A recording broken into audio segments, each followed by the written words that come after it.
Выступает Ростикс. Эффектное вращение, безупречное приземление и сочный финал. Максимальный балл и максимальный момент удовольствия от вкуса любимой курочки и любимого спорта. Ростикс. Настроение есть. Среди бескрайних просторов, где бьется сердце настоящей свободы, находится она – земля приключений. Здесь природа рассказывает свою удивительную историю силы, красоты и величия. Ты готов стать частью этой истории? Дальний Восток и Арктика ждут искателей приключений. Сними короткий фильм о своем путешествии. Участвуй в конкурсе. Вступи в гонку за главный приз – 3 миллиона рублей. Пеший, водный или зимний маршрут. Выбери свой путь к победе. Земля приключений покорится настоящему путешественнику. Условия на сайте путешественниктв.рф.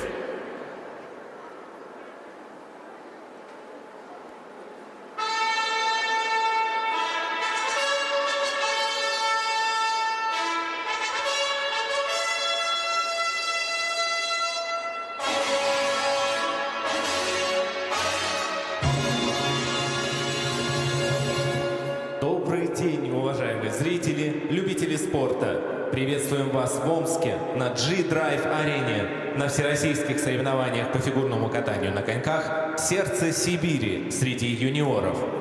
Соревнования проводит Федерация фигурного катания на коньках России при поддержке правительства Омской области. Через несколько минут мы начнем соревнования в произвольном танце. Уважаемые зрители, просим вас не использовать вспышку при фото и видеосъемке. Пожалуйста, переведите мобильные телефоны в бесшумный режим. Просим вас не бросать предметы и цветы на лед и напоминаем, что подарки и цветы, вручаемые спортсменам по окончании их выступлений, должны быть полностью завернуты. Благодарим вас за понимание. Уважаемые дамы и господа, представляем вам официальных лиц соревнований. Старший судья Сергей Чемоданов, Московская область. Судейская бригада. Судья номер 1 Елена Фомина, Санкт-Петербург. Судья номер 2 Светлана Кандыба, Москва. Судья номер 3 Ирина Ильина, Санкт-Петербург. Судья номер 4 Мария Паскачей, Москва. Судья номер 5 Анастасия Горбачева, Москва. Судья номер 6 Никита Логачев, Ленинградская область. Судья номер 7 Мария Казарина, Санкт-Петербург. Техническая бригада. Технический контролер Алла Шаховцова, Москва. Технические специалисты Иван Лобанов, Ростов-на-Дону. Наталья Митюшина, Москва.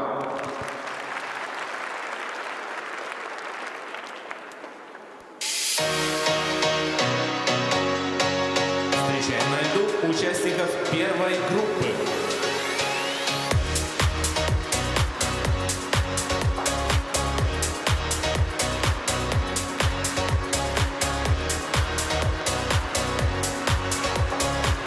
Анастасия Сабанцева, Вадим Кайзер, Свердловская область. Арина Кочерова, Иван Карелин, Кировская область. Анжелика Любицкая, Владислав Глазунов, Оренбургская область. Ульяна Черных, Роман Федотов, Пермский край. Эвелина Валиева, Александр Островский, Москва. Разрешена разминка.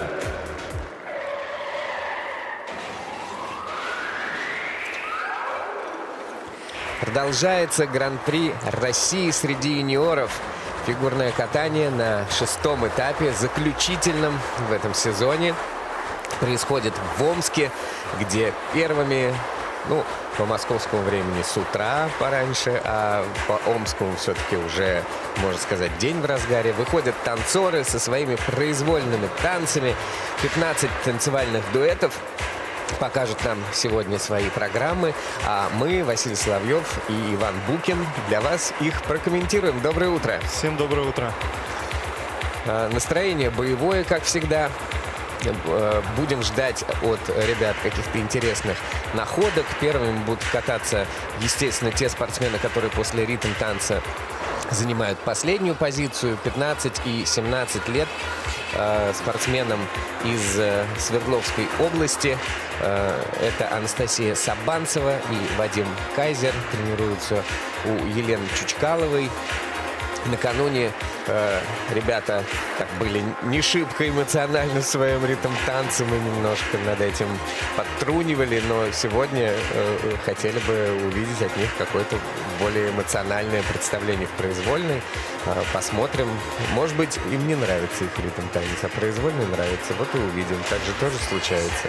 Не, ну так случается, но так не должно быть. Не должно, но случается. Арина Кочурова и Иван Карелин, ученики Екатерины Садыриной и Евгении Кодловой из Кировской школы «Дымка». Будут кататься под музыку из космического блокбастера «Интерстеллар». Анжелика Любицкая, Иван Глазунов из Оренбурга. 17-18 лет ребятам.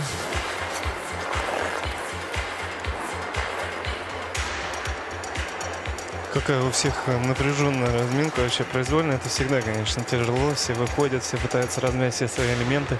Все толкаются, я так смотрю. А вот мы, кстати, обратили внимание, когда с Лизой комментировали вашу разминку с Сашей, как вы, не глядя вообще по сторонам, такие как два паровоза там шарашили на разминке, и кое-каких молодых так немножечко притерли.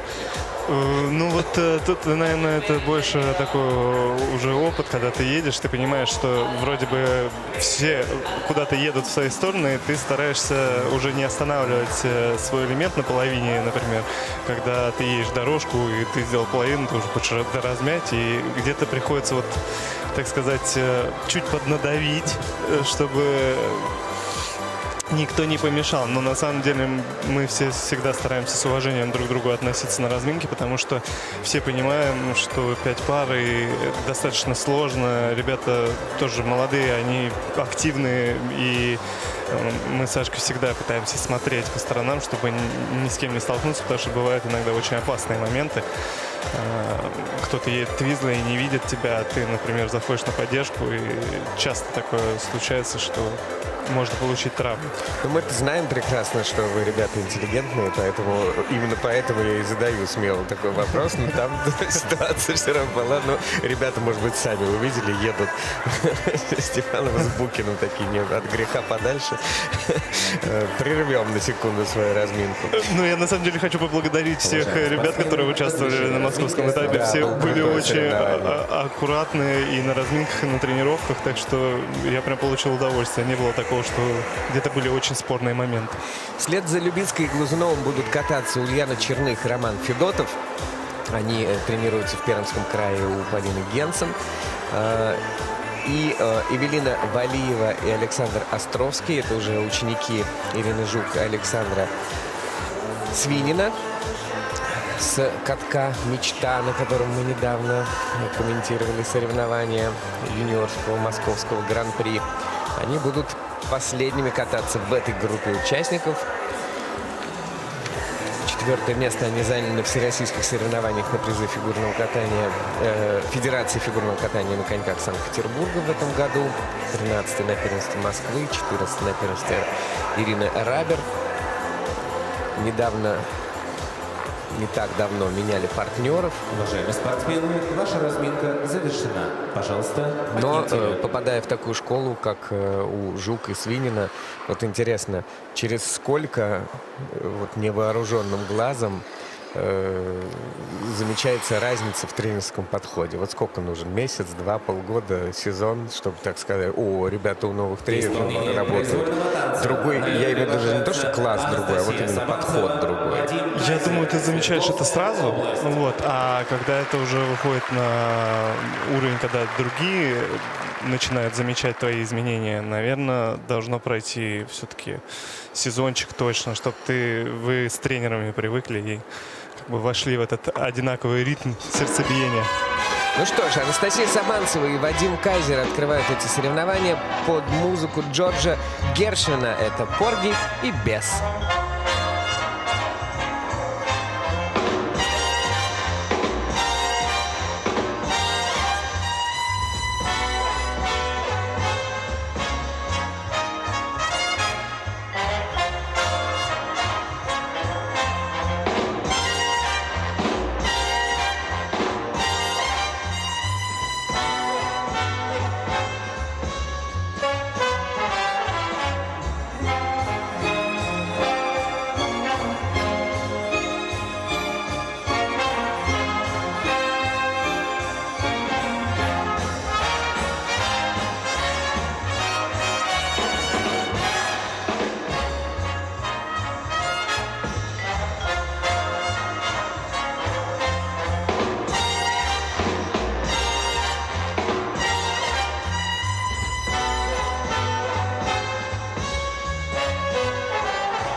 Анастасия Сабанцева и Вадим Кайзер из Свердловской области.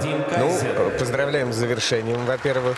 Да, не та скорость, да, не те, конечно, уровни элементов, не то пока катание, но посмотри, как счастлива партнерша и как они старались. Все-таки для них это серьезное испытание. Ну, для них, мне кажется, это огромный опыт участвовать в таких соревнованиях, кататься на такой арене при зрителях. Это всегда очень полезно, это даст им огромный толчок вперед. Мне показалось, что ребята были поувереннее сегодня. Конечно, у нас много мелких ошибок есть и достаточно грубые на твизлах, но все равно чуть больше, мне показалось, сегодня было скорости. вот ошибочка на твизлах, и она очень серьезная. Партнерша ставит первый уровень за твизлом. Потому что поддержка. Вот, партнер считает. Это на самом деле очень важно, потому что у нас черта сложности засчитывается в поддержке удержания позиции. Должно быть больше 3 секунд, и в кораблике у мальчика также должно быть больше 3 секунд в позе.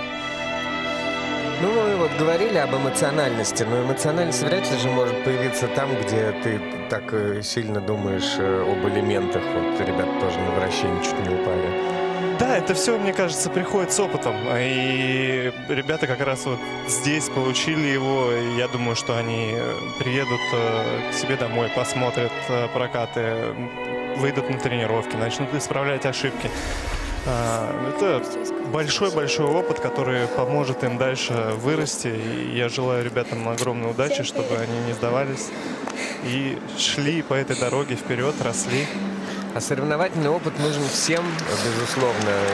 Для них это вообще неоценимая вещь. Но даже вот мы очень сильно переживаем из-за вашей пары, в том числе, что нет международных стартов. Они такой мощный импульс дают в развитие и пары, и коллектива, что вот без этого, конечно, всегда очень тяжело. Поэтому... Я полностью согласен, очень тяжело, но мы все равно благодарны, что у нас есть такие соревнования, и такой уровень соревнований, и Федерации, и Первому каналу. Спасибо огромное. Да, и ребята, благодаря Первому каналу и Федерации, вот на всю страну катались. Это дорогого стоит. Пусть не переживают. Арина Кочурова и Иван Карелин представляют Кировскую область. Дымка и обещанный Интерстеллар. У нас впереди еще столько много времени. Так много времени. Правда же?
Ну, суровое у нас сегодня с тобой начало соревнований, танцы с падениями, да еще с такими жесткими. Это очень неожиданно и в то же время говорит о том, что ребята идут на какой-то свой определенный предел, да, отдаются танцу, и в этот момент как раз и наступает ситуация, когда вдруг раз и... Будем надеяться, что ребята не получили никакой травмы, потому что падение было очень неприятное. И я так смотрел, мне прям нравится, я обожаю эту музыку. И ребята начали растворяться в ней, наслаждаться. И тут вот ошибка — это вот как раз о том, что ты сказал, да, что когда ты чуть-чуть теряешь контроль, сразу же происходят какие-то вот недоделки или, не дай бог, вот падения. Это очень у них был хитрый вход в твизлы, такой, да, хитрый, хореографический. Да, но твизлики далековато немножко, но в принципе более-менее хорошо. Не параллельный блок, как будто бы либо партнер чуть опаздывал, либо партнерша была более музыка же еще резкой. сложная для вот таких синхронных вещей, да? Обычно музыка должна помогать, а здесь она такая шур-шур-шур-шур-шур, и иди делай синхронно. Ну, мне кажется, уехал конек правой ноги у партнера во время подъема, и, к сожалению, тут уже он не мог спасти эту поддержку. Так случается.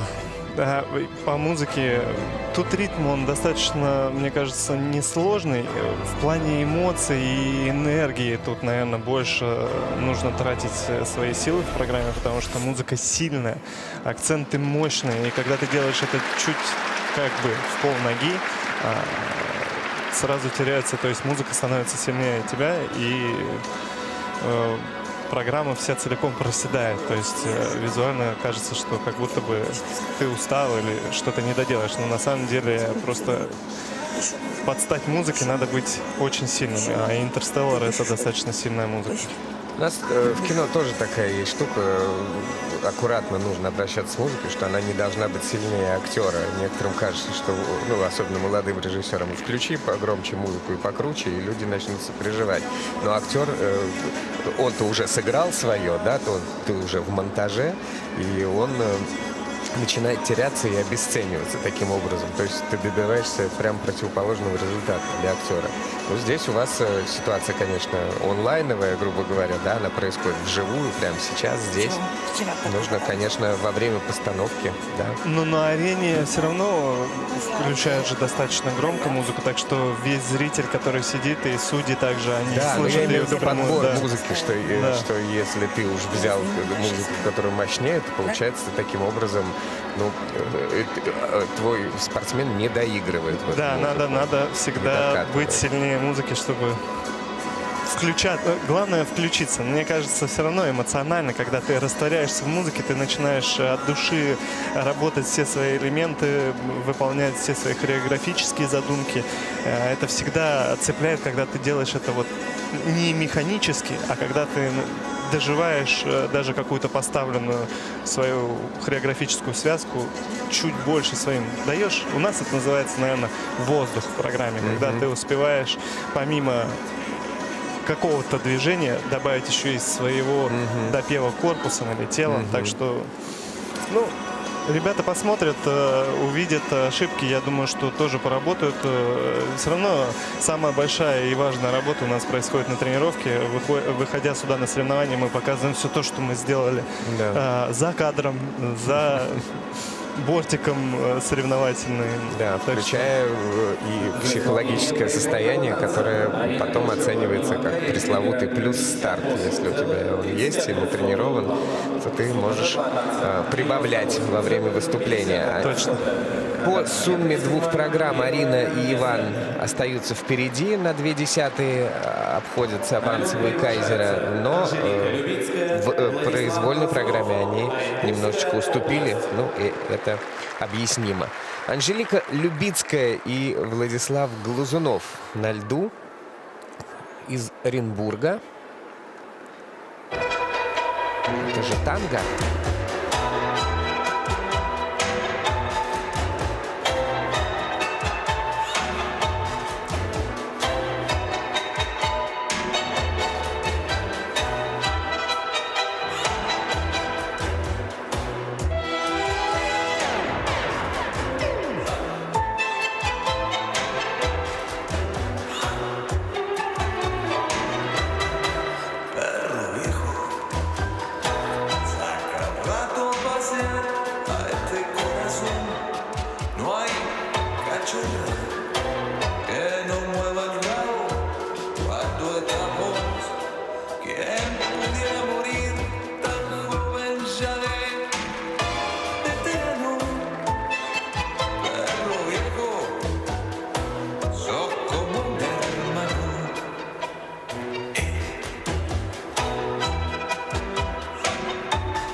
son leyenda, mitad hombre, mitad perro gladiador.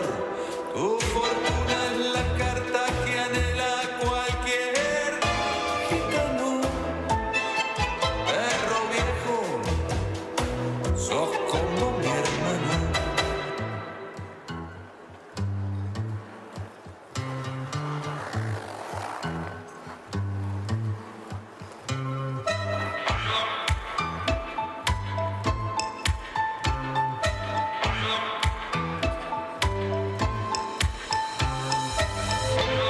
Bailando en la noche fría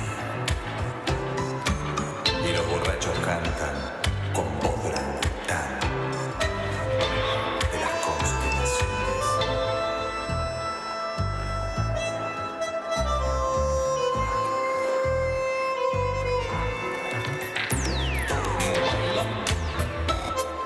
Baila toda herida y que el cielo se destroza contra la avenida. Baila que no cueste, mientras baile la tristeza caída del monte. Desde el suelo hacia la vida, hey. Levantas y que haya un baile por cada caída. Baila una vez más, baila y no pares.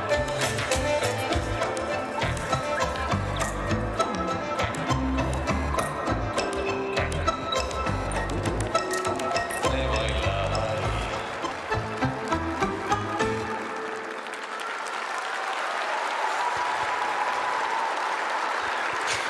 Анжелика Любицкая, Владислав Глазунов закончили свою программу на музыку Любицкая, танго. Владислав Глазунов. Ну, мне показалось, что хореографически не хватает немножко танговских движений, все-таки позиции, работы ног. Танго — это такой очень характер сильный. И когда ты не делаешь многих каких-то характерных движений для этого стиля музыки и танца, то, к сожалению, программа немножко просаживается. Но ребята молодцы. Мне показалось, что в плане именно внутреннего настроя они были готовы танцевать. Но партнер, по мне, эмоционально немножко проиграл. Партнерша в этой программе. Mitad hombre, mitad perro gladiador. Подтянется. Да, точно. Я просто сейчас так внимательно смотрю на... Далековато твизлы, но достаточно параллельно. Чуть-чуть вот партнера повело в третьем твизле, но это никак не сильно не повлияет на уровень. Но они очень стараются, вот делают какие-то акробатические вещи, но они пока что не совсем в танце. Так видно, что вот, а сейчас мы будем делать поддержку. Но я здесь хочу поспорить. Все-таки Давай. у нас танцы на льду. Танцы на льду. То есть первое, что есть, это, понятное дело, техника, неотъемлемая часть нашего вида спорта. И все из нее вытекающее, но все равно первое, что есть, это танец. Танец, эмоция, энергия — это все, что порождает дальше твои движения, сложные элементы и так далее. По мне, это очень важно, когда ты энергетически заряжаешь публику и танцуешь на льду. Вот почему танцы на льду. У нас нету прыжков. Да, акробатика — это все всегда интересно и необычно, но танец. Они остаются на своей позиции, не пропускают соперников вперед, набрав 109 баллов по сумме двух программ. Ну, есть куда расти, ребята на правильном пути, все впереди. Приглашаются Ульяна Черных, Роман Федотов. Ульяна Черных, Роман Федотов, Пермский край, ученики Полины Генсен. У них программа такая лирическая, серьезная, в том числе на музыку из списка Шиндлера.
Анжелика Любицкая, Иван Глазунов. Ульяна Черных, Роман Федотов из Перми.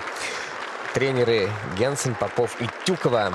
Ну, ребята просто так меня растрогали своим танцем, что я уже потерялся абсолютно в протоколе. Настолько смотрел только на экран, а не куда-либо еще. Мне тоже хочется похвалить ребят. Было очень мягко, где надо было жестко и резко. Так что молодцы, справились со своей задачей, потому что музыка очень сложная, это история, и такая она глубокая. Так что здесь Вот сегодня довольны тренер. да, я только хотел сказать, что тренер улыбается, тоже доволен ребятами. И сегодня они, правда, выглядели гораздо более уверенно, лучше. Просто вчера тренеры прям вообще такие суровые были, качали головами, были всем недовольны. Твизлы параллельно, достаточно близко.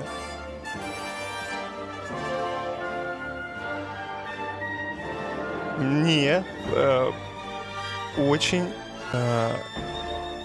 понравилось, как ребята сделали блок, потому что он был достаточно на глубоких дугах и с достаточно чистыми шагами. Понятное дело, что нам всем всегда мало и хочется лучше, лучше, лучше. И, ну вот здесь было неплохо.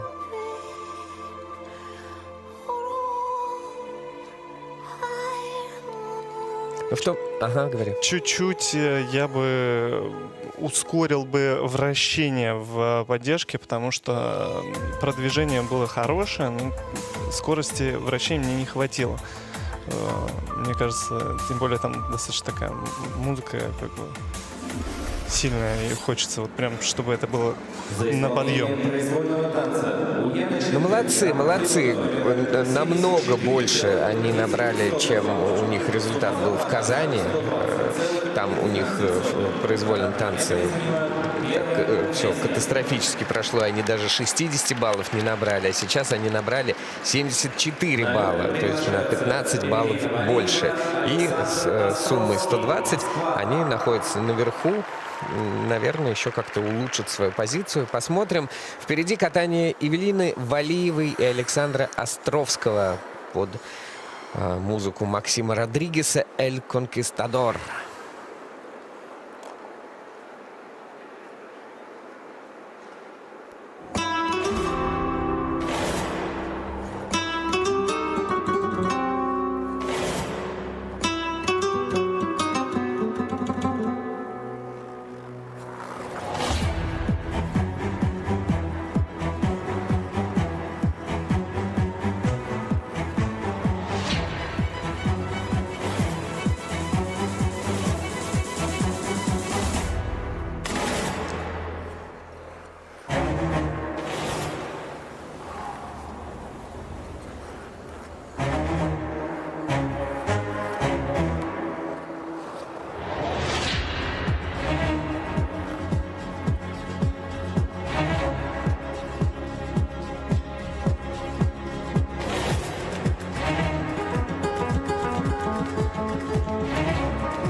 И таким эффектным манером Эвелина Валиева и Александр Островский завершают свою произвольную программу. Даже так вот удивились в этой поддержке завершающей.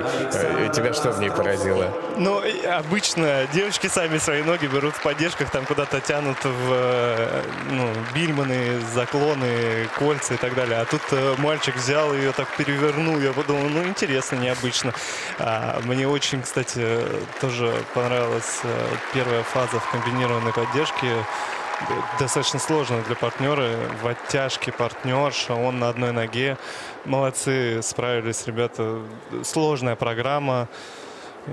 И эмоционально сложная. И все-таки у них были очень интересные элементы.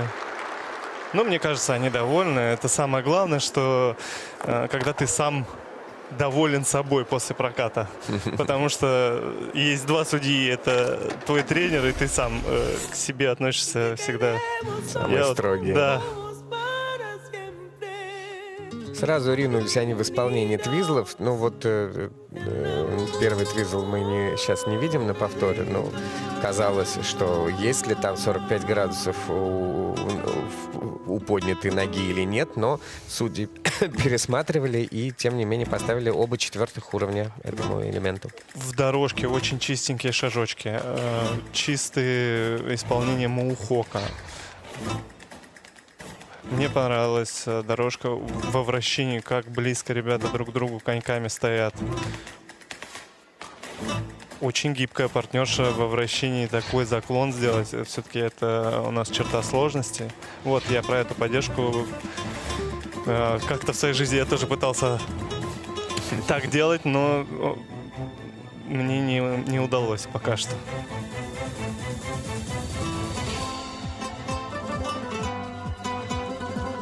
Так в образе, да? Вот, да, этот поддержки. хват такой. Хват. Партнерша в необычной позе, выход тоже через такой как бы проворот. Показалось мне немножко, ребята здесь в конце заблудились, наверное, хотели закончить за другую трибуну, но нет, молодцы, мне понравились. Это заключительная поддержка, вот, которую они делали, она хореографическая, и у нее нет уровней сложности, поэтому там не важно, кто, да, и как держит эту сложную позицию. У нее у этой поддержки только один уровень, главное эффектность и высокая оценка. Да, как раз вот эта необычность и влияет на плюсы от судей. Так называемый вау-эффект. Вау-эффект, да. Ребята передают всем привет. Это классно.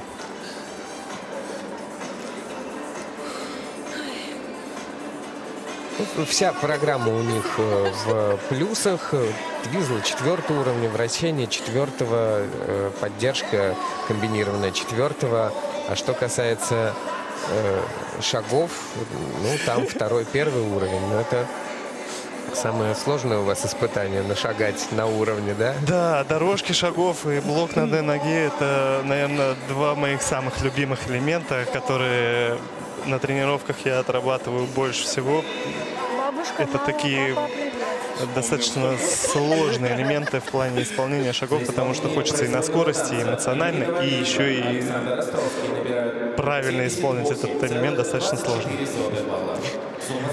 Эвелина сидела, потом начала передавать привет бабушке. Александр шутит. Ну вот, вспомнила под конец. Но успела же. Самое главное, успела. И Эвелина с Александром первые. Они на 5 баллов по сумме двух программ опередили Ульяну Черных и Романа Федотова. А на льду следующая группа участников.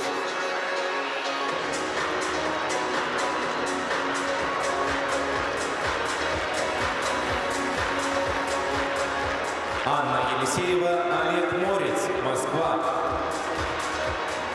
Анна Соболева, Матвей Чураков, Пермский край. Алиса Кремер, Илья Целковский, Москва.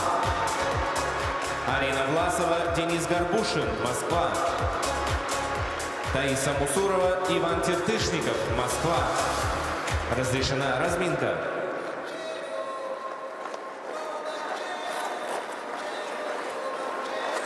Мне вот всегда было интересно, не знаю, Вась, может, ты знаешь, кто включает музыку на разминках? Я все никак не могу найти этого человека. Всегда так весело, ты разминаешься, и вдруг какой-то такой популярный трек начинает играть, и ты даже уже забываешь, что тебе надо размяться, хочется потанцевать. Там есть ребята, я тебя с ними познакомлю, да, которые руководят этим процессом. Иногда прям музыка очень интересно попадает в настроение. Ну, по идее, да, это же, ну, какая-то позитивная, яркая музыка, даже, ну, оригинальная и, может быть, с юмором. Она же не собьет настроение спортсмену перед началом проката или как? Нет, меня всегда заряжает музыка, то есть я больше такой, я от музыки, наоборот, получаю энергию, так что про других не могу сказать, но и про себя вот точно могу сказать, что мы с Сашкой можем, да, чуть-чуть переглянуться, посмеяться во время разминки, быстренько потанцевать и поехать разминаться. Первыми в этой группе будут кататься Анна Елисеева и Олег Морец. Они тренируются в Москве у Сергея Мозгова, Юлии Тульцевой и Кристины Кример. Вслед за ними Анна Соболева, Матвей Чураков. Еще одна пермская пара под руководством Полины Генсон. Александра Попова, Валентины Тюковой.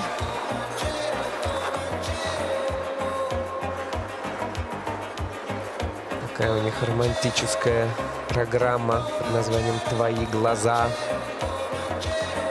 От исполнительницы «Полна любви». Так называется ее сценический образ. Хороший образ. Алиса Кремер, Илья Целковский. У них такая программа, которая называется «Танго в Гарлеме», но это не столько танго, сколько все-таки какие-то вариации взаимоотношений интересных.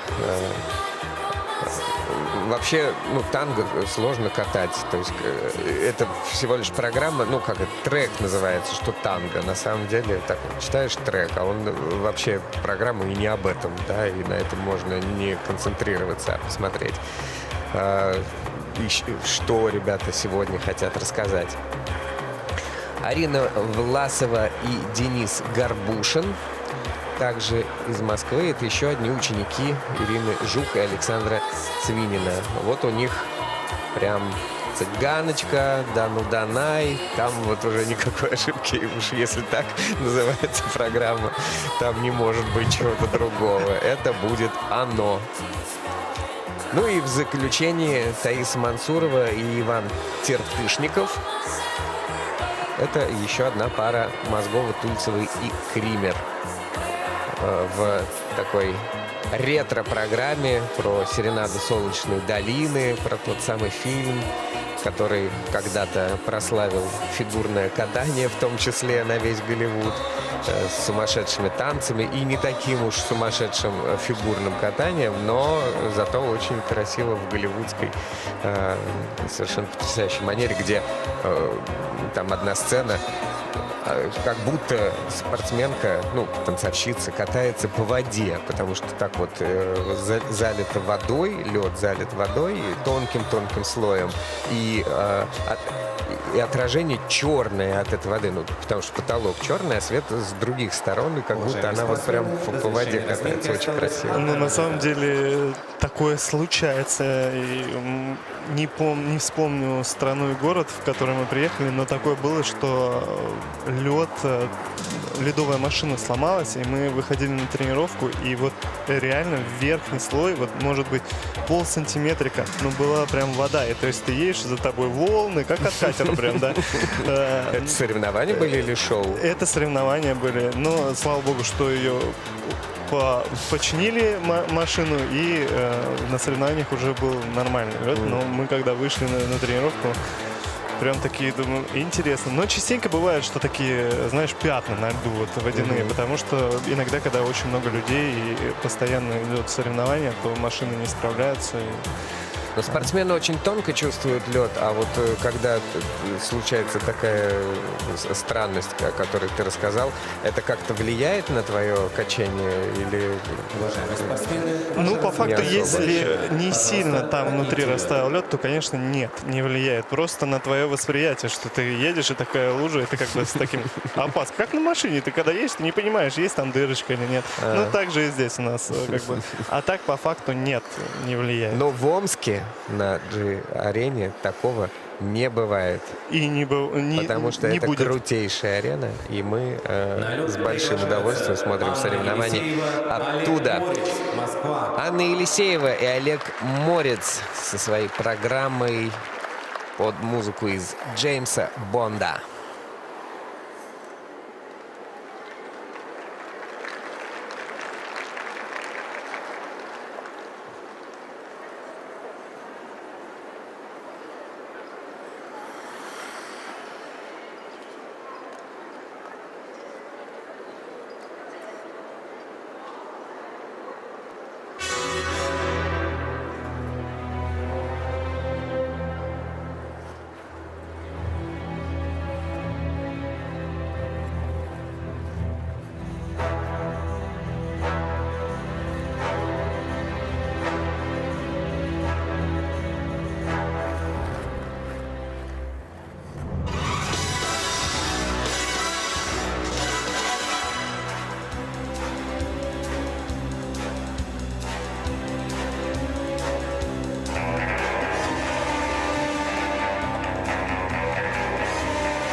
«Браво!» кричат трибуны.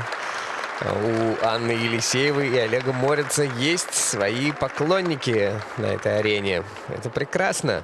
Ну, конечно, мы всегда такие привереды, нам нужно больше, нам нужно лучше с Иваном. Но, тем не менее, ребята в таком определенном стиле откатались. Что можно было бы улучшить, так это больше добавить взаимоотношений девушки Бонда, собственно, с Бондом, да? Ну, мне на самом деле понравилась их интерпретация Бонда. И да, я тебе говорил об этом, что мне бы хотелось чуть больше внутри их пары, чтобы они повзаимодействовали друг с другом, потому что, мне кажется, эта музыка располагает, и вообще эта история располагает именно такие отношения, не только, так сказать, разные приключения Бонда, но и отношения с девушкой тоже. Но хочу отметить, я надеюсь, что очень покажут, вот, это как раз такие необычные твизлы. Первый твизл, обычно все вращают его на правой ноге в левую сторону, а здесь ребята на левой ноге в правую сторону с поднятой как раз свыше 45 градусов ногой. Еще и с оригинальным входом. Да, тоже. с оригинальным входом.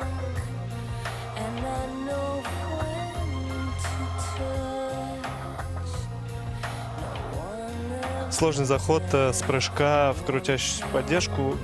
Я бы подумал бы что-то еще с положением в поддержке, потому что, мне кажется, для ребят уже немножко простовато.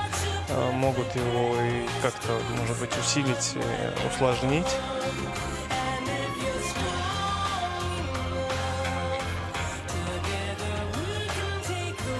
Хорошо исполненная поддержка. Слайдинг. Необычное положение, но по мне очень опасное, потому что юбка у партнерши прям почти под коньком партнера. Мне кажется, это может быть... Ну да, потенциально зона да. риска, такая, Всё. причем не от них не зависящая, да, нужно, может быть, и подстраховаться. Здорово, Палец что в это- кобуру. Да, Всё. палец в кобуру. Ну, есть стиль и образ у этой программы, можно еще развивать, и вот, как ты говоришь, может быть, даже и усложнять. Ну, круто. Анна Елисеева и Олег Морец по произвольной программе чуть уступают своим соперникам, но благодаря преимуществу в ритм-танце они оказываются впереди на 15 сотых относительно Эвелины Валиевой и Александра Островского. Таким образом, свою позицию сохраняют. А на льду Анна Соболева и Матвей Чураков. «Твои глаза», «Спящая красавица», песня исполнительницы «Полна любви».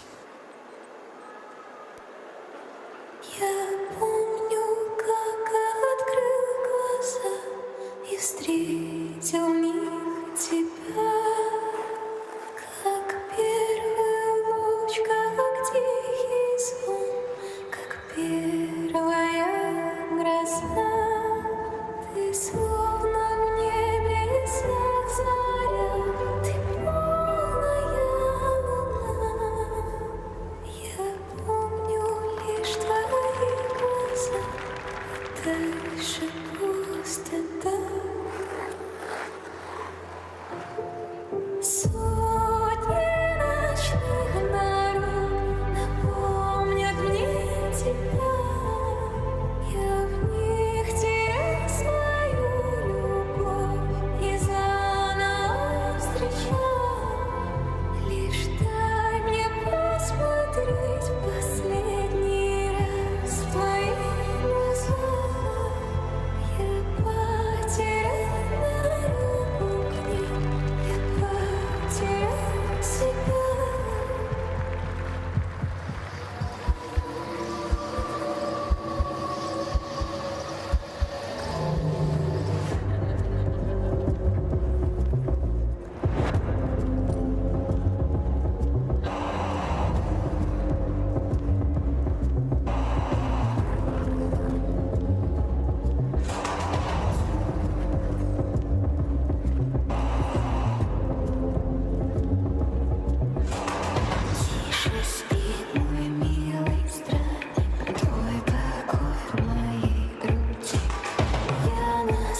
наслаждайся судьбой пришедшей, судьбой последних дней. Спишь бездыханно, как я нежданно, охотник судьбы твоей. Спи, наслаждайся судьбой пришедшей, судьбой последних дней.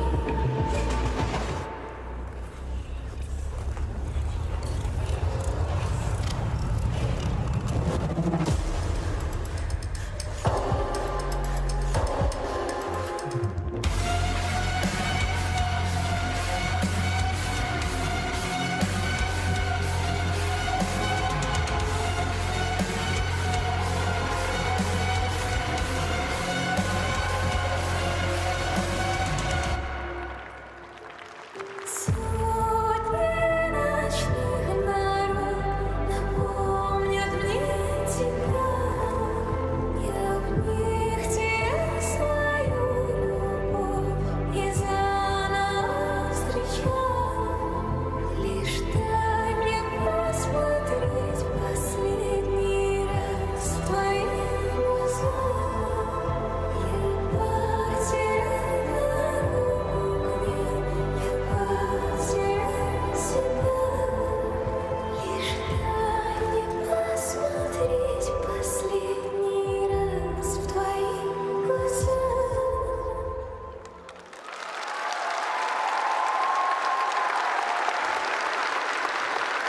Анна Соболева, Матвей Чураков.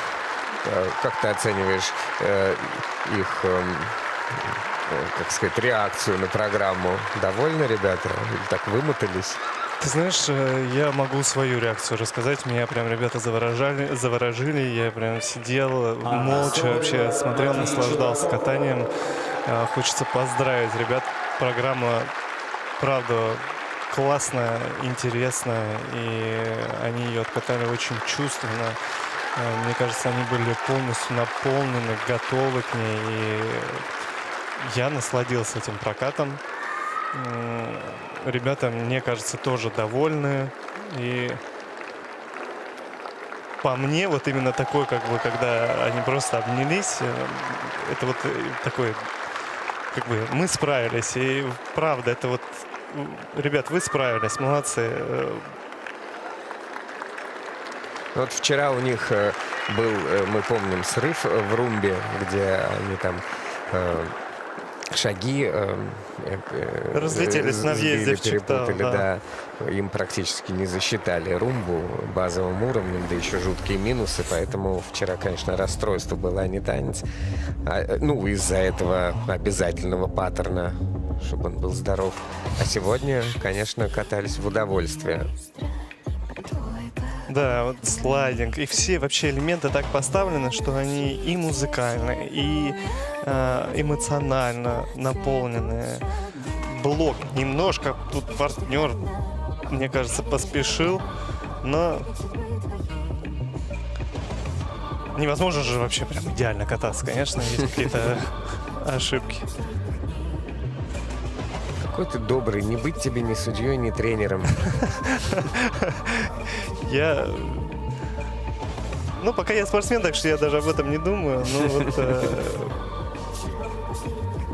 красивые руки на вращении. Не просто как бы вот выполняешь, партнерша выполняет это как бы вращение, она еще и допивает руками.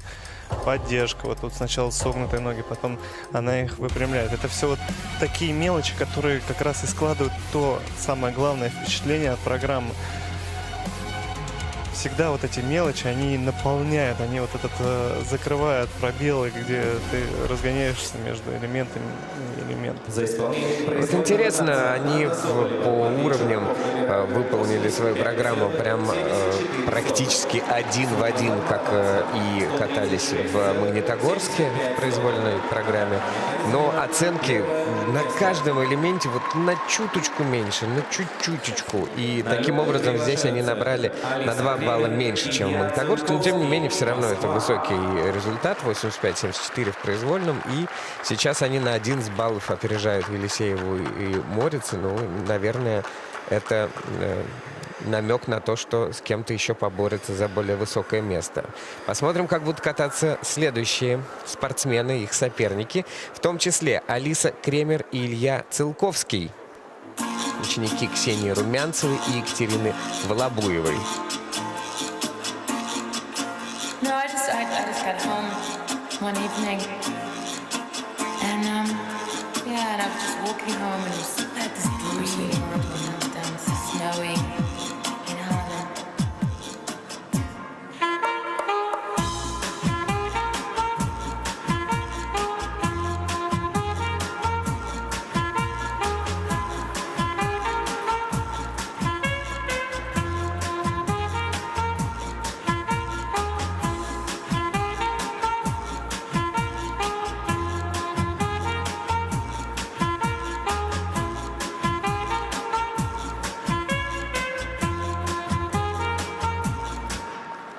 I've got a big beat banging in the back of my brain. I've got a big beat, big beat, big beat, beat. It goes da da da da da da da da da da da. Big beat, beat. Da da da da da da da da da da. Big beat, beat.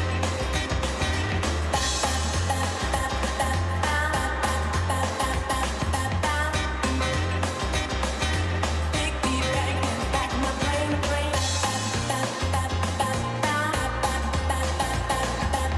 beat bang, big brain beat, back beat, back beat, back beat, bang, bang. Bow.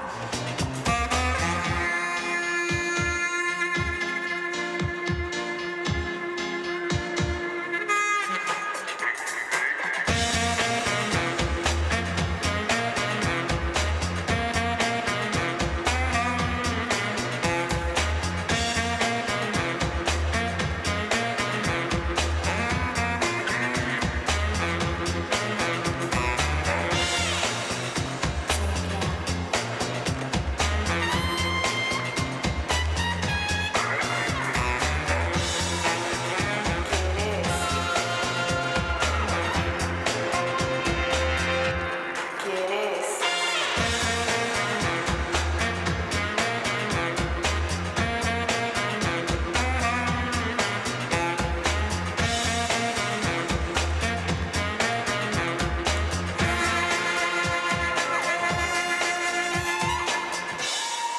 ¿Quieres?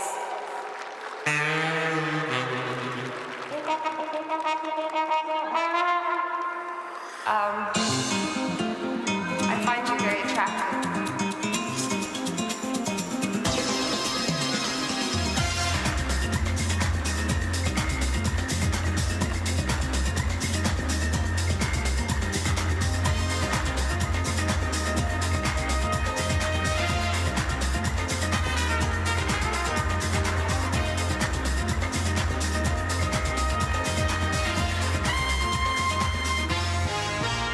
Would you, would you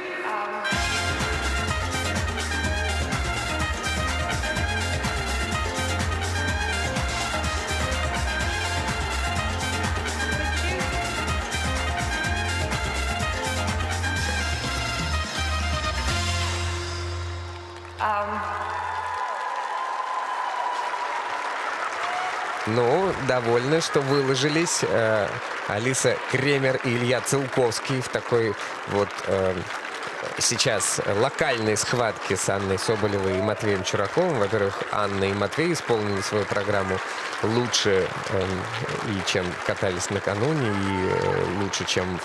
И довольно-таки хорошо, так же, как и на предыдущем этапе. Так еще и обогнали на большое количество баллов своих ближайших соперников. И Кремер с Целковским нужно вот 85 баллов набрать, чтобы сохранить свою позицию. А на прошлом турнире они набрали 76 баллов. Но у них там было падение, и все как-то вот шло не так, как хотелось бы. А сейчас вроде было клево. Как ты это все запоминаешь? На самом деле, ребята в таком темпе работали весь произвольный, молодцы. Потому что, ну, сложно в быстром темпе откатать всю произволку. Они справились и эмоционально были заряжены. Резкие такие движения, четкие, с точками. Все это отработано. Видно, сколько было потрачено часов на то, чтобы это все сделать. Очень необычный слайдинг. Ну, с юмором, С да, юмором, всё да. делают. Им, мне кажется, без юмора нельзя. Вот с их таким образом им все время нужно что-то придумывать оригинальное. Твизлы параллельно. Прям вот четко. Жалко, еще не показали первый твизл, где у них такой выход был Да-да-да. театральный. Даже нам показалось таким, как это, отсылкой к синхронному плаванию. Оп, точка, задержали и Да. дальше, да. Хореография вся с юмором. Во вращении, кстати, когда девочка в заклоне, она настолько гибкая, потому что помимо того, что она прогибается в спине, так она еще и ногу берет. Ну вот на прошлом турнире не получилось даже на 4-й уровень сделать вращение. Но ребята все время что-то немножечко упускали. Здесь прям сегодня были молодцы, все держали. В блоке на одной ноге они, кстати, используют один из таких непопулярных шагов в фигурном катании, сложных. Это... Я думал, непопулярные шаги только у политиков бывают. Нет, у нас тоже есть. Это наружный выкрюк. Он такой, как бы... Его Неблагодарный. редко, да, вставляют, что вперед, что назад выкрюк. Он такой достаточно коварный. То есть это такая для них специфический шик его вставить, да? Такая, Ну, это такой риск, я даже бы сказал, потому что исполнить чисто его достаточно сложно. Молодцы, молодцы. Ну смотри, видишь, нужно было набрать, как я уже говорил, 85 баллов. Они чуть-чуть не добрали. Бальчик буквально даже, может быть, меньше. Да, меньше балла нужно было вот набрать еще, чтобы обогнать Соболева и Чуракова. Но по результатам предыдущих соревнований, тем не менее, видно, что вот это наиболее логичная расстановка спортсменов по итогам. Наверное, так оно и должно было быть, но бой-то можно было дать. Арина Власова и Денис Горбушин на льду.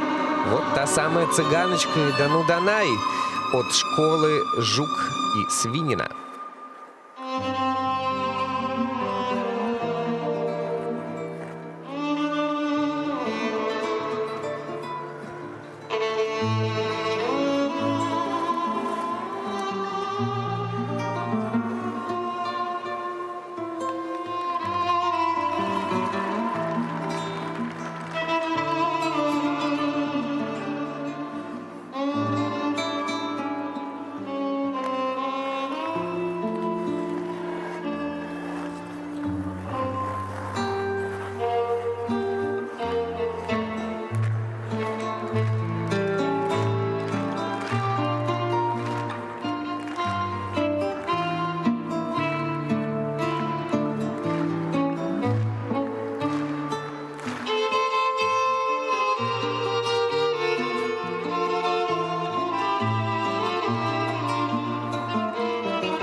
Арина Власова, Денис Горбушин. Вот эта цыганская тема, она одновременно и благодарная, потому что заводит, и в то же время опасная, потому что она подразумевает как будто бы выход за привычные рамки, как будто бы вот какую-то импровизацию и вот это вот на разрыв, как будто бы это даже не поставлено, а ты это от души танцуешь, да? А здесь-то нельзя, здесь-то нужно, чтобы каждая, я имею в виду здесь, в фигурном катании, чтобы каждая закорючка была соблюдена. Ну, по мне, ребята зажгли, танцевали, наслаждались. Программа хорошая, постановка интересная. Были небольшие недочеты партнерши на твизлах. А мне понравился выход из твизлов такой хореографический, где партнерша продолжила крутиться в танце, а партнер начал кружиться уже вокруг нее. Ну, оригинально. Да, я согласен, очень необычные выходы, вообще переходы, связки. Вот она энергия, она вот прям внутри, она показала очень, мне кажется, сложный слайдинг. Она так, как это называется, проявление доверия, что она прямо назад падает на него, да? Акт доверия. Вот. Хорошо выполнены шаги на одной ноге, блок. Разошлись на первом. И вот тут, мне кажется, чуть более уверенно надо было пойти. Арине, Ну и поставили в итоге второй уровень твизла партнерши из-за этого, да, здесь. Выход. Поехали, да. Вращение 4-го уровня.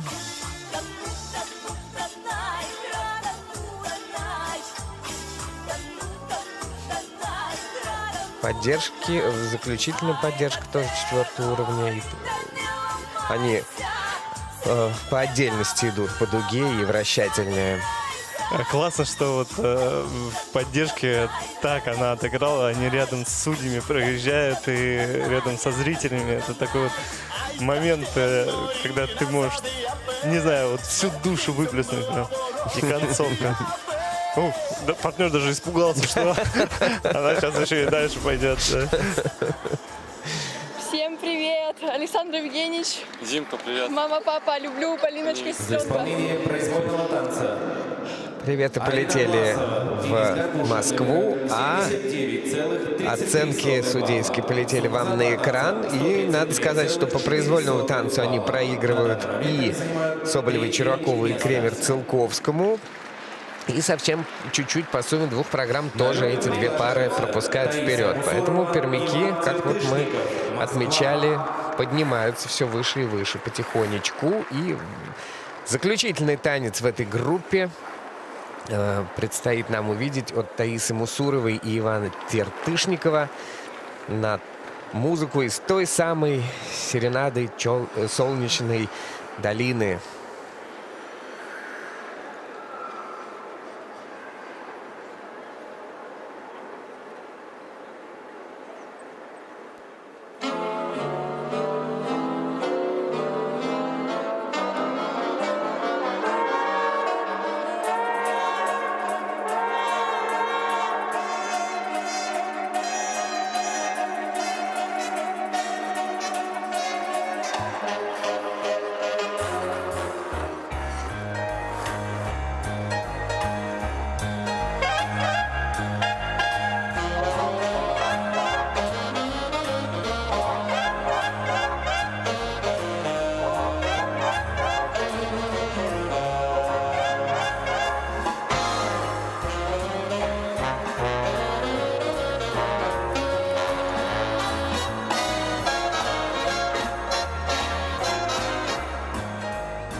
truth. She said, don't keep me waiting when I'm in the mood. All her loving, I'm in the mood. A crazy kissing, I'm in the mood. That's what was missing again. Take me long to see I'm in the mood now.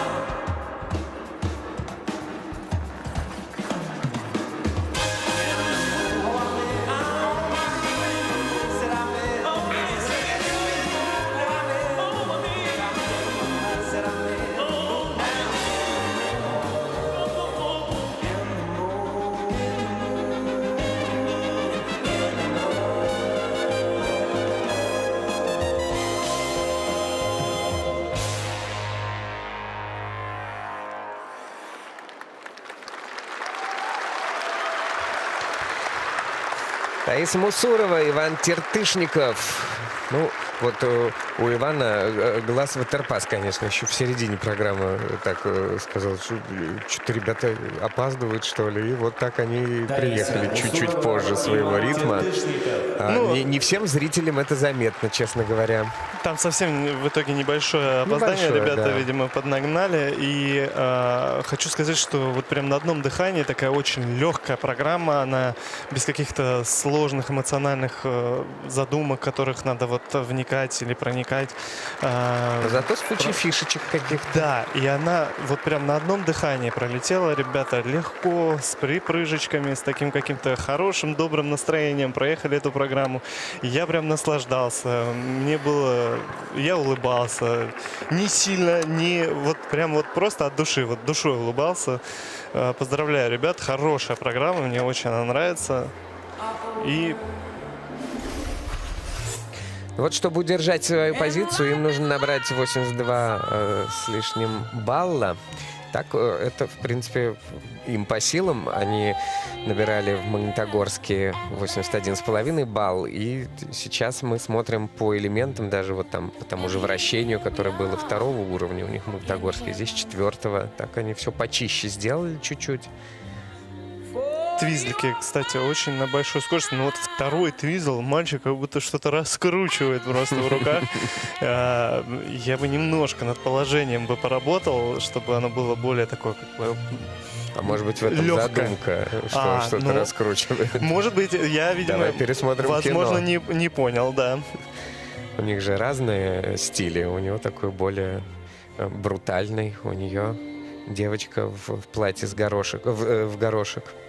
Блок на одной ноге с четкими такими руками, с хорошими дугами, глубокими. На скорости.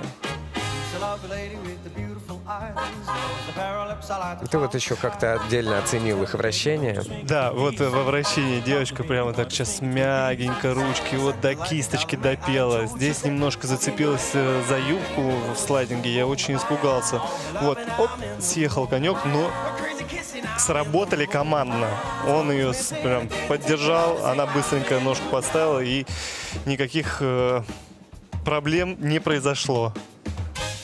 Вот какие-то моментики, ручку поцеловала, там улыбнулся, она ему ответила. Это так легко, это так на одной волне. Вот они сработали. Ну, в конце мог бы тоже доиграть. Ну... Все, кончилась программа. Все, можно выдыхать, да. Хватит играть. По домам быстро. Ну и они сохраняют свою позицию, уступили по произвольному танцу и Соболевой с Чураковым, и Кремер с Целковским, но остались впереди, на балл опередили ближайших конкурентов и пока что лидируют, а впереди выступление еще 5 пар, которые мы увидим после заливки льда.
Полина Жарова, Алексей Столяров, Москва.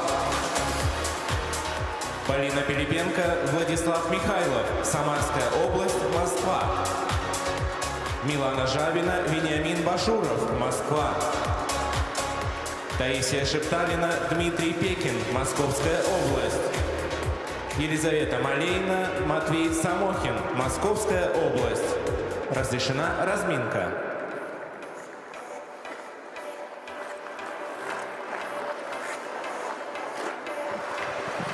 Заключительная группа участников на льду в произвольных танцах на Гран-при России среди юниоров в Омске. Сильнейшая разминка, так называемая, потому что те 5 пар, которые здесь находятся, это те пары, которые лидируют после ритмического танца. Отрыв небольшой, ну, если только не брать лидеров, которые сразу на 6 баллов в такой коротком соревновании умудрились обогнать своих соперников. Но это было все абсолютно справедливо, очевидно. Мы вчера эти соревнования смотрели и, конечно, были восхищены катанием Елизаветы Малеиной и Матвея Самохина. Но, тем не менее... И я хотел заметить, что такой прям вот плотный со 2 по 5 место. Результаты, они близко-близко, так что ребята все будут в тонусе кататься. Потому что любая какая-то помарка может стоить дорого. Да тут и 6 место тоже поджимает. Там хорошо катались спортсмены, поэтому расслабляться не стоит никому. Ну, тем не менее, мы можем себе представить, какие результаты будут в сильнейшей группе. Например, Полина Жарова и Алексей Столяров, которые будут открывать эту группу. Они на соревнованиях в Москве общую сумму набрали 156 баллов. Таким образом, ну, они, если такой же танец, такой же результат покажут по сумме 2 программ, то они обгонят ближайших преследователей на 20 баллов. Да, но... Опять же, как пойдет, нужно посмотреть. Итак, первыми будут кататься Полина Жарова, Алексей Столяров. Это ученики Светланы Алексеевой и Елены Кустаровой. Затем Полина Пилипенко, Владислав Михайлов, тоже Алексеева, Кустарова. И так как ребята представляют не только Москву, но и Самарскую область, известный тольяттинский тренер Олег Судаков также находится рядом с Еленой Владимировной. Милана Жавина, Вениамин Башуров катаются под руководством Ксении Румянцевой и Екатерины Волобуевой. Они на ваших экранах. И у них в произвольной программе Чайковский, Ромео и Джульетта. Самая трогательная тема всех времен и народов. Таисия Шепталина, Дмитрий Пекин. Вторые после ритм танца. Это ученики Екатерины Рязановой, Алексея Горшкова, Ксении Конкиной. Они взяли в качестве темы «Нотр-Дам-де-Пари» мюзикл. В Красноярске они были серебряными призерами. Ну а победителями того же турнира в Красноярске были лидеры этих соревнований. Елизавета Малеина и Матвей Самохин. Они будут кататься последними в этом турнире, в этой группе.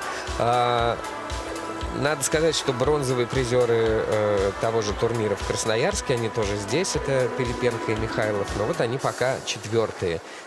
Как уже было сказано, отставание очень небольшое. Сейчас вот серия Гран-при для того и предназначена, чтобы все локтями буквально распихали, растолкали, показали, зафиксировали. Сказали, ну как, мы же вот так можем, мы вот так владеем коньком. Почему у нас другие компоненты нет? Мы можем лучше. И все это так или иначе все равно имеет значение, закрепляется для того, чтобы на чемпионате России еще более аргументированными быть. Не только по результатам, собственно, выступления, но и по результатам того, что мы мастера. У нас вот компоненты не могут быть ниже там определенного уровня.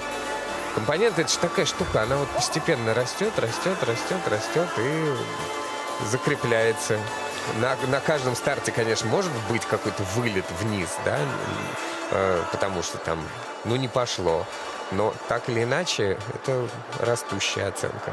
Ну да, спортсмены, они, как и обычные люди, конечно, мы должны выходить на старты и показывать свой максимум, но, к сожалению, не всегда получается быть вот прям всегда лучше себя. Мы очень стараемся для того, чтобы улучшать свои результаты, и серия Гран-при как раз такая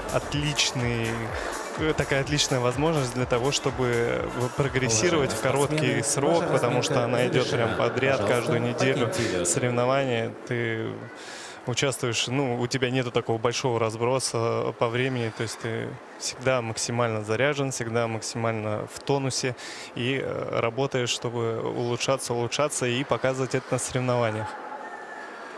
Мулен Руж в произвольной программе у Полины Жаровой и Алексея Столярова. В Москве ребята показывали уже этот танец нам. Это, как и требует того программа, эмоционально, драматично, с хорошими такими взаимоотношениями в паре. Давайте посмотрим, как они справятся с техническим наполнением этой программы.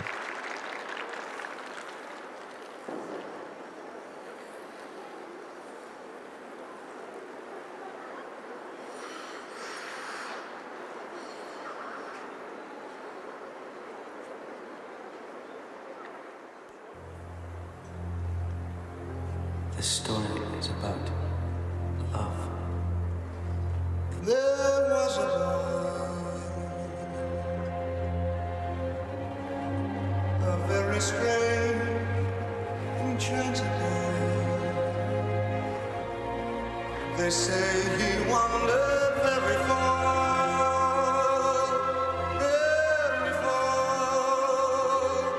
over land and sea.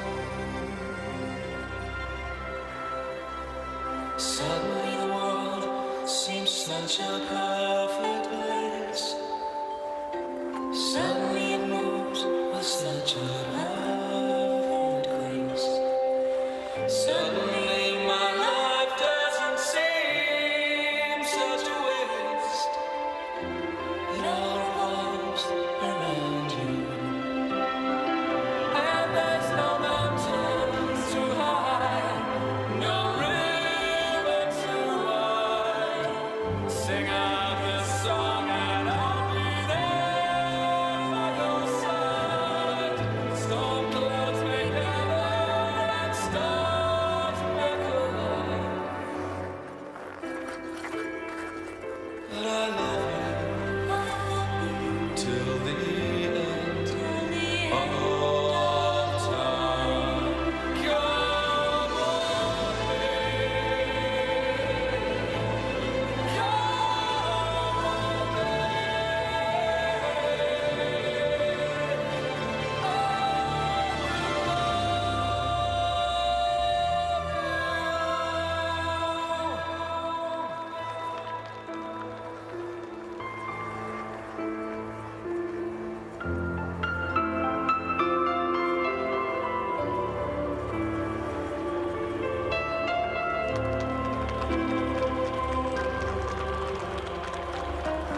Зачастую, конечно, в танцах партнершам достается, так их мотают из стороны в сторону, ого-го, как в «Звездном городке» буквально перед полетом в космос.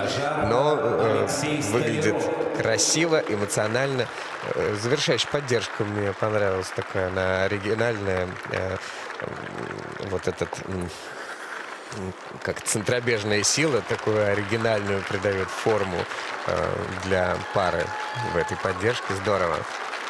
Мне очень нравится эта музыка. Я обожаю Мулен Руж, и в свое время великие Тесса со Скоттом на Олимпийских играх катали тоже под эту музыку. И для меня эта программа просто была чем-то невероятным. Я восхищаюсь их катанием. И ребята тоже очень большие молодцы. Они справились с этой сложной энергией, которая витает, когда эта музыка только начинает играть. У них были очень хорошие акценты. И почему я вспомнил о Тессе со Скоттом? Потому что у них также в секции в Твизлах был выход под эту же музыку, что и у ребят.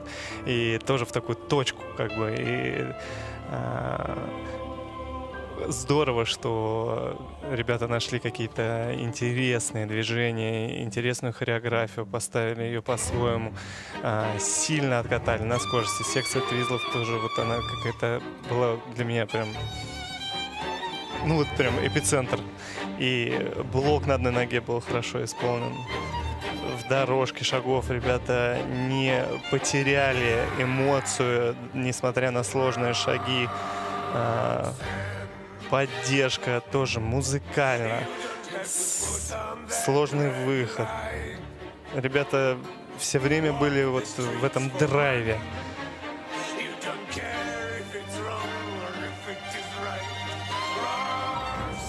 Да, классно выглядит программа, как единое целое, и с развитием, и с разными характерами. Начинается более нежно, заканчивается более драматично, и все это чувствуется, все это считывается.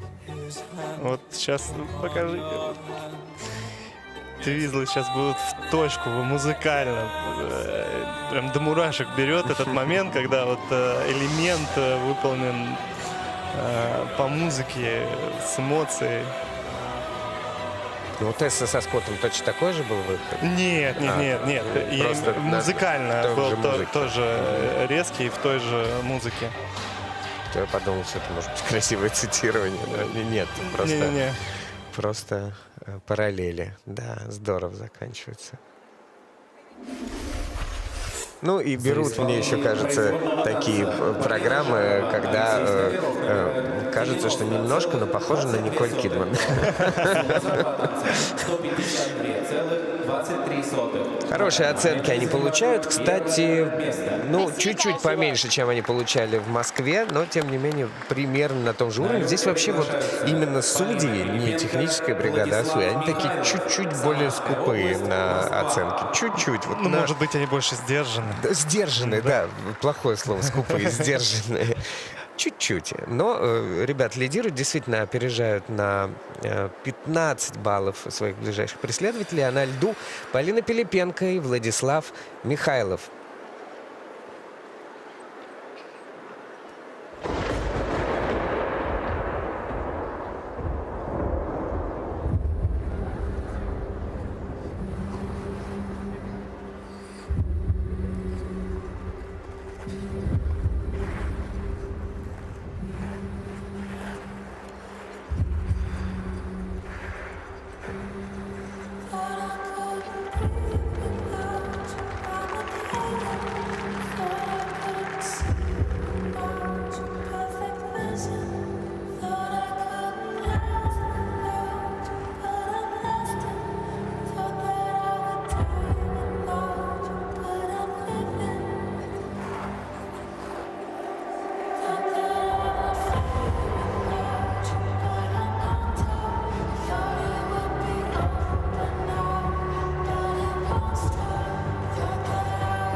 мощно откатались Полина Пилипенко, Владислав Михайлов. Это еще одна пара Алексеевой и Кустаровой прям подряд. У Елены Владимировны пара за парой выступают на таком высочайшем уровне и соревнуются в том числе и между собой, и на пьедестал претендуют.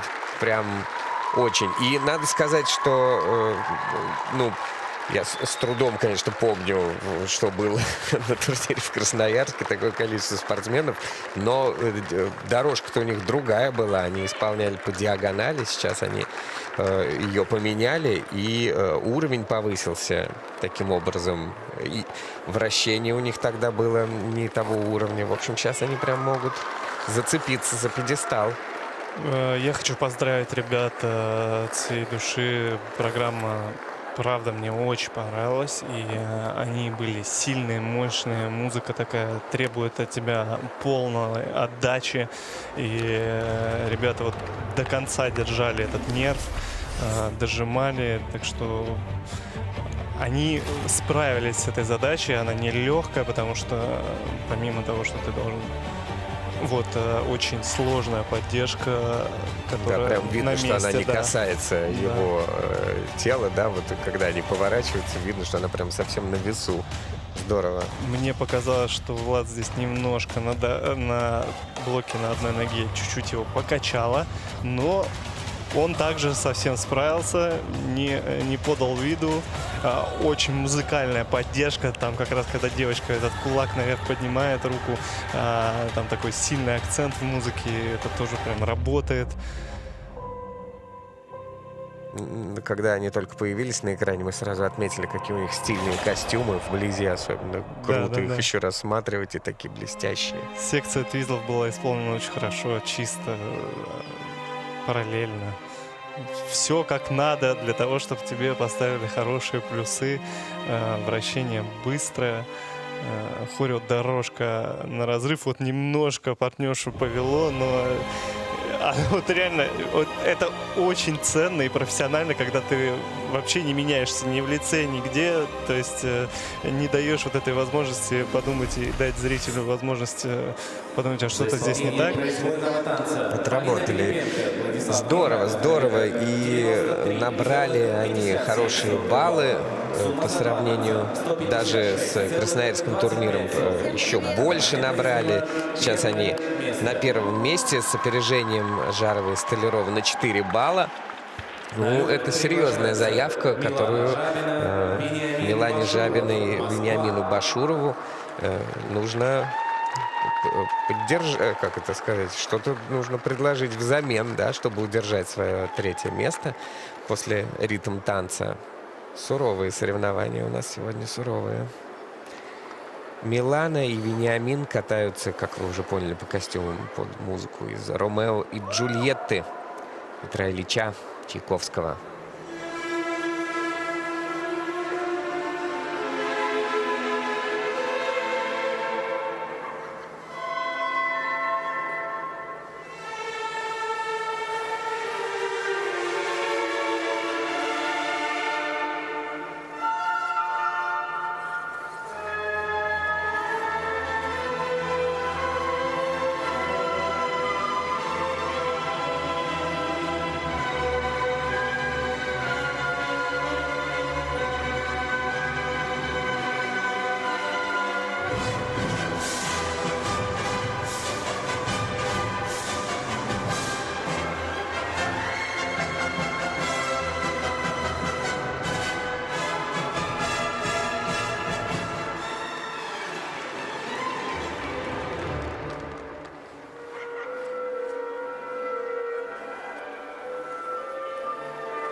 Ну, полностью отдались этому танцу Милана Жабина и Вениамин Башуров. Настолько эмоционально, настолько на разрыв. Какой замечательный спектакль мы сейчас увидели на льду. Прям одно удовольствие. Поздравляем, молодцы. Милана Жабина, Они вот Вениамин копили Башуров. всю программу, эти эмоции, они так вот прям... Я чувствовал, что нарастало, и в хоре у дорожки ребята прям оторвались. Правда, хочется поздравить всех, и постановщиков, и тренеров, и спортсменов с прекрасным прокатом, прекрасной программой. «Ромео и Джульетта» — это сложная история, которую тоже надо прожить внутри программы, успеть это сделать. Тренеры довольны. Ну, молодец, говорит Румянцева, прям читается по губам. Мы тоже поддерживаем мнение тренера. Молодцы ребята, справились, мощно ехали, и такие были сильные акценты. Они их отыгрывали, доигрывали, не пропадали внутри программы. Я все время чувствовал их связь, их контакт между друг другом. Так что секция твизлов быстрая, близкая. Выход. Да, сразу рука Да. в руку и в эмоцию. Здорово же. Вот слайдинг, вроде бы вот он простой, но он музыкально так подходит сюда, что, ну, мне кажется, что все хотят вот сказать, да, это вот прям как будто бы что-то волшебное происходит в этот момент, когда ты попадаешь и музыкально, и с элементом, то есть... это вращение мне знакомо. Ребята исполнили очень хорошо, и я понимаю, насколько это тяжело. Круто. Вообще у них с их конкурентами Полиной Пилипенко и Владиславом Михайловым бал в бал была борьба на турнире в Красноярске. И надо сказать, что вот они выиграли по технике, но чуть-чуть проиграли по компонентам в Красноярске. Тем не менее, оказались впереди Милана и Вениамин. Вот сейчас очень интересно, как будут оценены и компоненты, и элементы. На самом деле, я считаю, что это очень здорово, когда есть такая борьба, это тебя закаляет. И они побеждают снова, и в произвольной программе прежде всего. Что же у них за оценки? 51-95. Чуть-чуть лучше у них сейчас результат, чем у них же самих по элементам.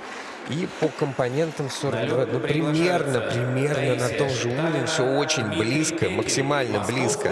И разделяет их всего лишь 1,5 балла с Полиной и Владиславом. Ну что, они сохраняют свою позицию, как минимум, 3-ю.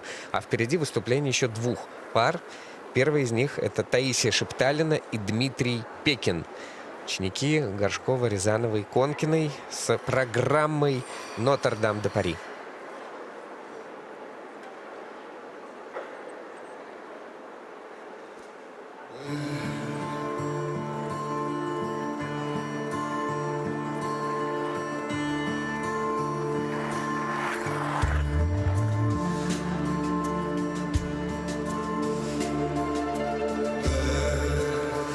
C'est un mot qu'on dirait inventé. Quand elle danse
Таисия Шепталина, Дмитрий Пекин. По сравнению с другими танцорами выглядят более молодыми, да, потому что те порой уже даже такие более статные, вот, которые с ними соревнуются. Это Жабин, Башуров, Пилипенко, Михайлов. Но, тем не менее, довольно техничная пара и эмоциональная в том числе. И, кстати, я обратил внимание, что в Красноярске, где они по произвольному танцу из-за своих элементов заняли лишь 5-е место, но остались серебряными по сумме 2 программ, у них компоненты были выше всех своих соперников. Мне тоже хочется ребят похвалить за их техничность, за глубину дуг, за то, как классно они скользят, мягко, прям на низких коленочках, выжимаются ото льда. И получается такое плавное скольжение, очень мягкое. Мне немножко не хватило от Дмитрия, мне кажется, энергии, тем более в конце программы, когда уже музыка прям... Не только музыка, но и мы все ждали, что вот сейчас Дмитрий даст вот эту энергию. Ну вот чуть-чуть не хватило, но ребята молодцы. Мне нравится эта программа, у них много красивой хореографии. Вот поддержку мы видим на скорости, интересное положение в крутящейся поддержке. Комбинированная поддержка вообще. Еще меня удивило то, что при том, что это вполне себе драматичная такая программа и насыщенная, но они ее как-то делали очень спокойно, тебе не показалось? Ну, то есть все артистично, но я имею в виду с каким-то вот спокойным значением, как будто это они уверены в себе. Я здесь с тобой соглашусь, то есть мне как будто бы не хватило вот этой смелости, что вот прям вот на разрыв, как Нерва не хватило, да? Да, но это тоже, все-таки это соревнование, и я прекрасно, ребят, понимаю, что ты выходишь, и, конечно, когда идет такие... Ты очень близко к другим спортсменам, и ты выходишь, такой думаешь, может быть, здесь надо немножко сработать на сохранение, где-то не дать вот этот вот себе большой эмоции, раскрыть себя, вот, сохранить и сделать чисто. Возможно, где-то это бывает и правильный ход. Ну что же, они и по компонентам, и по технике, по оценке за элементы опережают своих конкурентов и в произвольном катании, и в сумме 2 программ. Таким образом, отлично, говорит ему Ксения Конкина, просто отлично. Вот, наконец-то улыбнулся. Нет, ну, добавит еще эмоций. Ну, а впереди у нас катание спортсменов, которые лидируют с серьезным преимуществом и претендуют, конечно же, на 1-е место. Очень мощные, крепкие, не только в этом составе участников, но и вообще в юниорских российских танцах. Елизавета Малеина и Матвей Самохин.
Ну, поздравляем Елизавету и Матвея, и весь тренерский штаб с этим стартом. Такая сложная и эмоциональная, и необычная программа. То есть вроде как Кармен, но в то же время это очень нетривиальный заход на эту тему и все то, как она представлена. По-моему, это очень достойное произведение и классный прокат.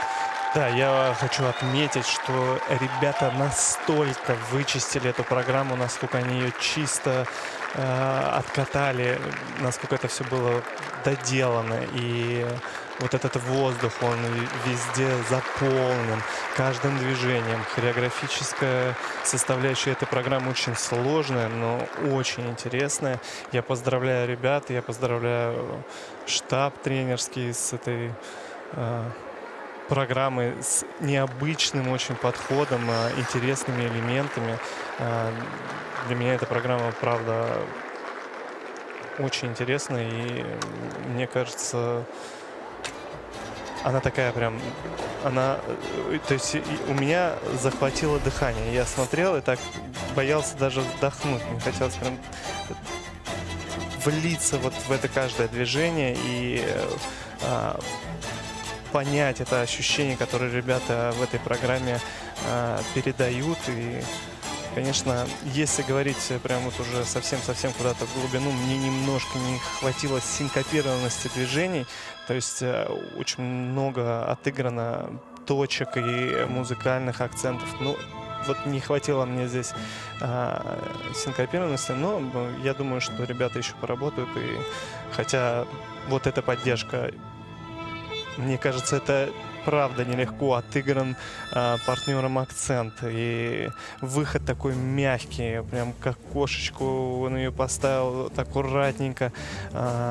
Блок на одной ноге. Элементы выполнены очень чисто. Сразу же с правильного ребра на правильное ребро. Выкаты, они не очень сильные, то есть из-под конька не летит снег. Вращение близко, на большой скорости. Скорости вращения, простите.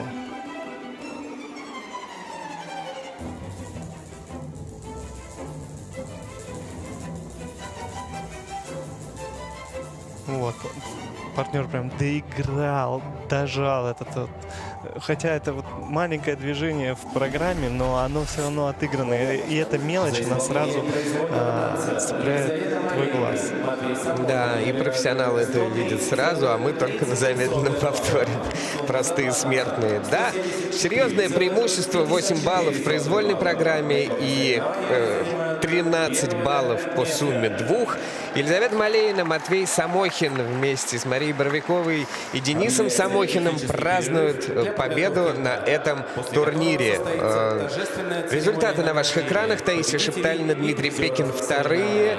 Затем с небольшим отставанием Милан Жабин и Вениамин Башуров, они третьи. Ну и претенденты на пьедестал так и остались претендентами сегодня. Полина Пилипенко, Владислав Михайлов, хотя сражались красиво, но сегодня у них 4-е место. Спасибо большое, Иван.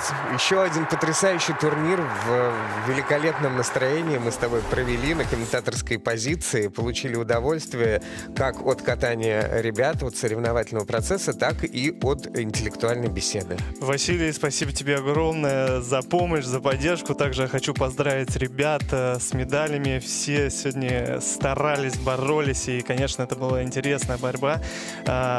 Победил сильнейший. Также я хочу поблагодарить Первый канал еще раз за приглашение и вас, дорогие телезрители, за то, что слушали сегодня нас. Очень приятно находиться здесь, в прекрасной компании, и наслаждаться фигурным катанием. Спасибо, до встречи.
Дамы и господа, мы начинаем торжественную церемонию награждения победителей и призеров всероссийских соревнований по фигурному катанию на коньках «Сердце Сибири» среди юниоров в танцах на льду.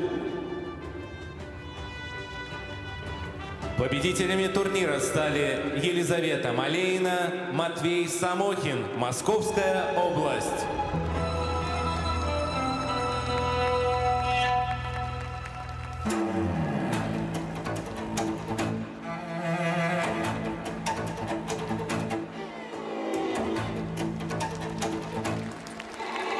Второе место заняли Таисия Шепталина, Дмитрий Пекин, Московская область.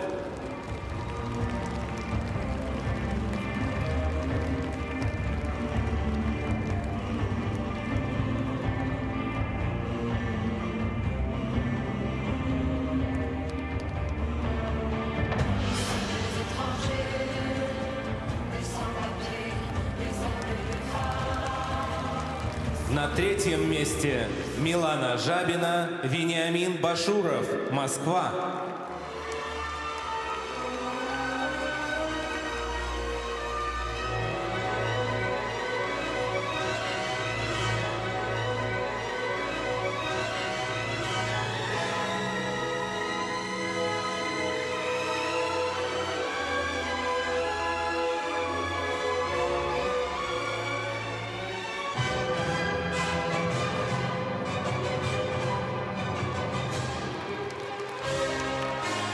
Медали победителям и призерам вручает рефери соревнований Сергей Чемоданов.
Цветы победителям и призерам вручает технический контролер Алла Шиховцова.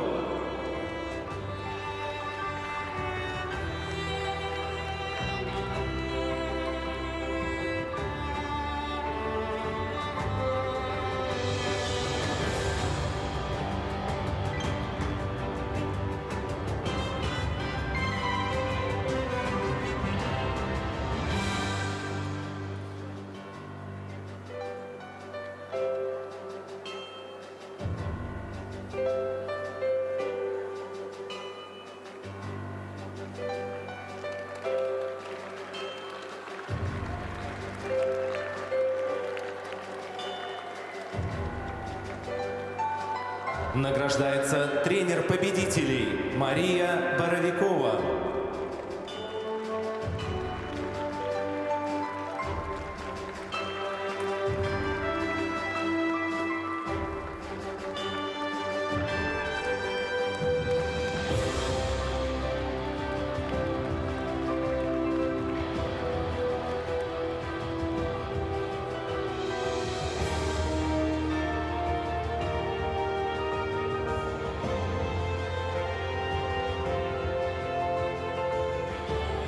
Фотография на память.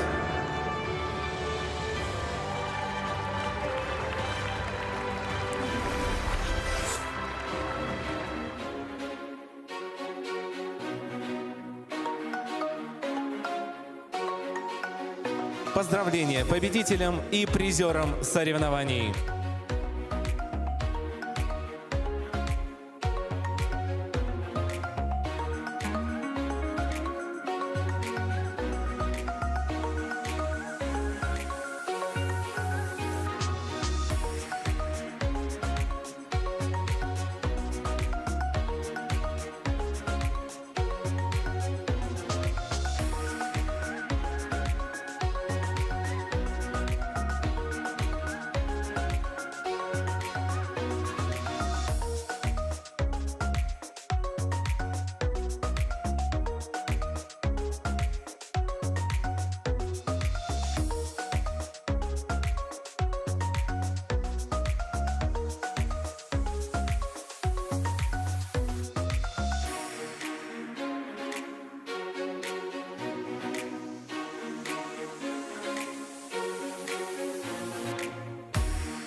Уважаемые зрители, через несколько минут мы начнем соревнования по произвольной программе среди спортивных пар. Уважаемые дамы и господа, представляем вам официальных лиц соревнований. Старший судья Регина Трусова, Казань. Судейская бригада. Судья номер 1 Анастасия Ширяева, Москва. Судья номер 2 Светлана Кандыба, Москва. Судья номер 3 Лариса Казьмина, Санкт-Петербург. Судья номер 4 Алла Машкевич, Челябинск. Судья номер 5 Святослав Бабенко, Тверь. Судья номер 6 Наталья Китаева, Москва. Судья номер 7 Юлия Соловьева, Томск.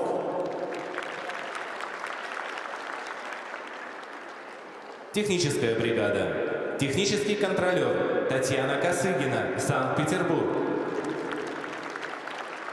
Технические специалисты Марина Австрийская, Москва. Александр Честных, Москва.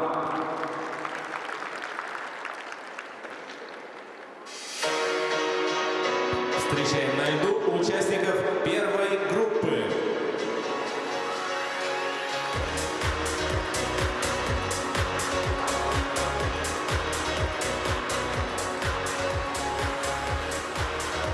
Ева Гуде, Андрей Рудь, Москва. Виктория Двинина, Виктор Потапов, Пермский край. Злата Камалова, Данил Панов, Пермский край. Дарья Самохвалова, Роман Романычев, Пермский край. Разрешена разминка.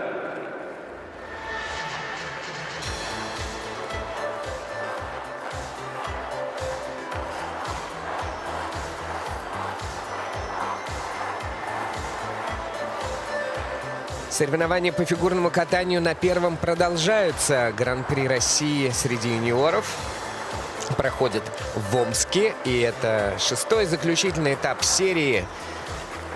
Сегодня спортивные пары покажут произвольные программы. 8 участников, разбитые на 2 группы по 4 пары. И первая группа уже на льду. А на комментаторской позиции Василий Соловьев и Максим Траньков. Мы приветствуем вас и приветствуем всех участников соревнований. Здравствуйте, здравствуйте, дорогие телезрители, любители фигурного катания, особенно парного катания. Надеюсь, что сегодня наши пары-юниоры подарят нам невероятную борьбу и накал страстей, как это было на всех этапах в этом году.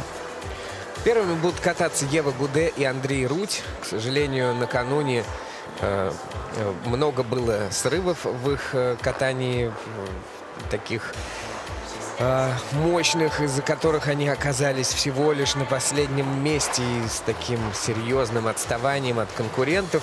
Но нужно немножко освободиться от этого состояния вчерашнего, да, и нам с вами, и им, и показать в произвольной программе максимум возможного.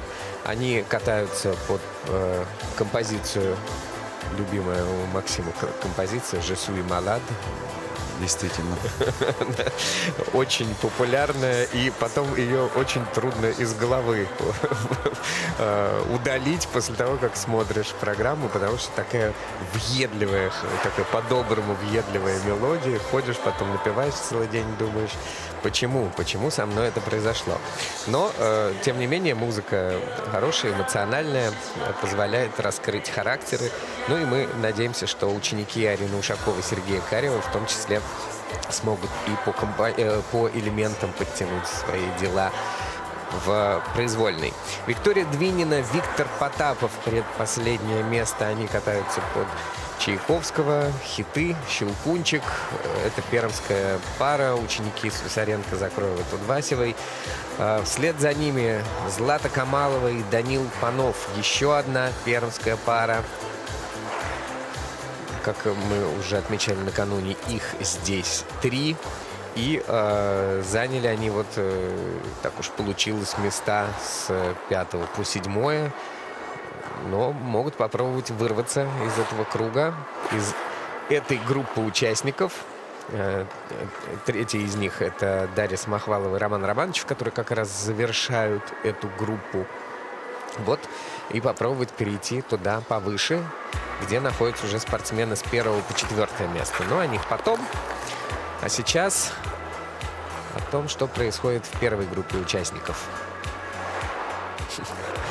Татьяна всегда такой вид очень настороженный на разминке. Что там происходит? Что мои ребята делают? Что? Все хорошо? Все хорошо. Вовлеченный тренер, это Очень здорово. вовлеченный, да.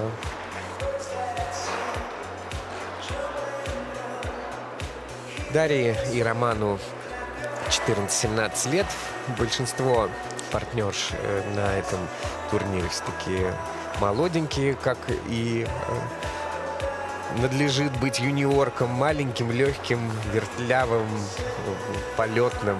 Ну, а мужчинам разрешено быть взрослыми вплоть до какого? До 22 лет. Ну да, Сейчас. повысили возраст. Для меня это, конечно, очень спорное решение ISU, что нужно поднять возраст юниорский в парном катании, потому что теперь, ну, просто уже взрослые мужчины катаются по юниорам. Для меня немножко это, конечно, странно. Как будто бы не хватает, я уже говорил об этом, категории нам одной, молодежи. То есть должны быть юниоры, молодежь, и потом взрослые. Так говорят, прослоечки не хватает, из-за этого такой разброс. То есть юниоры могут быть и 13 лет, и 23 года. То есть только 10 лет разницы между спортсменами, это, конечно, очень много. Ну, как у вас спорт просто такой, что девчонки Ну, раньше такого рано не было. начинают. Раньше 21 год было ограничение у партнера.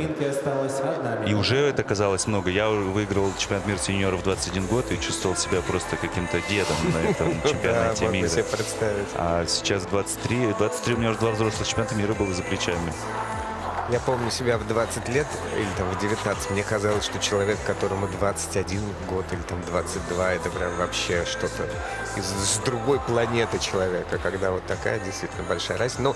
Ну, наверное, это какое-то такое, может, безвремение специфическое, когда не хватает, может быть, этих партнеров Не знаю. больших и крепких. Чем это обусловлено? Все хватало, и классные пары, звездные пары росли, и никогда сильно не проваливался парный турнир зрелищности на Олимпиадах. То есть, и если вспоминать те времена, с которых там я начал смотреть парное катание, да, мы помним и прекрасных Бережную Сихарулидзе, Артура Дмитриева с Оксаной Казаковой и с Мишкутенок с Натальей. То есть, и потом впоследствии Татьяна Маринин, Сихарулидзе противостояние с канадцами. Ну, то есть, каждый год это все равно были противостояния, это всегда было интересно смотреть. Никакой уж там пропасти, разницы большой не было между основными участниками. Но сейчас мы не про Олимпиады, а про этап Гран-при в Омске. Разминка закончена. И на льду Ева Гуде, Андрей Руть. Главные, наверное, такие неудачники в короткой программе. Но пожелаем им удачи здесь, в произвольной. Чтобы все у ребят получилось. Они реабилитировались перед своими тренерами и болельщиками за вчерашний неудачный прокат.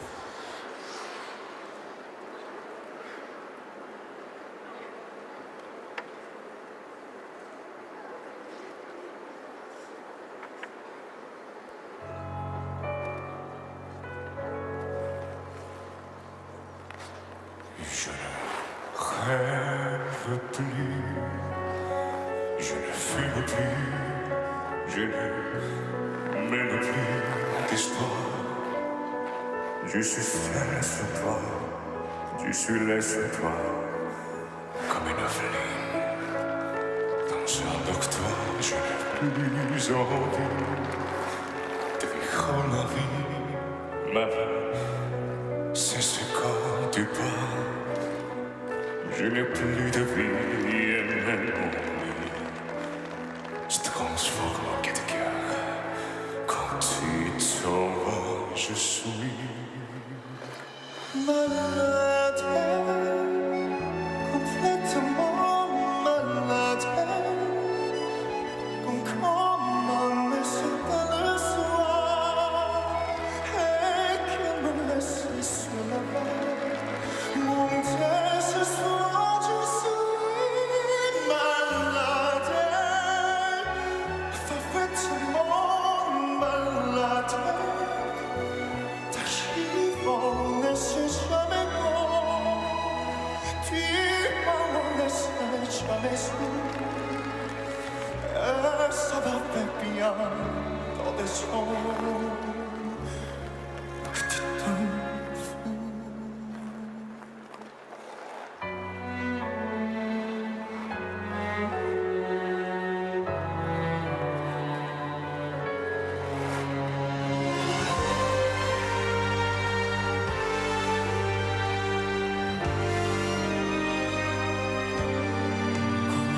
Comment empêcher? Je suis accroché à toi. Je suis fatigué, je suis épuisé de vexer d'être heureuse. Quand tu sois là, je vois toutes les nuits, mais tous les whisky pour moi. On ne m'aime plus et tous les bateaux portent ton amour. Je sais plus sûr, tu es partout, je suis malade, complètement malade. Tu vas seulement t'entendre encore, et je suis comme un oiseau, comme toi et dont je suis.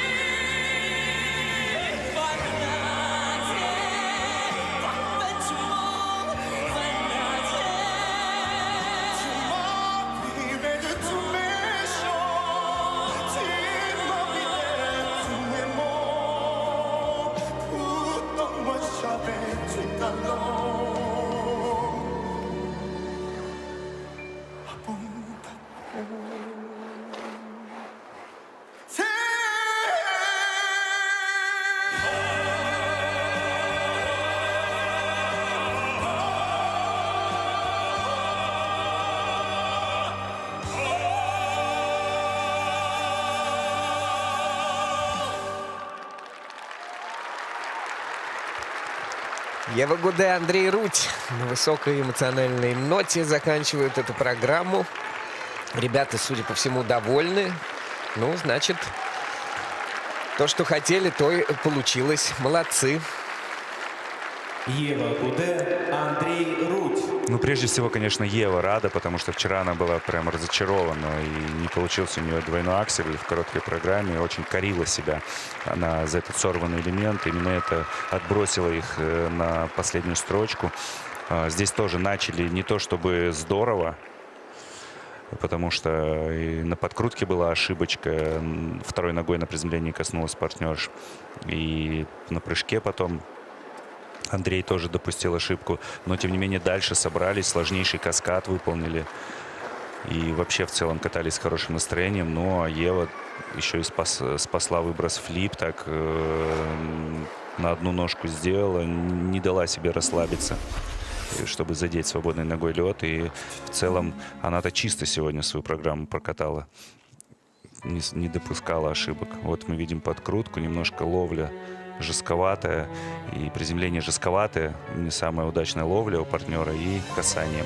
Мы видим ногой свободно. Здесь вот тоже степ-аут. Каскад решили перенести к следующему прыжку. Здесь уже с Луцем поборолся Андрей. Но, тем не менее, дальше добавил 2 акселя. И в целом успешно выполненный каскад.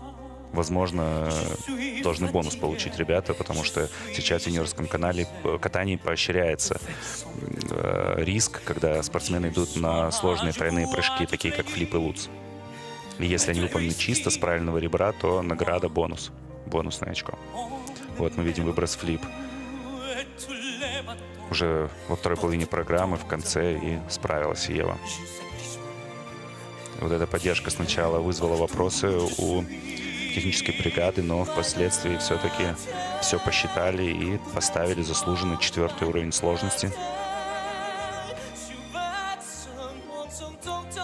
И вот закончили свою программу хореопоследовательностью. Довольно интересная концовка. Партнерша отъезжает к самому борту и такой контакт с судьями сейчас моден в фигурном катании. Да, красиво. А вот эта ошибка с приземлением из подкрутки на 2 ноги, Чем она вызвана? Потому что у простого зрителя вызывает ощущение, что как будто там же ничего нет сложного, чтобы на одну ногу приземлиться. Ну, партнерша летит не Он же её вертикально. держит. Партнерша летит не За вертикально, исполнение крутится, производной программы а так Ева немножко Гуде, горизонтально. Андрей Русь, И партнеру номер нужно очень хорошо ее поймать в бедра и мягко опустить на лед. Сумма за две То есть, программы может быть, не так 150 хорошо гривен. поймала, и поэтому Да, жесткое было приземление, не самая лучшая ловля. она подстраховалась второй ногой. Так что Да. получается. Ясно. 153 балла по сумме двух программ. Ну, в любом случае, много. Действительно, бонус получили за Луц, и много было четвертых уровней. Молодцы, ребята, хорошо откатали, хорошо открыли эти соревнования. Следующими катаются Виктория Двинина и Виктор Потапов. Петр Ильич Чайковский, балет «Щелкунчик». Это первая из 3 далее пермских пар.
Ну, другое дело по сравнению со вчера, и эта пара тоже здорово себя проявила в произвольной программе. Жаль, что в короткой не все получилось. И немножко вчера я говорил о неуверенности некой партнерши при исполнении координационных элементов, но сегодня как будто услышала разозлилась на меня и пошла штамповать и выбросы, и прыжки. Большущая молодец Виктория. Вот так и надо выходить на соревнования с таким настроем и так делать свои элементы. Сегодня просто выше всяких похвал ребята катались. Виктор очень опытный партнер уже. Он поднимался на подиум этапов Гран-при России с другой партнершей. Поэтому надежность в нем присутствует. Хотя немножко на прыжках сегодня его подкачивало, на тройных. Но, тем не менее, везде боролся. Везде все доделал. Пусть они не будут отплюсованы судьями, но, тем не менее, элемент сделан. Подкрут очень легко, хорошо. Вот как раз та самая ловля и аккуратная постановка на лед, что позволяет партнерше сделать его на одну ногу. Выброс сальхов не самый дорогой, не самый сложный, но, тем не менее, очень красиво сделан. Параллельный тройной сальхов. Вот здесь чуть-чуть близко к бортику оказался Виктор. Пришлось ему побороться, и судьи небольшой минус поставили за этот элемент. И на тулупе тоже немножко клюнул корпусом. Он здесь вот потянулся рукой ко льду, но лед не задел, ну и тоже получил небольшой минус. Жаль, можно было в плюсовой зоне сделать элементы. Партнерша сегодня по настрою молодец. Немножко не хватило вот на выброс Ридбергер здесь, да, на 2 ноги он был выполнен. Немножко у нее подгибается голеностоп, и всегда так немножко страшно смотреть, чтобы травму не получить. Поддержки с очень хорошими поворотами, покрытие льда отличное. Практически полкатка. Все это судьями оценивается, все это судьями отплюсовывается. Вот за выброс Ридбергер у нее... Почти у них, больше 1,5 баллов больше в базе получают за такую поддержку ребята, чем она стоит. За выброс Ридбергер у них минус от судей меньше балла. Я думал, что если на 2 ноги, то там прям сильно меньше должны ставить. Похвалили высоту и эффектность исполнения. Ну да, вторую половину, может быть, ребята до этого здорово катались.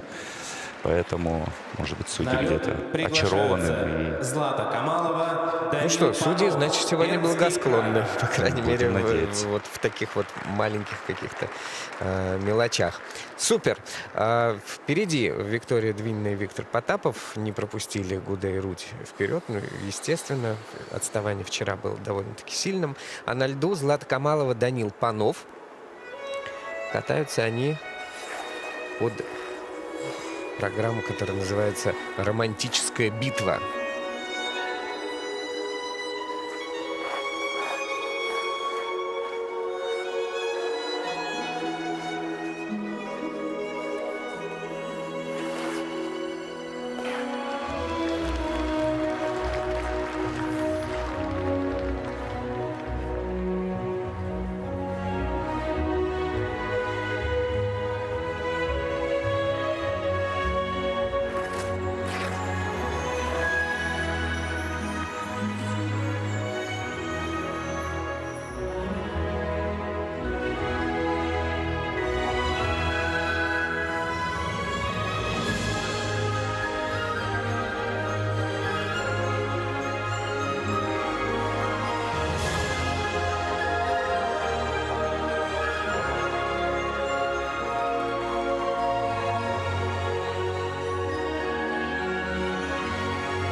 Злата Камалова, Данил Панов, бронзовые призеры московского этапа серии Гран-при. Данил Панов. Ну и много было сказано по поводу тех выбросов, которые у ребят случаются, и то, как партнерше приходится каждый раз выкручиваться из ситуации. И вот сегодня как раз тот момент, когда выкрутиться из тройного выброса флипа не получилось. Может быть, слишком ровно летело. А привык Такое бывает, да, бывает Ну, такое, что знаю. у партнерши, что видишь, как летит, неудобно, а выезд делает классно. И вот сегодня, может быть, было чуть поровнее и не получился этот выброс флип, к сожалению. Но, ребята, очень тяжелые 2 недели, потому что действительно 2 турнира подряд, дебют, причем такой громкий дебют, бронзовая медаль на этапе в Москве. И опять же, повторюсь, из Перми лететь в Москву — это плюс 2 часа по времени, потом вернуться обратно на несколько дней в Пермь, минус 2 часа, и потом еще полететь в Омск, скорее всего, через Москву тоже. Добираться не так просто, и поэтому, может быть, здесь тоже повлияла некая усталость у ребят. Вот здесь на Сальхове находят небольшой недокрут. Судьи по мне до Киноутса он тоже был. Ну, пока не Да, отмечают. но бригада не отметила, не будем с ней спорить. Но как будто бы и в Москве был недокрут, и, видимо, вот, конечно, очень неприятное падение.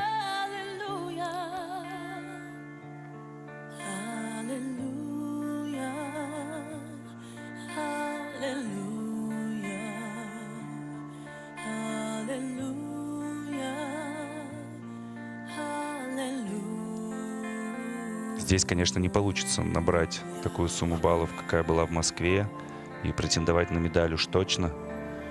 Ну вот, находят и на Луц. У меня связи нет с техбригадой.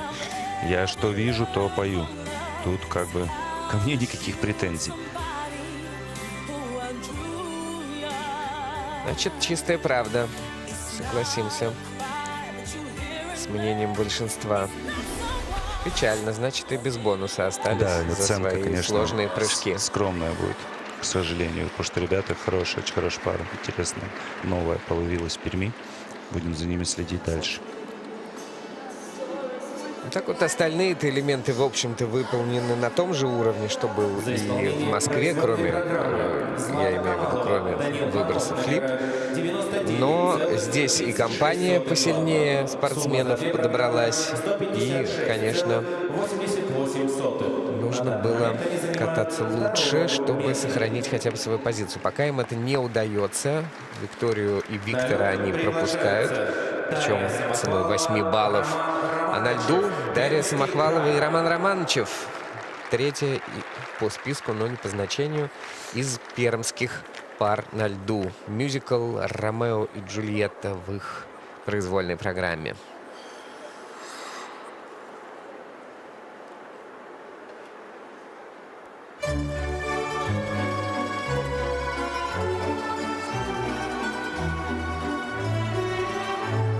J'ai 30 ans, je suis charmant, j'aime votre enfant, donnez-la-moi, je suis d'un bon parti, j'ai derrière moi des princes, des rois, je paierai vos dettes, si vous en avez, Ой-ой-ой-ой. vous obligez, mais à genoux, je vous Как же жаль. donnez-moi Juliette, car je l'adore. Cher ami, je suis surpris que votre amour soit aussi lourd d'erreur, de prendre un cœur avant son heure, avant son heure.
Очень жаль мне эту пару, потому что много я им комплиментов сделал на первом этапе и вчера во время короткой программы на их первом этапе.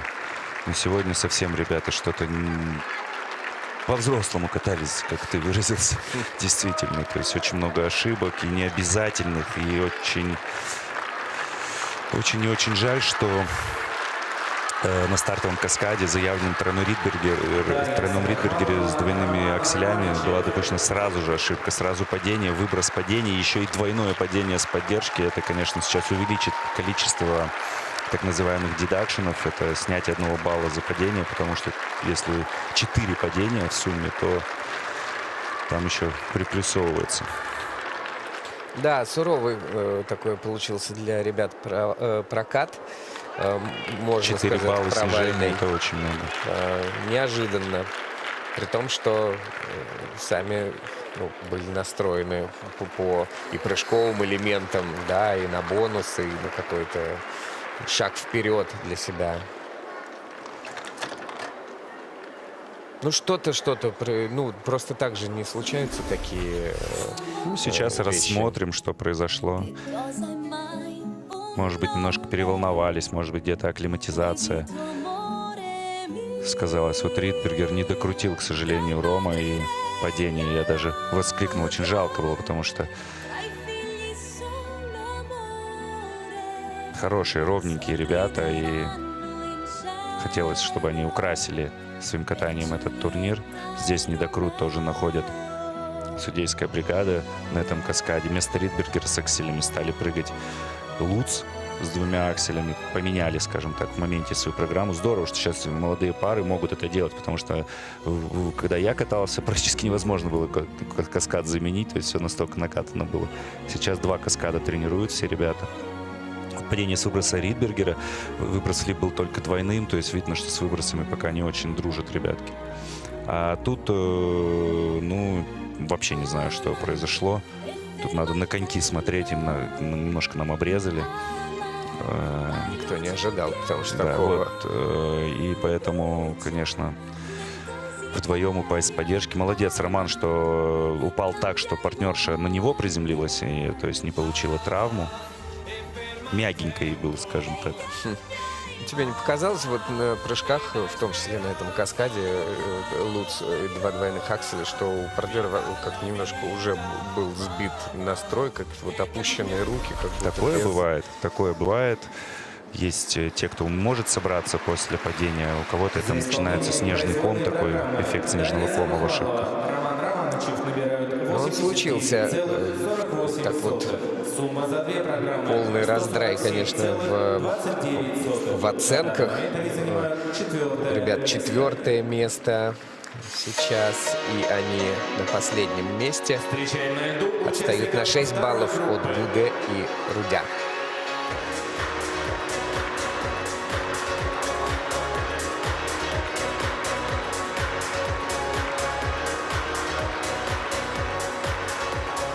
Амилия Шаяхметова, Мартин Бреславский, Москва. Арина Повсегова, Матвей Богданов, Москва. Альбина Камалдинова, Степан Маришин, Санкт-Петербург. Таисия Гусева, Даниил Овчинников, Москва. Разрешена разминка.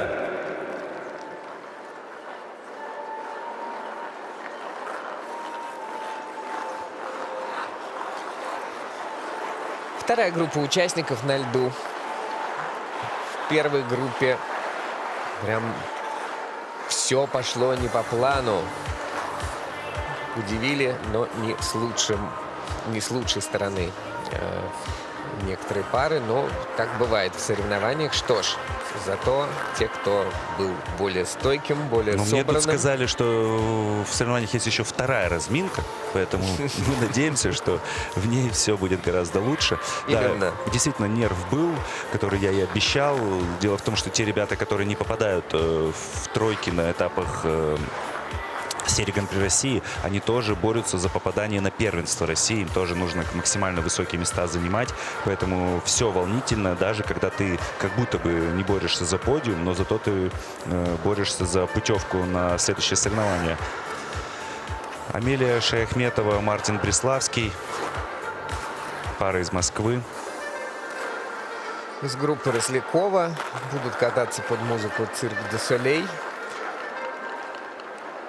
Амелия и Мартин выступали уже в этом сезоне. Четвертыми были в Магнитогорске.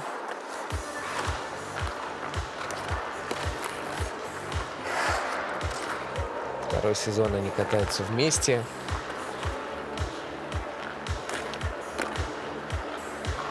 Во всех информационных бюллетенях всегда значится, что отец Мартина известный певец Доминик Джокер.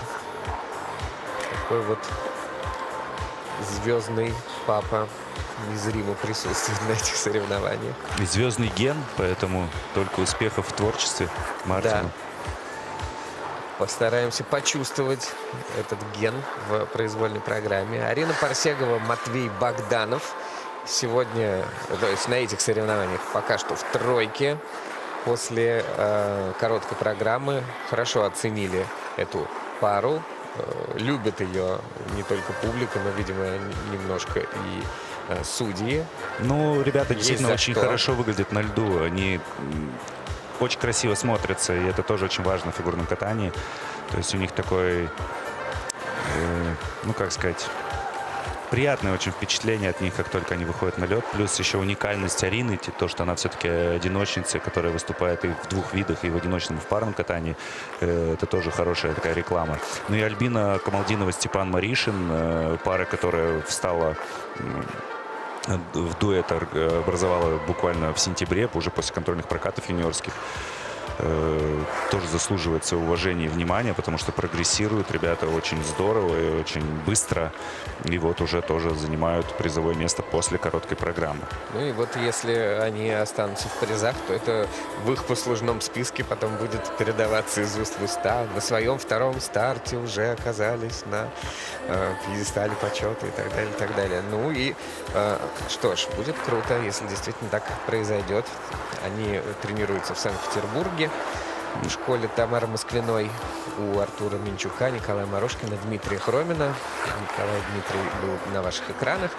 Ну, а первые после короткой программы Таисия Гусева, Даниил Овчинников.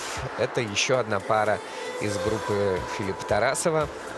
Дмитрия Замнина, который здесь присутствует с ними на соревнованиях, и Георгия Похилюка. Вторыми были в Казани. Да, тоже дебютный сезон на юниорском уровне у ребят.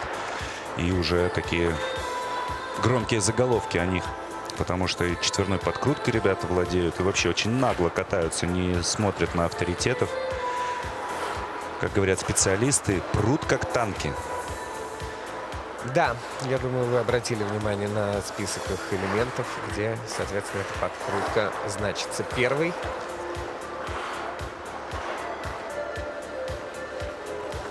Ну, мы не видим всю разминку, потому что мы тоже находимся у телевизионных экранов, у мониторов, но видели сейчас, что они отрабатывают выброс, подкрутку. Не знаем, пробовали они на разминке сейчас или нет, и кататься последними. На все есть время. Стоит ли вообще пробовать четверную подкрутку, если Ну, ты на ребят, разминке, как обычно не делается? хочется сгладить, но у ребят этот элемент очень эффектный, они довольно легко его выполняют.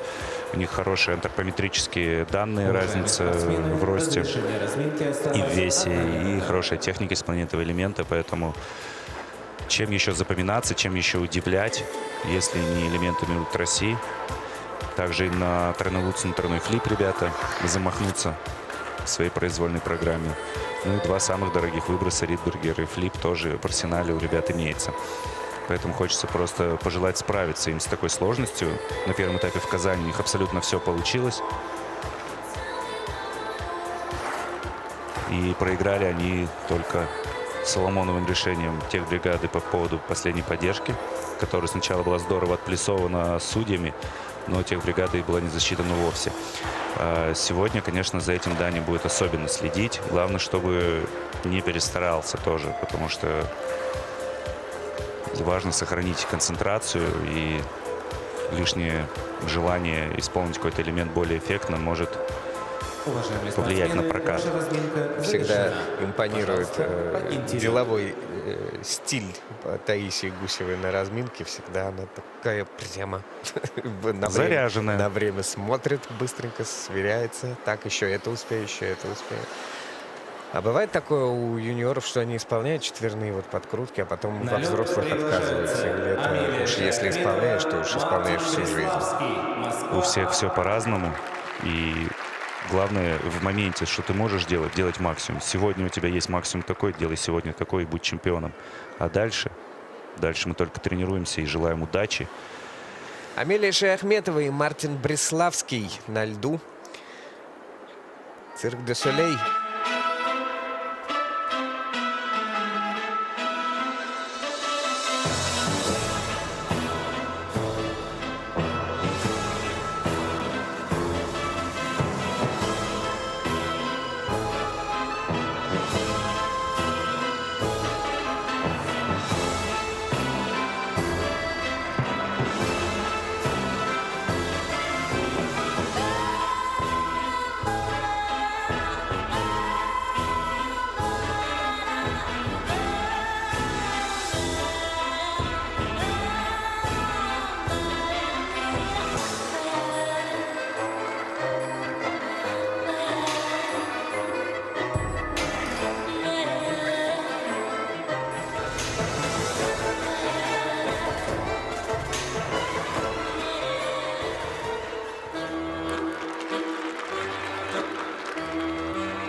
Амелия Шаяхметова, Мартин Бриславский открыли соревнования во второй группе.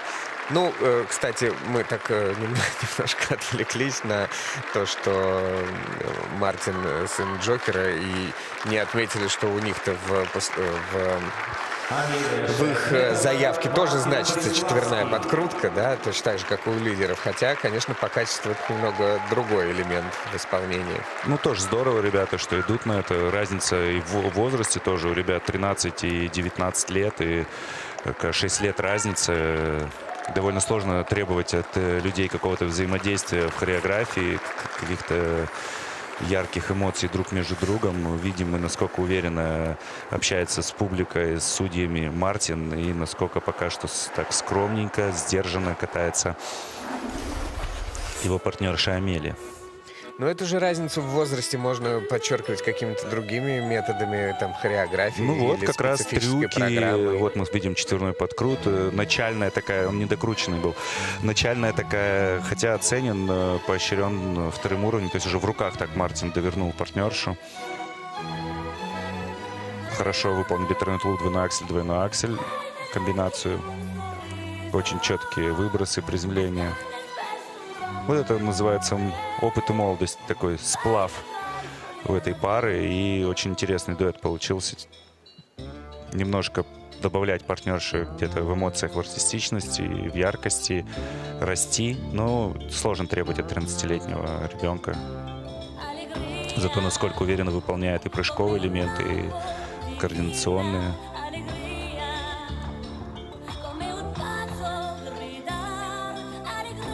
Во вращении судьи отмечают, не нельзя ли, засчитывают положение. сидя.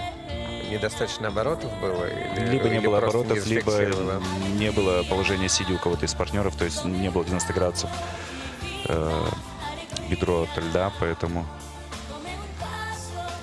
много пытались найти какие-то интересные концовка, например, начальная такая перебросочка, я уже про нее говорил, это еще Павличенко Хадыкин из этой же группы делали, поэтому приумножают трюки, сохраняют их в парном катании ребята. Я думаю, что ребята точно должны быть лидерами, потому что довольно уверенно они свою производную программу откатали, несмотря на эту ошибку в совместном вращении. Ну, с Магнитогорском вообще не сравнить, когда они дважды упали с выброса, с прыжка. И там баллов, конечно, было сильно меньше, где они выступали, да. Сейчас, думаю, баллов-то, небось, на 10, а то еще и больше наберут, чем в тот раз. 13 лет, а как партнеры держат. И выпрямила его, чтобы не нагибался, и ногу опусти. Молодец, Амелия, так и надо. Видишь? Видишь как? 112 баллов, да, на 7 баллов больше, чем они в произвольном в Магнитогорске получили. Ну и они впереди. Сделали заявку, на которую сейчас как-то должны ответить Арина Парсегова, Матвей Богданов своим катанием. Ученики Тарасова, Забнина и Пахилюка.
Ну что, молодцы, молодцы ребята.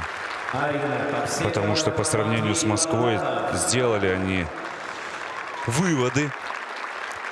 Сделал выводы Матвей прежде всего.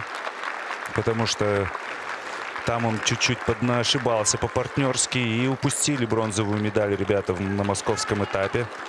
Всего 2 балла им не хватило для того, чтобы занять призовое место. И как раз вот совместное вращение у них было. Не взяли им положение сидя там. И здесь я прям за этим четко следил. Здесь вот Матвей прям старался и садился ниже. 4 оборота держал, чтобы все засчитали, чтобы все взяли. Ну а вот подкрутка, с которой они начинают, была 2-го уровня, а теперь техбригада поменялась. У нас же техбригада поменялась. Вчера один и тот же элемент вот оценен на 2-й уровень, а на этот... они точно так же сделали, как вчера? Мне кажется, они сегодня даже лучше сделали, чем вчера. Но вот сегодня более строгое где-то, может быть, судейство, другой взгляд у технического специалиста. Вот подкрутка. Ну, по крайней мере, ловлю можно было взять, и это был бы уровень 1. Почему ловлю, может, коснулась, его с этого ракурса было не видно. Не видно. Но, честно, я не спорю с судейской бригадой, то есть шаги не в ритме, рук не было, шпагата не было, ловли, если не было, то уровень 1, то база 100%, ни одной черты не выполнена. Я не спорю. Скорее, вчера было интересно, что 2-й уровень поставили. То есть взяли, видимо, шаги и ловлю. Но, как бы вот сегодня есть как есть. Да, я повторю, что это пока что очень сырой элемент у ребят, и то, что они так здорово его сделали и в короткой произвольной программе, это хорошо на сегодняшний день, потому что они, 2 недели его делают, там, 3.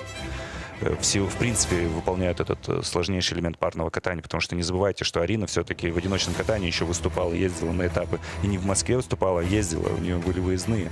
Ариночка прям героиня. И так здорово сегодня. 2 выброса, прыжки сложнейшие, тройной флип, тройной тулуп, двойной аксель комбинация, тройной луц параллельный. Все чисто, безо всяких пересмотров, никаких вопросов нет.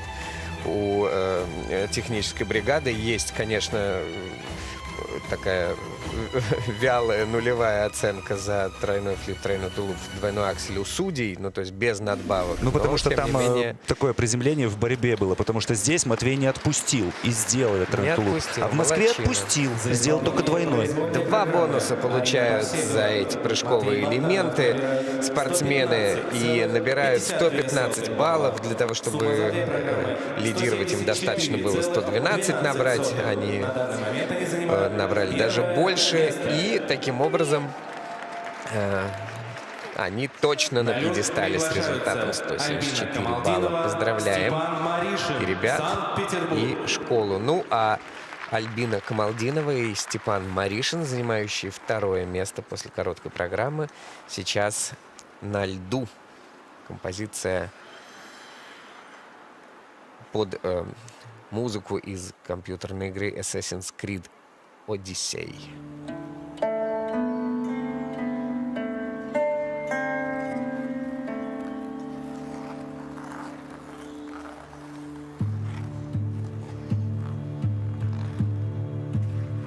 Y todos asteros y pautare che tonali stampado to sono nera coluthi arestitoni toro y de iros vitus mundos efcardios proscopin ton swan potmon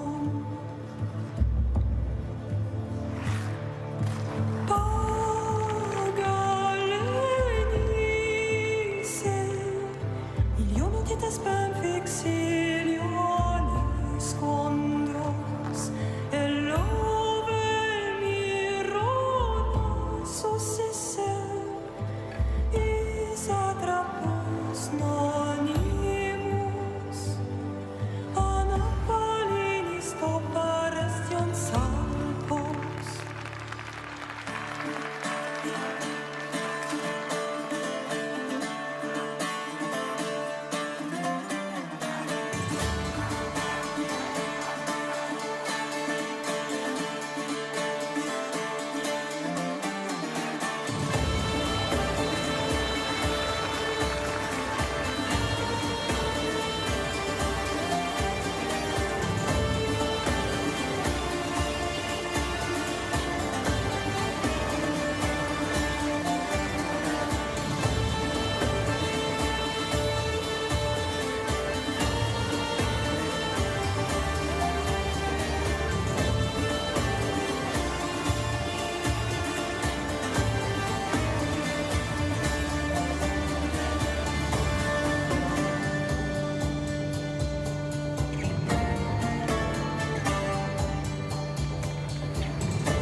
Эх, Альбина Камалдинова, Степан Маришин. Вот она, битва за призовые места. Надавила на психику.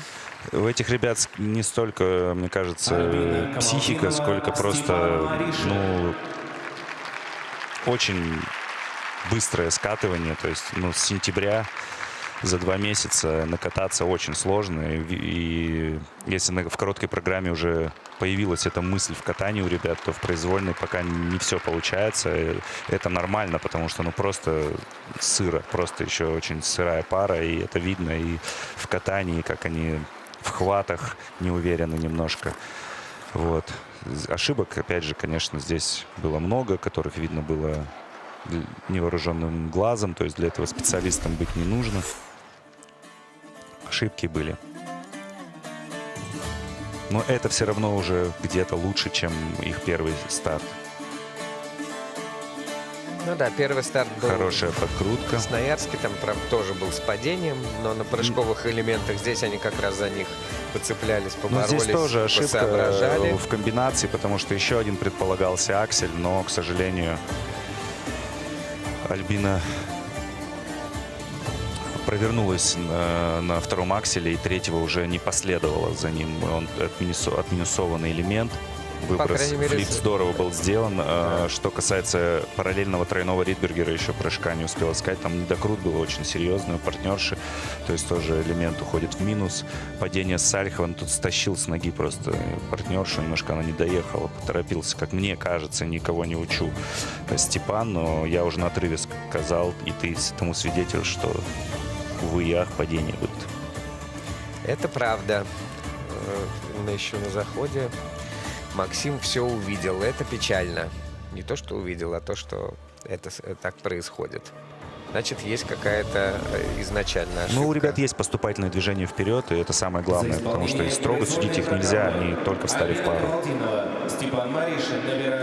Таким образом, получается, что не добрав даже до 100 баллов, они проигрывают даже Еве Гуде и Андрею Рудю, которые находятся в самом хвосте списка. Ну и 4-е место занимают по итогам 2 программ. Совсем расстроенный Степан уходит из Кисенкрай даже раньше окончания трансляции. Ну а на льду Таисия Гусева и Даниил Овчинников из Москвы под скрипичную композицию Эдвина Мартона будут катать свою произвольную программу. Очень ждем.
Таисия Гусева, Даниил Овчинников. Ну, прям хочется сказать, что ребята в каком-то таком нервном состоянии, которое, по идее, ничем не должно было быть вызвано, да? Совершенно спокойное лидерство. Все соперники попадали. Так бывает, когда нужно выходить и просто тебе нужно откататься. Это еще волнительно, еще сложнее. В борьбе настраиваться легче. Очень много ребята в борьбе сделали элементов сегодня, очень много. И вот то, о чем я говорил во время разминки, что вот эта излишняя слежка за этими локтями у Дани, она вот привела практически к падению на первой поддержке. Потому что уже так вот он это тянул, выгибал локоть, то, что ему абсолютно не свойственно, что это привело к ногам, к вопросам, то, что внизу происходит. Поэтому эту поддержку сейчас еще тоже смотреть будет. Очень нервно. Такую классную четверную подкрутку на третий уровень сделали. Такую четкую, с такой ловлей. Каскад, тройной лут с двойной тулуп, двойной аксель, тоже шикарно. А потом начались сложности. Вот мы смотрим, какая высота, ловля, четко. Партнерша не касается партнера. Классный выезд. Луц. 2 акселя следом. Казалось бы.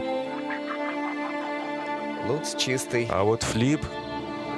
Здесь тоже нужно отдать должное, что обращали внимание на ребро у Данилы. Он очень много над этим работал. Тоже немножко техника прыжка поменялась. Старался он следить. Все равно получил этот восклицательный знак. На Луц хоть не получил. Да. Хорошо, что нам начало этой поддержки не показали, а то бы я не хотел еще раз ее увидеть. Хотя, если опять им поддержку отменяют, только теперь первую.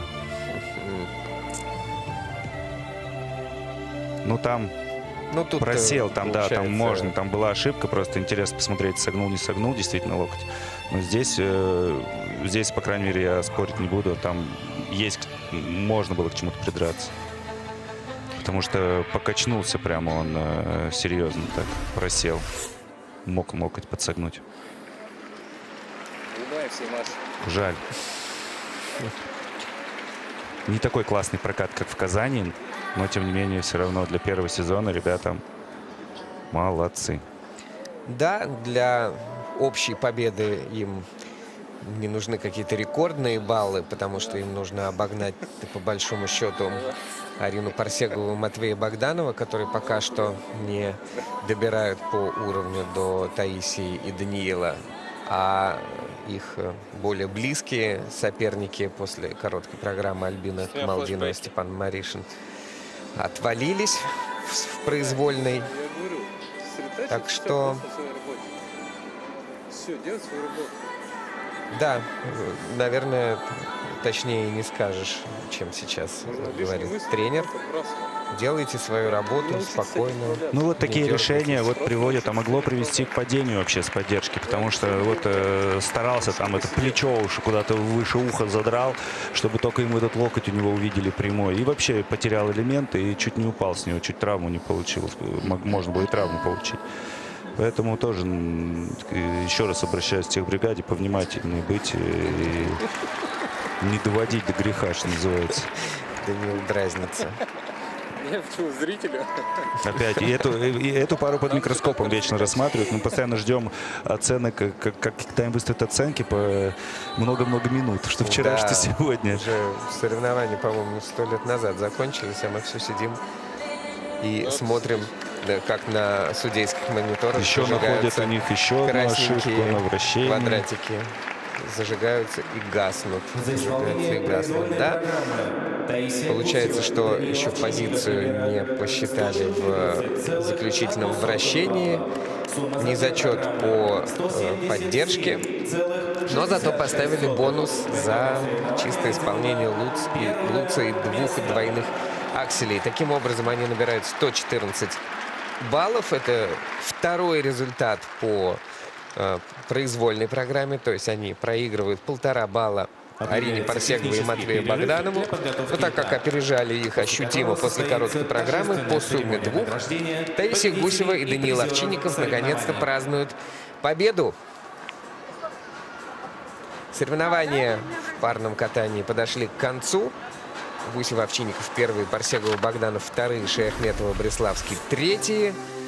Ну что, опять ты в шоке? Самый нервный турнир, потому что сегодня юниоры вот прямо... Обычно мы смотрим, как чисто ребята катаются, обсуждаем один-две ошибки. Тут прямо вот это последний этап, после которого все решится, под которого ребята встанут в рейтинге друг за другом. Да уж. Получат путевки на те или иные соревнования. Все это дало такой нерв, такую борьбу. И слава богу, что все это закончилось. Мы увидимся уже в Омске на турнире взрослых пар. Обязательно с Василием для вас прокомментируем все происходящее там. Там будет интересно, там будет реабилитироваться Мишин и Галямов за не лучшее катание в Казани. Все будет здорово. Мы в предвкушении. Смотрите фигурное катание на Первом канале. Я с вами прощаюсь. До встречи.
Дамы и господа, мы начинаем торжественную церемонию награждения победителей и призеров всероссийских соревнований по фигурному катанию на коньках «Сердце Сибири» среди юниоров в парном катании. Победителями турнира стали Таисия Гусева, Даниил Овчинников, Москва.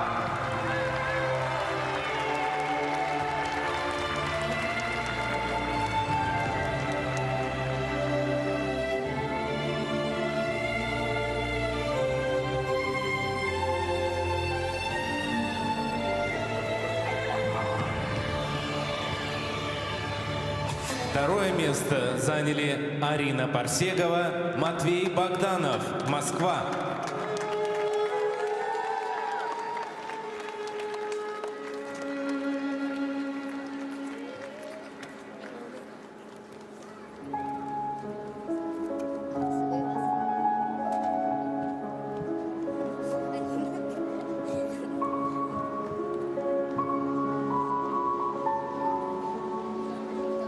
Обладателями бронзовых наград становятся Амелия Шаяхметова, Мартин Бриславский, Москва.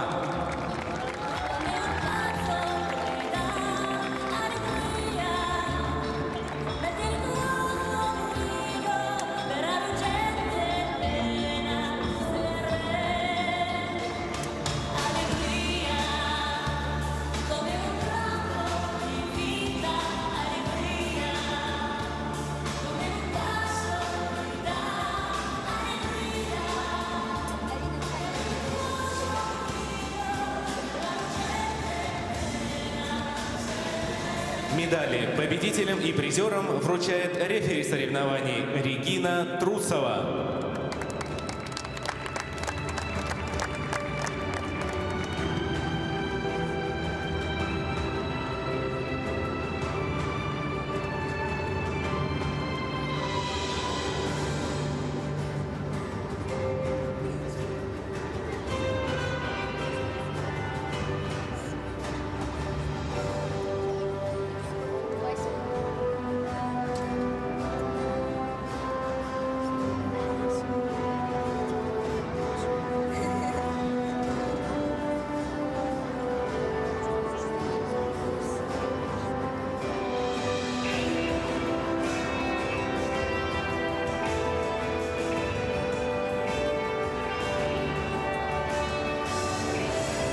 Цветы победителям и призерам вручает технический контролер Татьяна Косыгина.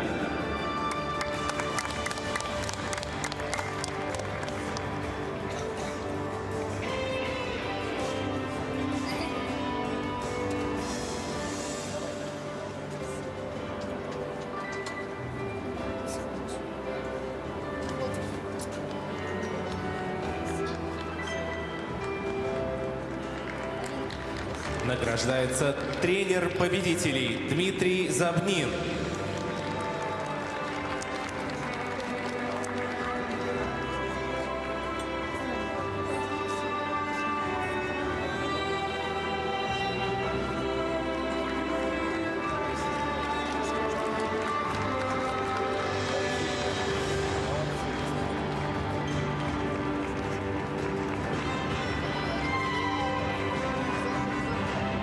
Фотография на память.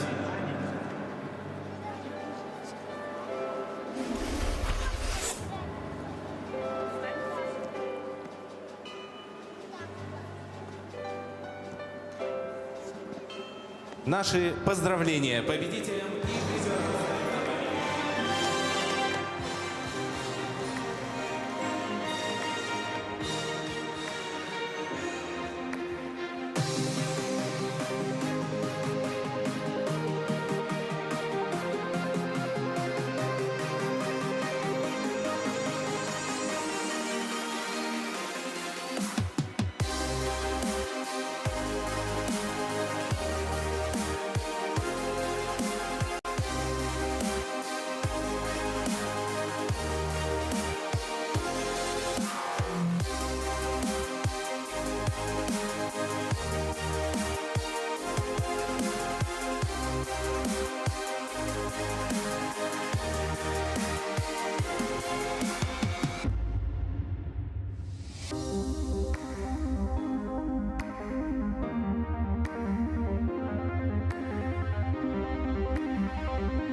Уважаемые зрители, через несколько минут мы начнем соревнования по короткой программе среди юниорок.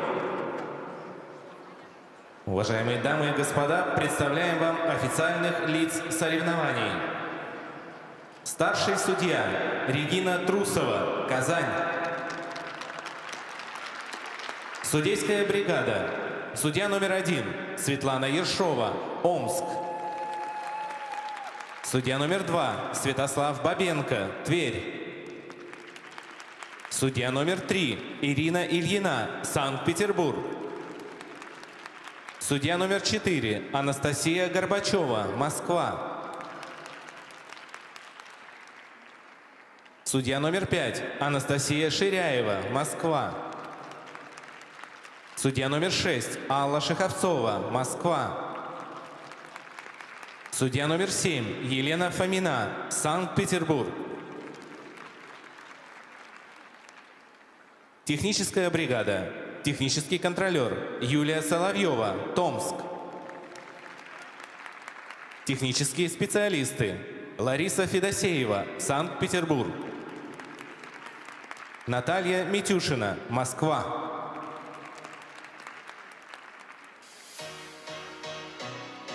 Встречаем на льду участниц первой группы.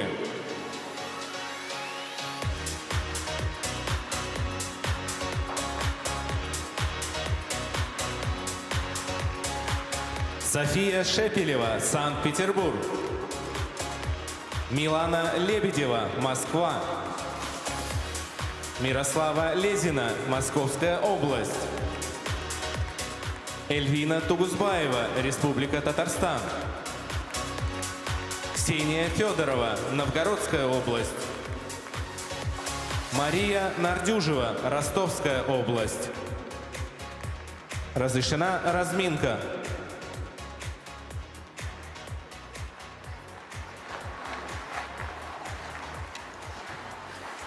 Настал черед соревнований в короткой программе у юниорок-одиночниц. Это Гран-при России по фигурному катанию. 6-й омский этап, заключительный в этой головокружительной серии, где так много всего интересного мы увидели, узнали, почувствовали. Ну и, конечно же, отдельную жизнь, маленькую жизнь прожили здесь спортсмены, большинство из которых выступали на 2 этапах. Мы видели и взлеты, и падения. Ну и все это благодаря Федерации фигурного катания на коньках России и Первому каналу, на комментаторской позиции которого находится Василий Соловьев и олимпийская чемпионка Анна Щербакова. Привет! Здравствуйте, Василий. Здравствуйте, наши дорогие зрители. Время, конечно, стремительно летит. Уже даже не верится, что сегодня мы с вами вместе вновь будем наблюдать за короткими программами наших замечательных юниорок на уже заключительном этапе Гран-при. Да, это так. И откроет эти соревнования София Шепелева, Дмитрий Хромин, Николай Морошкин, ее тренеры в Санкт-Петербурге, в школе Тамары Москвиной. В Магнитогорске она была 10-й. Ну, здесь новая жизнь в одиночном катании. Никогда не предугадаешь, на каком месте будешь, пока не выступишь, что называется. Здесь все будет максимально непредсказуемо. Мы верим, но в то же время увлекательно и интересно. Милана Лебедева на ваших экранах. Школа Ангелы Плющенко. Тренеры Евгений Плющенко, Артем Значков, Екатерина Митрофанова. Золото на первенстве Москвы среди юниоров. 4-е на первенстве России среди юниоров. Золото на турнире Кубок Москвы. Екатерина и Евгений дают указания спортсменке. Разминка в полном разгаре. И Мирослава Лезина на ваших экранах. Это уже, в свою очередь, ученица Оксаны Булычевой, которая была 8-й в Магнитогорске, где мы и видели ее программу. Совсем юная такая бойкая фигуристка. Катается под музыку, которая вам хорошо известна. Мадонна. Каково это, вот интересно, быть таким малышом и кататься под какую-то очень модную, очень классную музыку, потому что малышам же делают обычно такие еще программы, там, как у тебя была индейская с косичками. Да. Честно признаюсь, в Магнитогорске еще не видела выступление Мирославы, но уже тут по разминке вижу, что она даже тут отрабатывает связки, она улыбается, она делает все движения. Я уже прям жду не дождусь увидеть эту программу. Уверена, что это будет что-то очень яркое. Республику Татарстан представляет Эльвина Тугузбаева, спортсменка, которая в Казани заняла 12 место. Тоже мы ее помним. Хорошо каталась, очень интересно, но просто не пошли прямо уж так уж в плюс соревнования казанские. Тоже там было... Ну, вообще у юниорок очень суровые соревнования, там такая конкуренция. Чувствовала, что могла занять более высокую позицию, но пока была 12-я. Особенно подкосила ее, в том числе, короткая программа. Сейчас нужно чуть получше стартовать с самого начала, чтобы быть выше дальше. Вслед за Эльвиной Тугузбаевой будет кататься Ксения Федорова. Она представляет Новгородскую область. А вслед за Ксенией Мария Нардюжева. Это, в свою очередь, Ростовская область. Под музыку Грига в современной обработке будет Мария выполнять свою короткую программу. Первая на соревнованиях юниоров в Краснодаре в 2024 году, вторая на чемпионате первенства в Ставрополе. Тренируют ее Марина Вагизова и Егор Герасимов. До завершения разминки осталась 1 минута.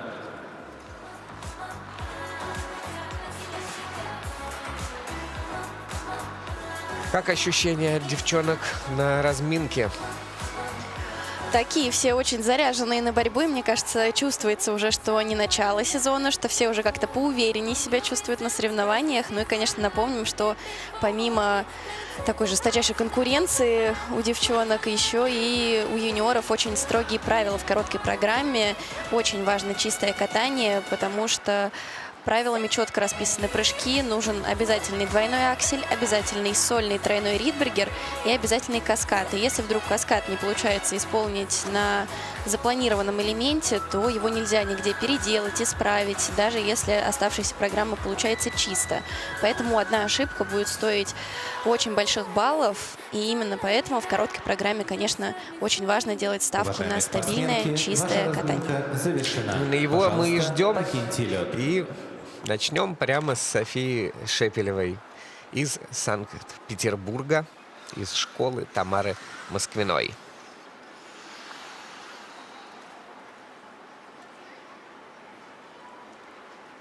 Для исполнения короткой программы на лед приглашается София Шепелева, Санкт-Петербург.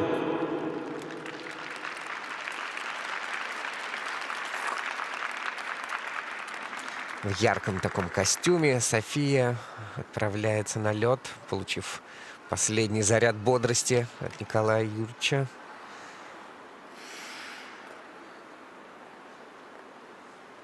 Очень боевая такая.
you to feel my energy.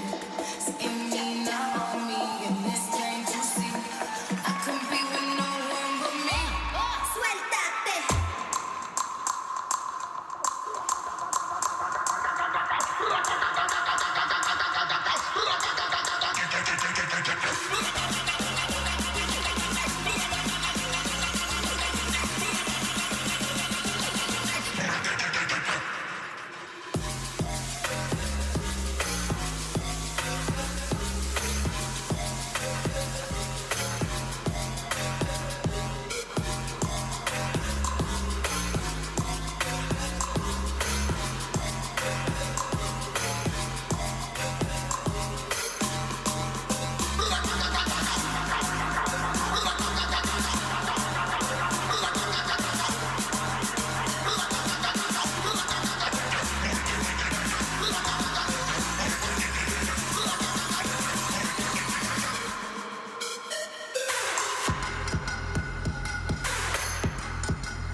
Ну какое расстройство. София Шепелева, такая боевая девчонка была сразу София видно. И она, Шепелева.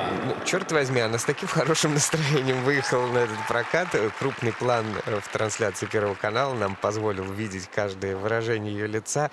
И такая неудача на этом, казалось бы, Ридбергере. Ну что ж такое? Ну, хочется сказать Софии, чтобы она не зацикливалась на этой ошибке. Действительно обидно, и на первом этапе справилась она со своей короткой программой, а тут с первого же элемента это всегда очень тяжело. Морально именно начинать с ошибки и продолжать, тем более, когда такая яркая, зажигательная программа. Видим этот огонь в глазах с самого начала, улыбку. Давайте посмотрим, что же не так было на этом Ридбергере. Сразу она в него очень как-то не дотолкнулась и очень широко пошла, и группировка неплотная, в итоге недокрут и падение с этого прыжка, но хочется похвалить. Быстро она собралась, не дала себе возможности горевать в прокате, поехала дальше, очень бойко продолжала свою программу и справилась с прыжками, показала, что это было лишь обидное недоразумение. Вот каскад во второй половине, флип-ту-луп с руками наверх сделала, и дальше в дорожке старалась отжигать и забыть об этой ошибке, а это всегда очень ценно, особенно для девчонок, которые под такую яркую музыку катаются. Конечно, нужно очень быстро выкидывать из головы ошибки, и здесь никаких вообще даже вопросов нет к Софии, с этим она сегодня справилась. Да, это правда. Ну вот на первом этапе у нее флип-тулуп так были, ну, не то чтобы там без падения, конечно, там она минусов наполучала, а здесь вот этот каскад пошел в плюс, и хоть было падение на Ридбергере, но по баллам она примерно то же самое набрала, что в Магнитогорске. Пожелаем ей удачи в произвольном катании. Пусть все будет хорошо. Милана Лебедева будет кататься следующей. Это школа Ангелы Плющенко. У Миланы романтическая такая, даже трагическая композиция. Pourquoi je ris, pourquoi je pleure? Voici le SOS d'un terrien en détresse. J'ai jamais eu les pieds sur terre. J'aimerais bien être un oiseau. Je suis mal dans ma peau. Je voudrais voir le monde à l'envers. Si jamais c'était plus beau vu d'en haut.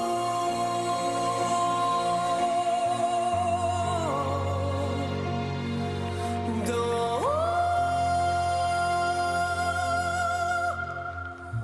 J'ai toujours confondu la vie avec des bandes dessinées.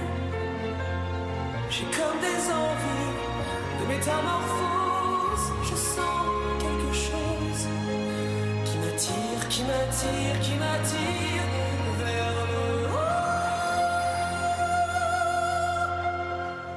Au grand loto de l'univers,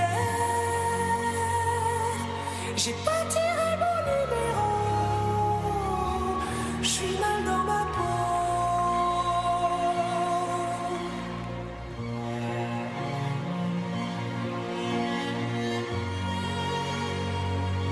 Et j'ai pas envie d'être un robot, mais trop boulot dodo.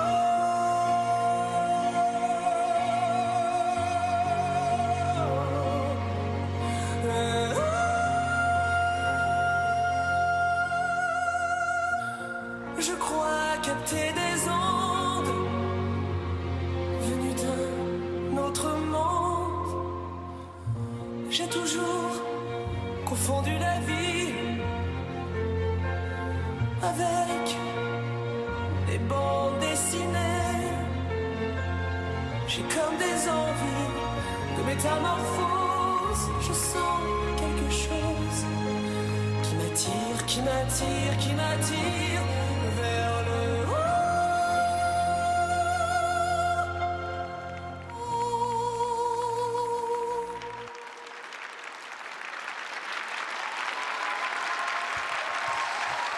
Ну, вот какая прекрасная Милана Лебедева со своей программой и довольно чистым катанием. Да, судьи напряглись на многих элементах, но не мы в этом виноваты, да, стоят у нас на судейских мониторах пересмотры и вращений, и прыжков, но так вот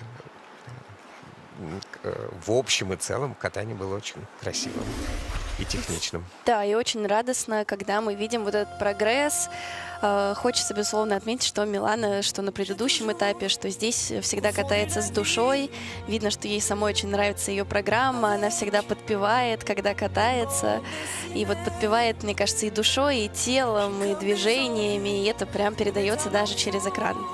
Что говорить про элементы, то на прошлом этапе каскад не удался, не удалось его чистым исполнить, а сейчас давайте посмотрим его во второй половине. Чуть-чуть она на нем осторожничала, возможно, из-за того, что была ошибка в прошлый раз, но это большой шаг вперед. Сегодня она его сделала, пусть находят не так круто, и он действительно был такой вот на грани, но это то, над чем просто, что нужно усовершенствовать, добавить немножко уверенности. А так сегодня замечательное и визуально такое чистое выступление было. Пожелаем еще больше уверенности с каждым стартом набирать.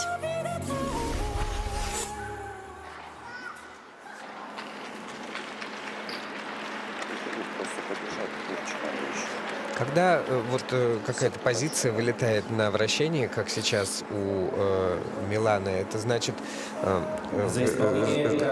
значит ли это, что вот именно на этом конкретном соревновании не проконтролировал, не дожал, или что-то всегда... Скорее всего, да, потому что именно когда позиции нет, это значит, что, возможно, не было позиции 90 градусов, да, то есть какая-то неточность была. Ну, Милана занимает на данный момент первую позицию, обогнав на полбалла Софию Шепелеву. И на льду Мирослава Лезина, ученица Оксаны Булычевой с программой от Мадонну.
pussy wanna see.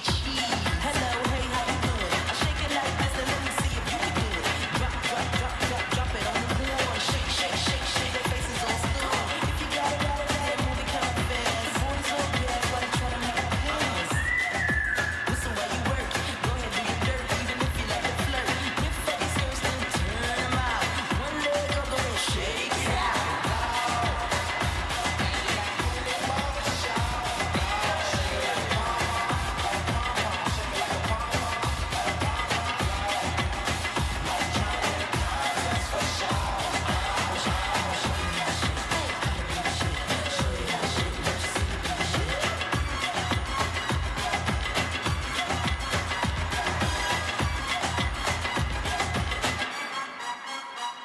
See, I was sitting in the lounge with my tight skirt on, and like the preview movie, he was watching the thong.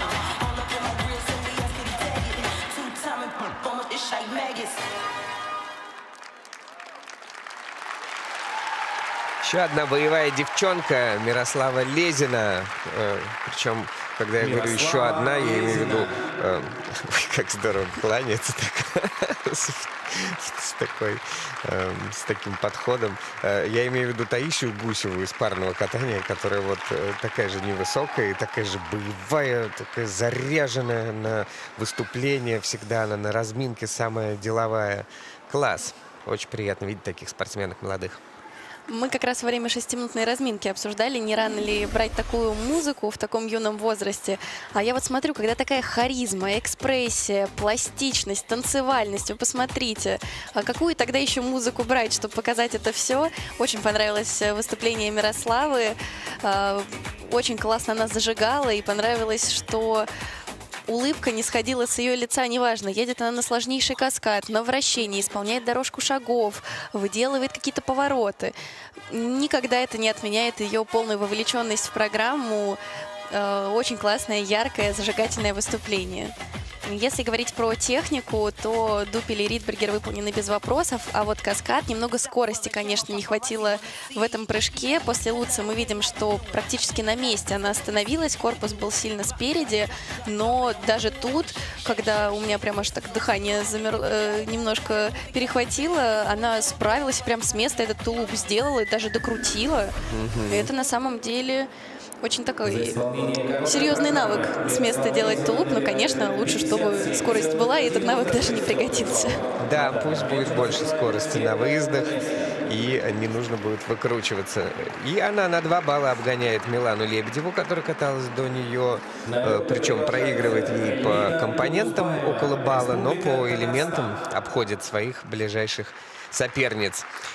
Эльвина Тугузбаева из Татарстана сейчас будет кататься. Тренируется у Эльвиры Сельсковой и Ренаты Казанской.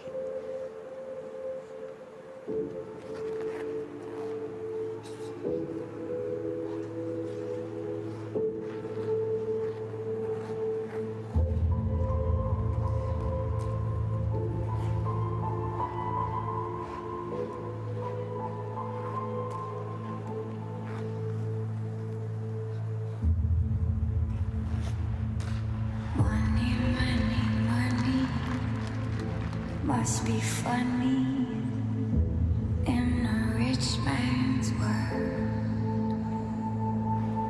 Money, money, money, always sunny in a rich man's world.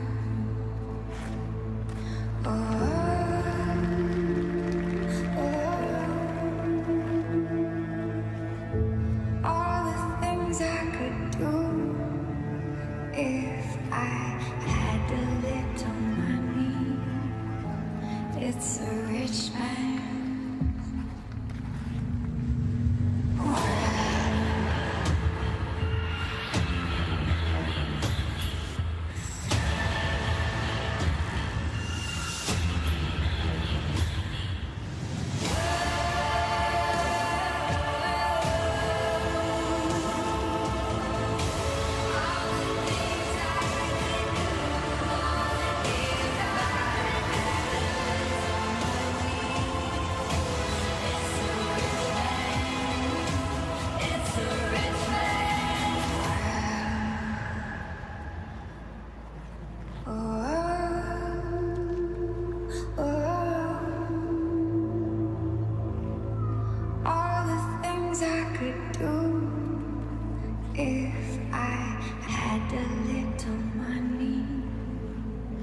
it's a rich man's world.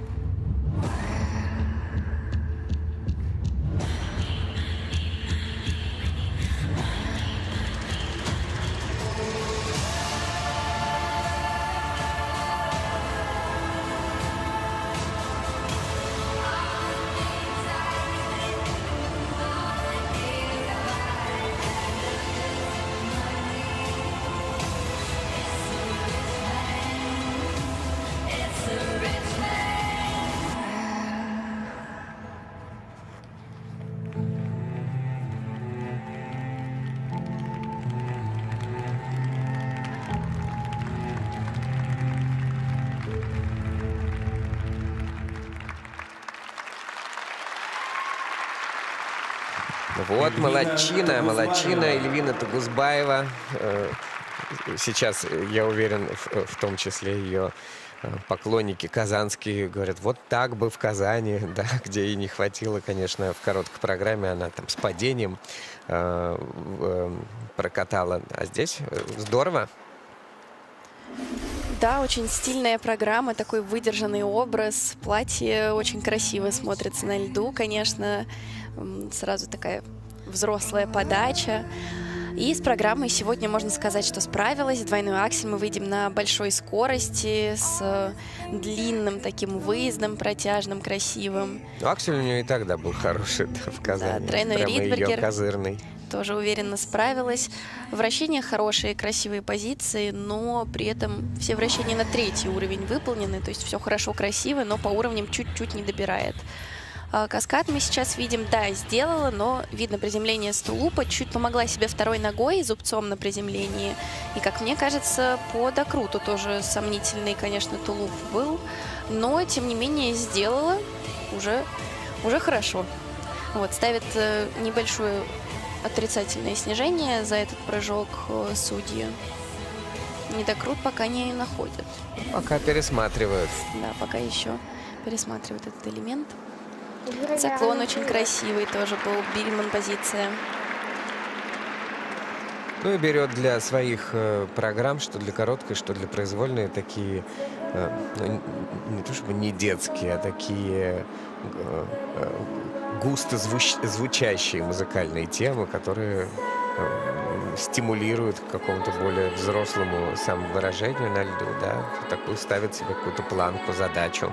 Да, уже такой задел на будущее, на взрослые соревнования, я думаю.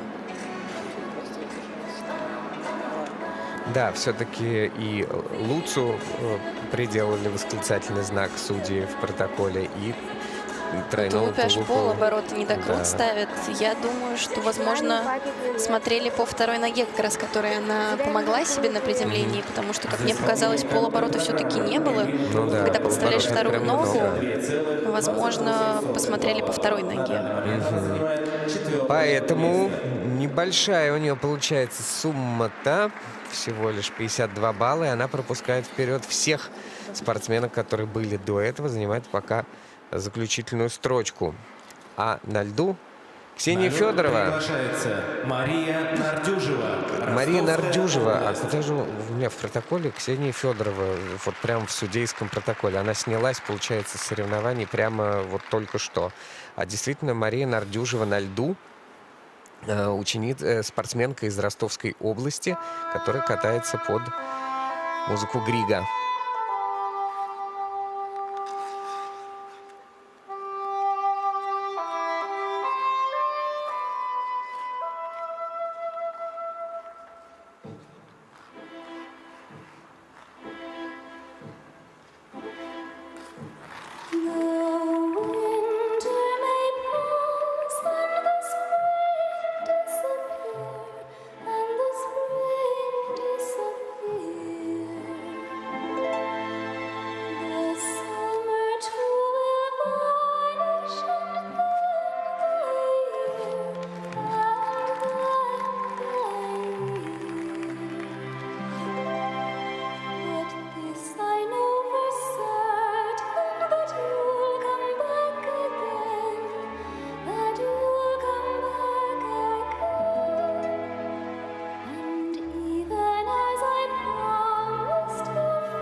Мария Нардюжева из Ростовской области.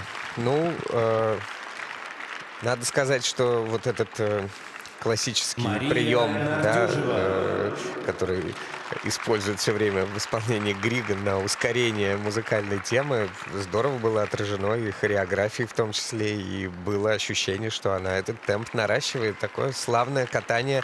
Было интересно наблюдать за этим выступлением.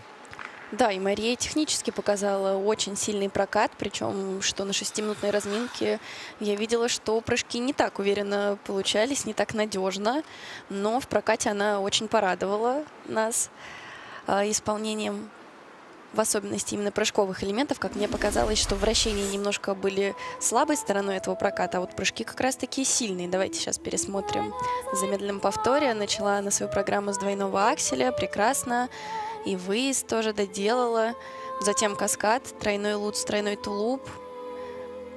Никакого желания пересматривать этот прыжок, копаться в каких-то докрутах, недокрутах не было, потому что прям вот с воздуха сразу уверенно докрученно она приземлилась с этого прыжка. Дальше вот заклон, немножко видели мы уже, да, там сложности на Бильмане, потеряла центровку. Затем тройной Ридбергер. На мой взгляд, абсолютно докрученный прыжок, хотя техническая бригада находит Q, небольшой недокрут, и снижает за это немного оценку, но честно скажу, что особенно в прокате я этого не увидела. Мне показалось, что и Ридбергер тоже был очень уверенно выполнен. Ну вот да, вращение немножко подтянуть, и в целом будет уже прокат, в котором ни к чему не придраться. Молодчина. В отличном настроении вместе со своим тренером. Они получают 4-е место с 52 с лишним баллами. На льду следующая группа участниц.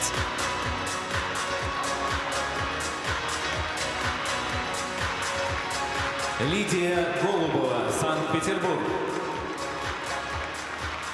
Агния Хазова, Тверская область. Маргарита Передельская, Орловская область. Агата Морозова, Санкт-Петербург. Аделина Камалова, Республика Татарстан. Валерия Шарапова, Санкт-Петербург. Разрешена разминка.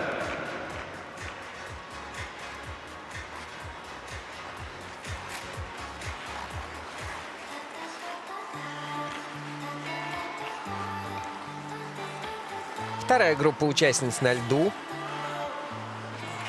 Соревнования в первой группе вполне себе соответствовали нашему настрою и ожиданиям, за редкими исключениями. Все девушки выполнили свои программы технично, красиво, эмоционально, продолжая дарить нам отличное настроение своими программами на соревнованиях по фигурному катанию.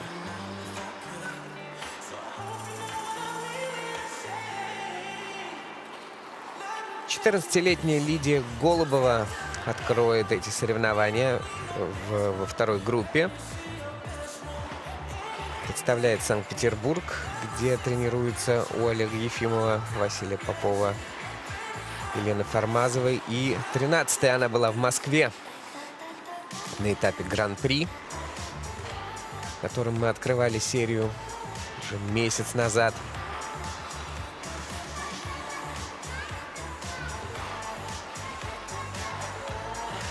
Третье место на первенстве Северо-Западного федерального округа.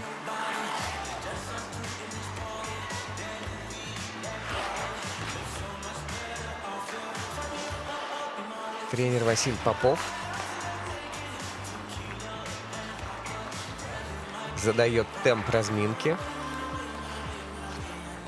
Агния Хазова из Тверской области, где тренируется у Екатерины Степановой. Победительница первого этапа региональных соревнований Кубок Верхневолжья.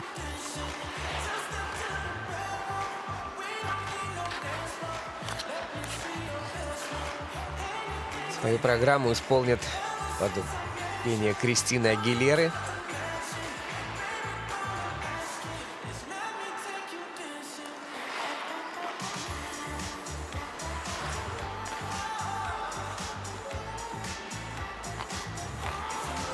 Маргарита Передельская приехала из Орла, где тренируется в спортивной школе ледовое поколение у Андрея Ханяна и Андрея Передельского. Даже точнее сказать, Андраника Ханяна. Победитель Кубка Орловской области 2 года подряд. Яркая во всем фигуристка, и улыбка такая блестящая, и костюм буквально слепит.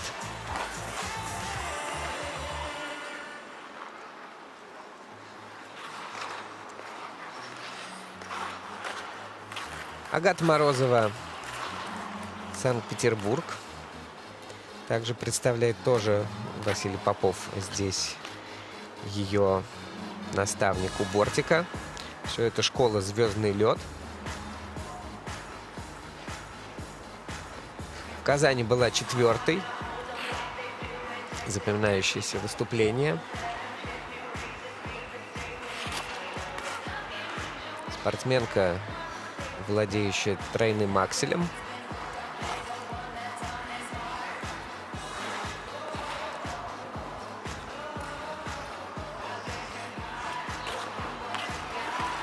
Сегодня в короткой программе тройной аксель мы увидим только, я надеюсь, что увидим только в 3-й группе участниц.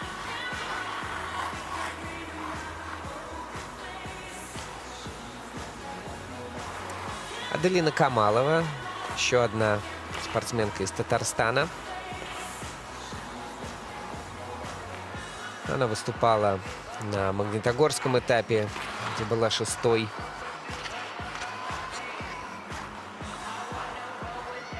Тоже по ее костюму могли предположить, что это будет вариация на тему «Кармен». Ольга Арбузова и Алина Алексеева тренируют эту спортсменку. Уважаемые спортсменки, до завершения разминки осталась 1 минута. Ну и в завершении Валерия Шарапова. Тоже совсем молодая, 13-летняя. Санкт-Петербург, где на одном из катков звездного льда ее тренирует Олег Татауров и хореограф Наталья Тушинская.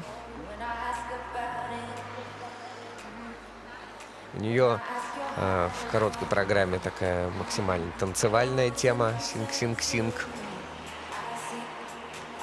Девчонки очень быстро размяли свои прыжковые элементы. Сейчас мы видим, что последние минуты разминки, а все уже раскатываются, закатываются, вращения отрабатывают, дорожки шагов.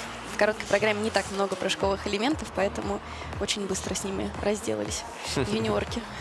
Ну и значит, что они получились, эти элементы. Да, что не пришлось ничего настраивать. Нужно ли, если не получается элемент, вот все-таки его еще и еще раз попрыгать, чтобы он получился? Здесь, я думаю, больше зависит от тренера. Кто-то говорит отпустить, оставить и как раз-таки сильно не зацикливаться на ошибках.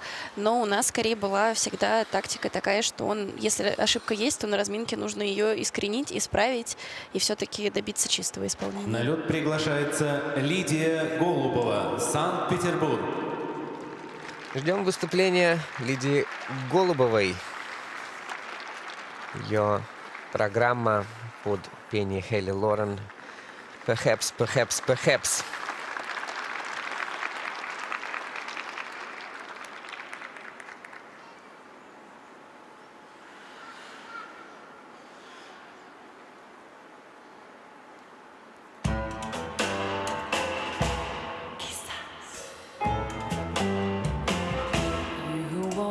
You love me, and so how am I ever to know? You always tell me, perhaps, perhaps, perhaps. A million times I've asked you, and then I ask you over again, but you only answer, perhaps, perhaps, perhaps.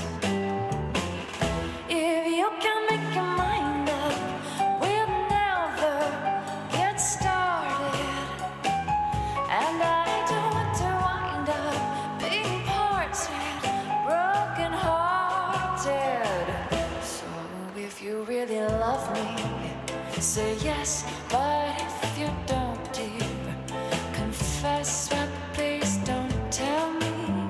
Perhaps, perhaps, perhaps.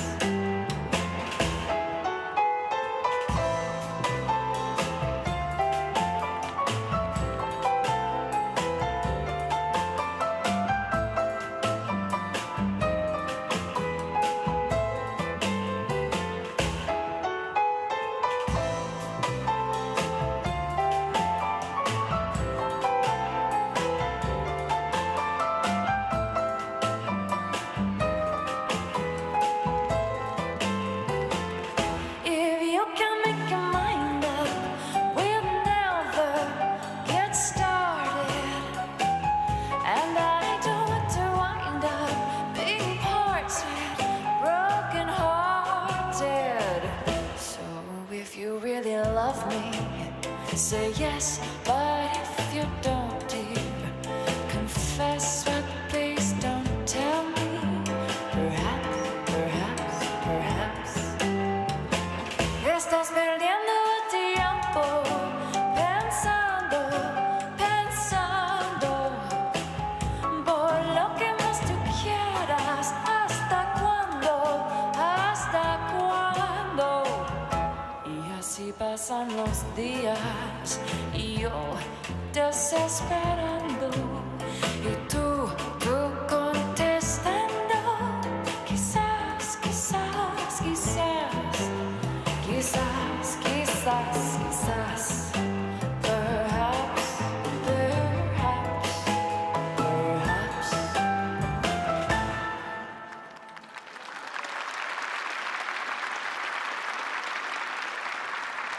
Легкая в восприятии танцевальная программа в исполнении Лидии Голубовой на ваших экранах. Ну, если бы не Ридбергер, жизнь была бы прекраснее. Но я думаю, что судьи суровые наверняка найдут еще что-нибудь, что там из свежего у судей.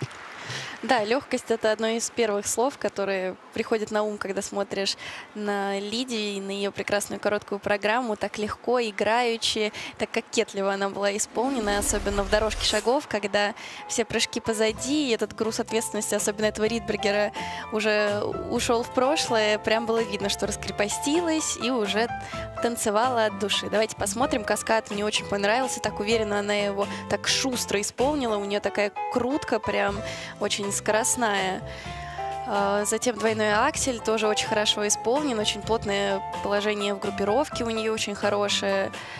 И вот Ридбергер — единственный прыжок, который я заметила, что очень долгая подготовка к этому прыжку была. То есть она вот прям очень долго стояла на этой дуге перед прыжком и как будто пыталась вот оттянуть этот момент до прыжка, до последнего. И как следствие мы видели степ-аут и небольшой недокрутик. На Ридбергере он действительно был.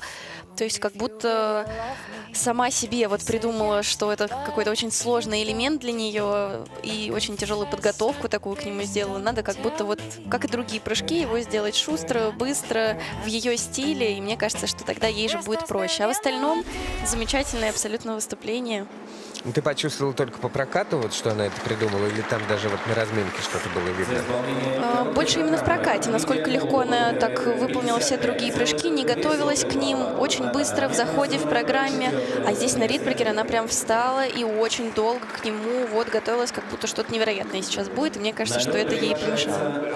Качает головой Василий Попов, когда видит оценки. Ну, 55 баллов, пока что 4-е место у Лидии Голубовой.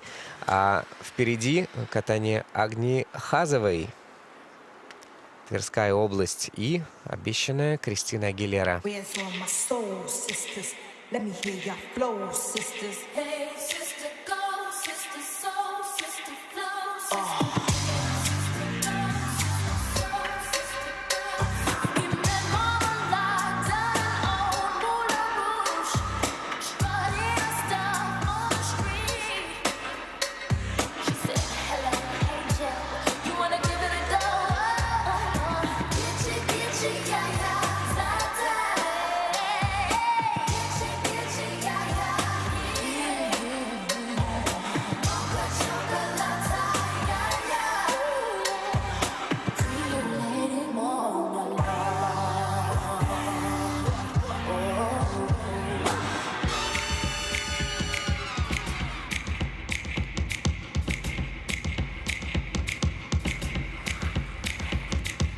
going through the club looking for a good time. Gonna make that shake that money on the dime. Gonna be a sugar daddy, she can work it just fine. Up on the table, she'll be dancing all night. Baby, now just come alive. Under the spotlight, all the girls wanna fall in line. We say, here come the ladies, about to give a little show. Here go the ones that give a show a little more. Get up, get up. Get up, get up. Get up, get up. So get your ass up, show me how you do it. Get up, won't let you rest. Get up, this is not a test. Get up, gotta give me the best. So get your ass up, show me how you do it. Okay, girls, let's show 'em how it's done. It ain't over till we say, and we've only just begun. Let me hear you say, hey!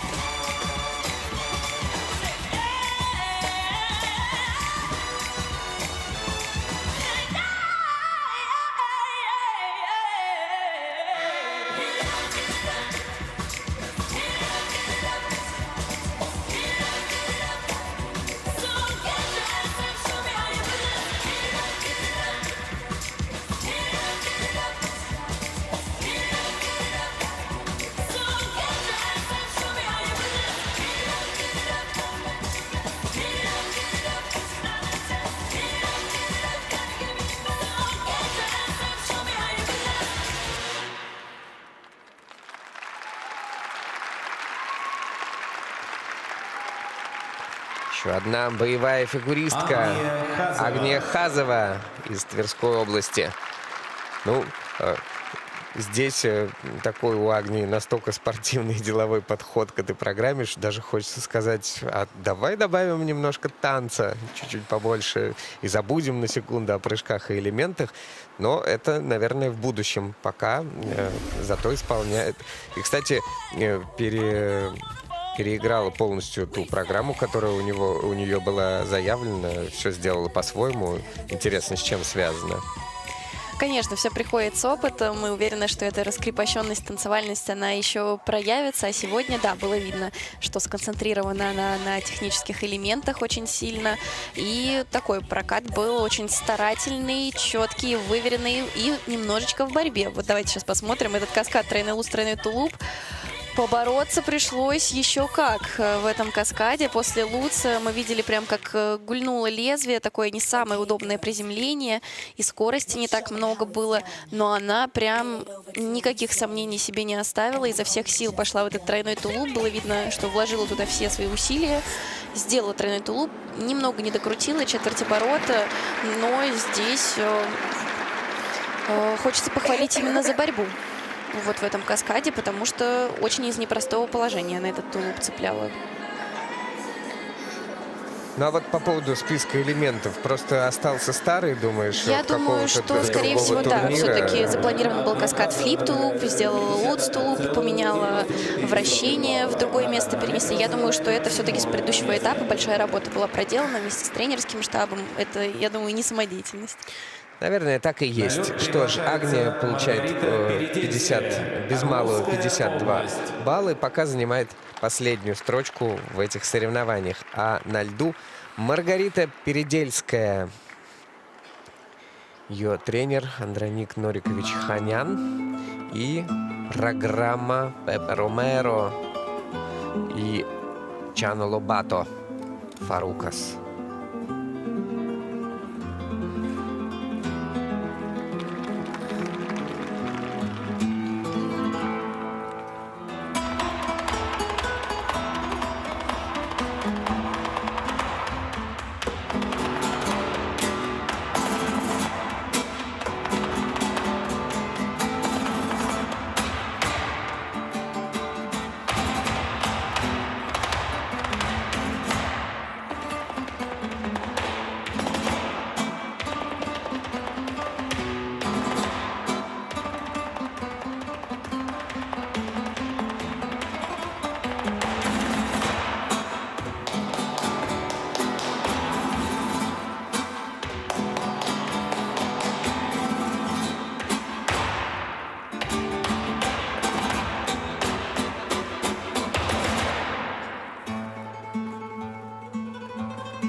Здорово скомпоновали такую гитарную фламенко-композицию, и видно, ну, с каким вот желанием и удовольствием она ее делает, даже несмотря на вот эту вот неудачу на каскаде в самом середине, где она потеряла, конечно, ну, просто катастрофическое количество баллов. Да, не без ошибок. Конечно, сегодняшняя короткая программа у Маргариты получилась, но насколько же приятно видеть вот эту улыбку широкую после проката, когда человек по-настоящему наслаждается и своей программой, и выступлениями. И это прямо сразу чувствуется, и, конечно же, очень нас радует. Ридбергер прекрасно сделала, с руками наверх, очень чистенько. Вот на вращении уже первая огреха, скажем так, была. Ставит лишь первый уровень без позиции. И вот как раз, когда она поднималась на пятку в либеле, насколько я помню, вот именно там потеряла равновесие. Ну и вот тут, конечно же, каскад, да, совсем он не удался, двойной аксель был сделан. А Луц полоборота недокрут, на передний ход, падение, к сожалению, и осталась без каскада. Да, это не позволит ей набрать сегодня высокие баллы. Но еще раз хочу подчеркнуть, что мне кажется, что самое главное, что сегодня она выступала так искренне, с удовольствием и сама наслаждалась своим катанием. А когда спортсмены наслаждаются своим катанием, то и зрители всегда тоже это чувствуют и тоже всегда наслаждаются выступлениями, несмотря на ошибки. Ну как же замечательно видеть такую улыбку. Искреннюю, заразительную. Но для нее это праздник. Вот она приехала на крутые соревнования, в крутую арену. Пусть да, все ошибки останутся здесь, в короткой программе, и дальше с таким же позитивным настроем, только вперед. Да, работать и прогрессировать. Будем стартовать, будет лучше. Будем стартовать, будет лучше, сказал ей Андроник Норикович. Да. Прекрасно. Агата Морозова на льду. Еще одна ученица Ольги Ефимовой, Василия Попова из Санкт-Петербурга, была четвертой на юниорском этапе Гран-при в Казани, где вот в короткой программе у нее был и вовсе пятый результат, при том, что каталась она чисто. Но сложные были соревнования по составу. Посмотрим, как здесь сложится. Ани Ленокс, песня «Я тебя заколдовала».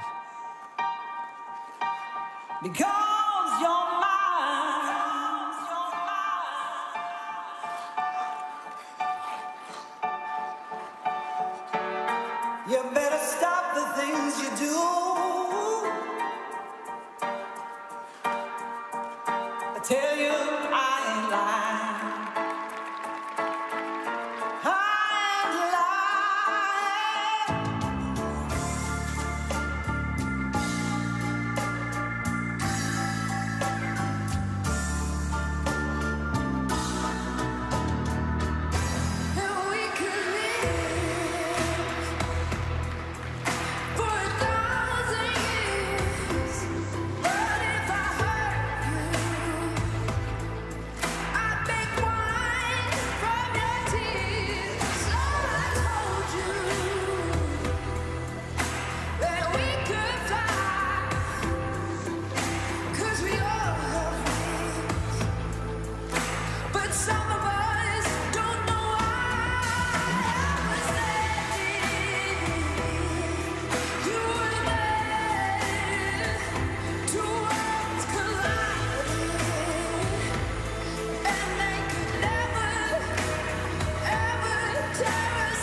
Очень необычное катание у Агаты Морозовой, очень запоминающаяся фигуристка всем, и образом своим, и постановкой, и костюмом, вообще всем.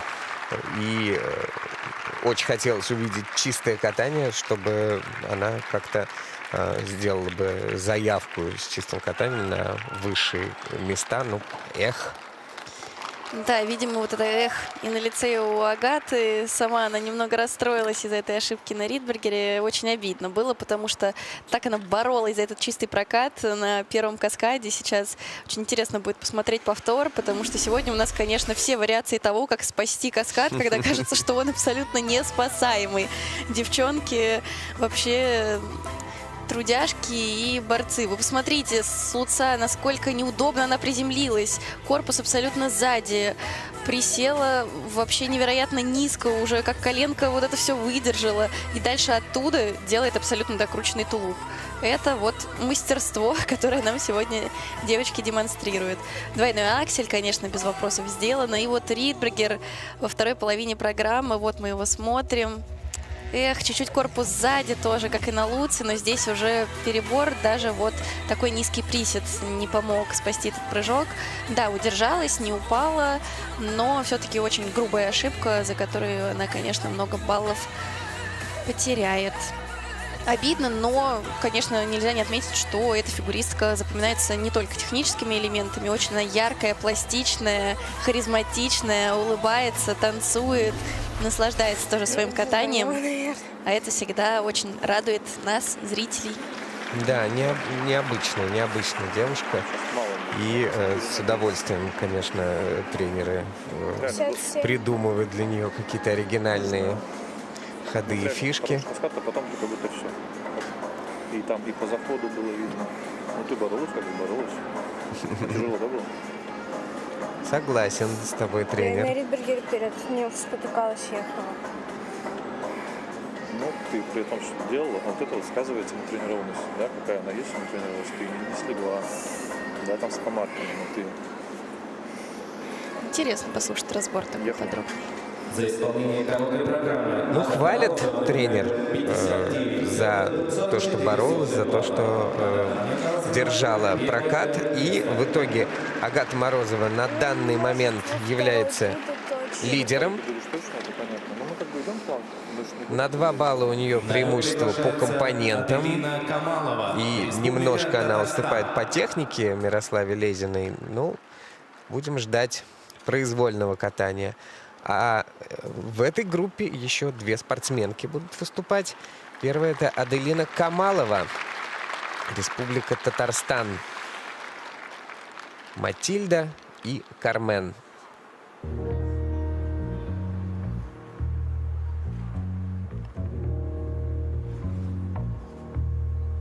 L'amour est un oiseau rebelle que nul ne peut apprivoiser.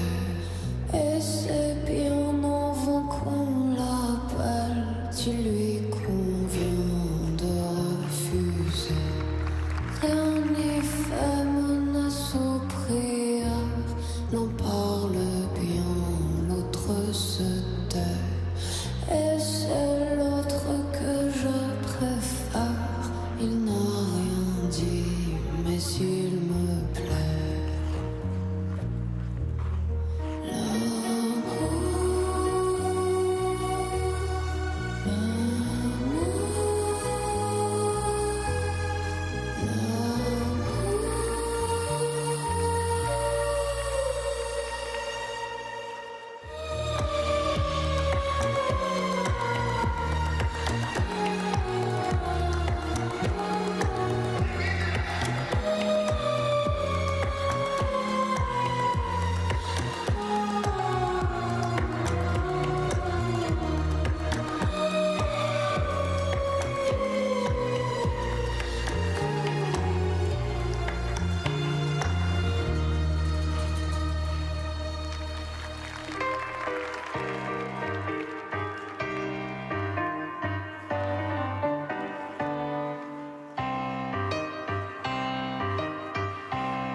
L'amour est comme loin. oiseau de Twitter. On n'est plus de nuit seulement pour 48 heures. D'abord on s'affilie, ensuite on se follow.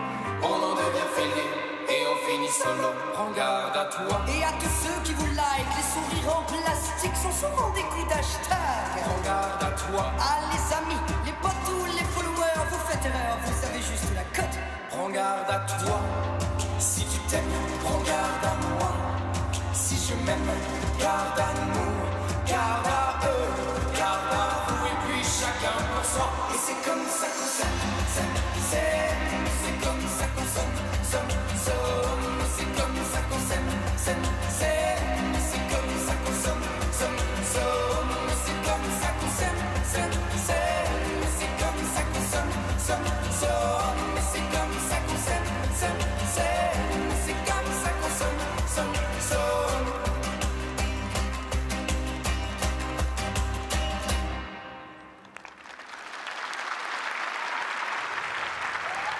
Аделина Камалова. Аделина Камалова. Так брови поднимает по окончании проката и сама себе немножко удивляется, как что произошло. Но, опять же, вот это следующая новая вариация, да, на тему того, как спасать каскад из Луца и Тулупа. Сейчас мы увидим в замедленном повторе и с комментариями Анны Щербаковой. Да, вновь увидим борьбу за этот каскад злополучный сегодня. Тройной Луц, тройной Тулуп. Кто как с ним справляется. Здесь, конечно, не идеальный вариант спасения был, но, тем не менее, тройной Луц сделала. И вот в Тулуп, ну, прям не дотолкнулась, и из-за этого она прям вкрутилась в лед уже, словно пробурить его собралась. В итоге, конечно, да, не докрут, и дальше она вот прям всячески старалась удержаться на одной ноге, такими вот подскоками и перескоками. Ну, в общем, да, каскад, конечно, не в лучшем виде был, но, тем не менее, дальше двойной аксель сделан, тройной ридбергер тоже сделаны, хоть и отмечают Q, небольшой недокрут, мне показалось, что вполне достойно этот прыжок был выполнен. И дальше так очень старательно, от элемента к элементу, явно выполняла свою программу Аделина. Она ведь вот круто делает вращение. Что произошло на заключительном вращении? Очень ускорилась она, да. То есть мы заметили, что в какой-то момент казалось, что уже довольно медленно идет вращение. И молодец, что прямо во вращении во время смены ноги смогла так очень резко вжаться в себя и прям закрутиться с новой силой. Интересно. Это очень эффектно, да, выглядит. Но, к сожалению, этого всего не хватило для того, чтобы набрать какие-то ощутимые баллы. Она, каскад, конечно, да. Прежде всего, да, на предпоследнем месте. Ну, а в завершении второй группы участниц будет кататься Валерия Шарапова, ученица Олега Татаурова, Санкт-Петербург, и Синг-Синг-Синг.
Валерия Шарапова. Валерия Ну Шарапова. и в таком крепком ритме, я бы даже сказал, может быть, даже слишком жестким для женского одиночного катания. Прям так заканчивает выступление в этой группе спортсменка из Санкт-Петербурга.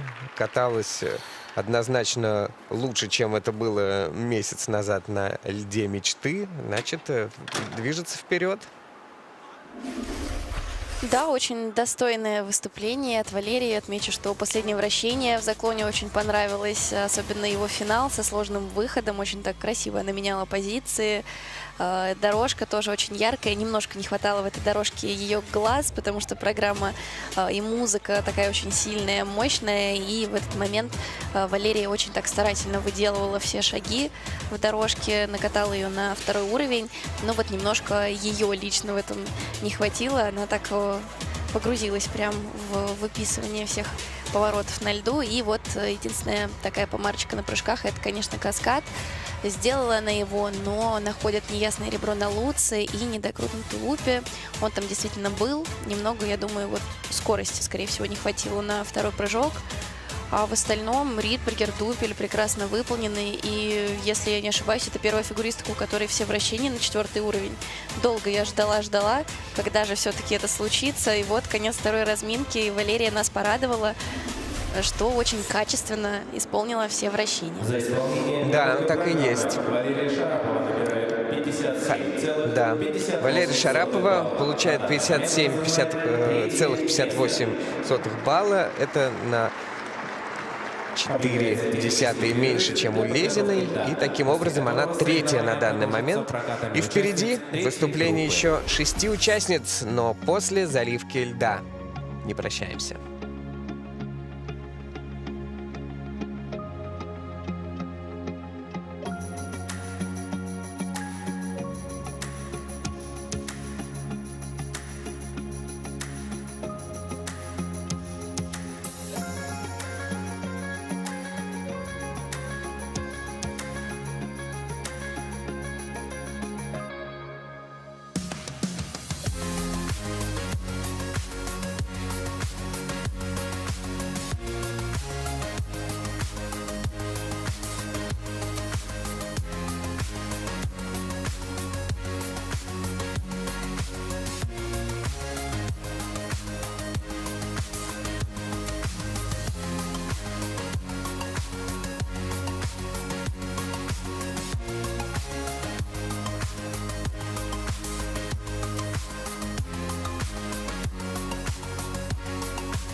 wings, I was a broken thing. Had a voice, but I could not sing. You would want me down.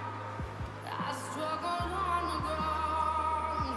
Oh, so lost the line, have been crossed. Had a voice, but I could not talk. You held me down. I struggle to fly now. Oh, but there's a scream inside. We are tried out. We hold on so tight. We cannot deny it's us alive. Oh, it is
Встречаем на льду участниц третьей группы.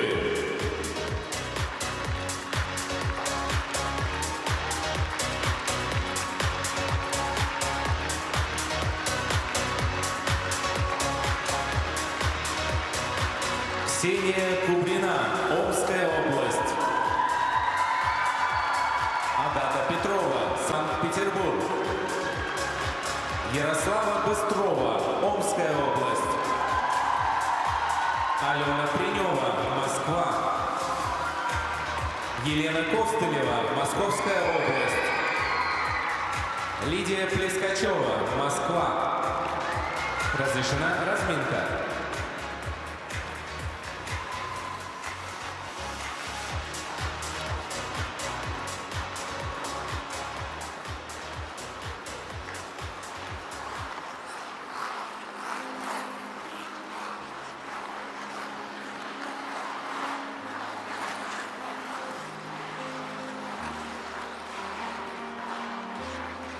Loved ones, I was a broken thing. Had a voice, but I could not sing. You would wanna Заключительная группа участниц на льду Омской G-Drive Arena, где проходят соревнования в короткой программе юниорок в одиночном катании. И это Гран-при.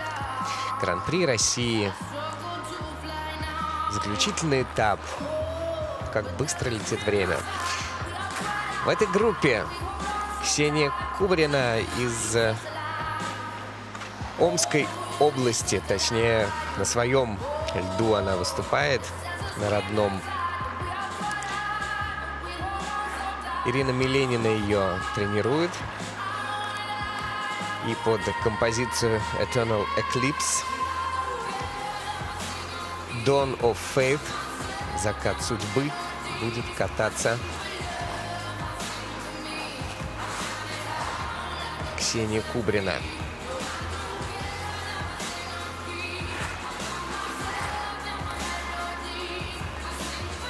Надо сказать, что соревнования проходят в отличном режиме. Спортсменки, юниорки нас, как всегда, радуют. Интересные программы. Кто-то более спортивный в своих элементах, кто-то более артистичный, кто-то с настроением, кто-то более сосредоточен.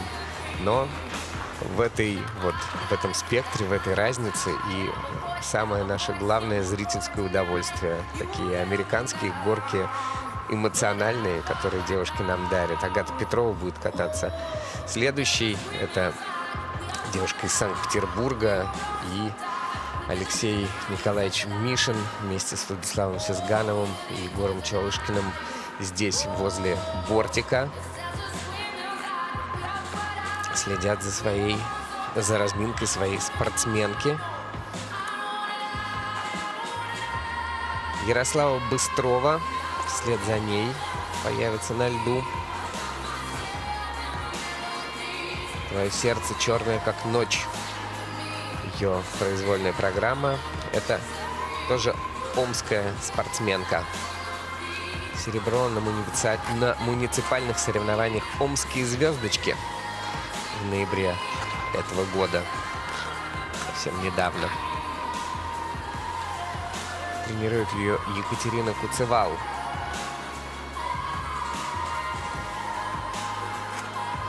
В завершении разминки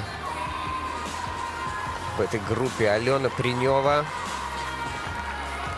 3 спортсменки прям высочайшего класса. Алена из школы Тутберидзе. Сергей Дудаков возле бортика. Ее направляет.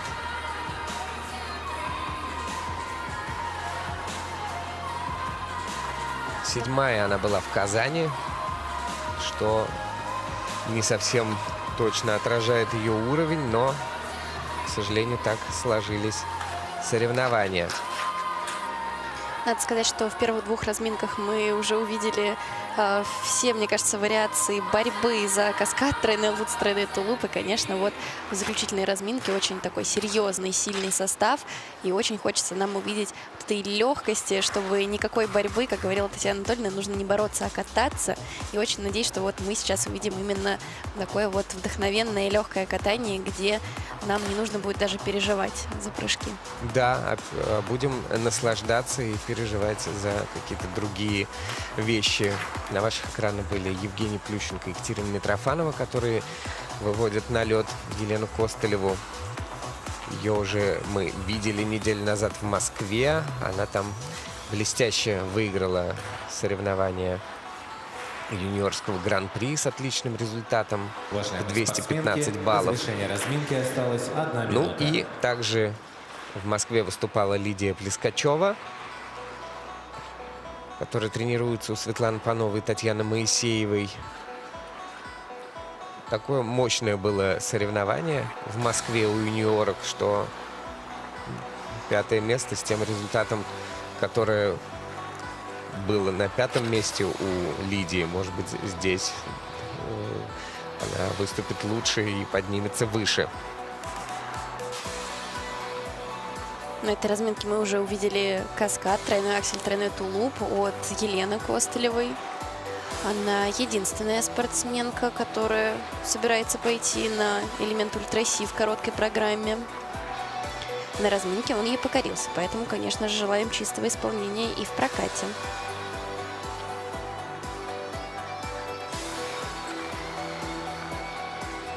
Уважаемые спортсменки, ваша разминка завершена. Пожалуйста, покиньте лед.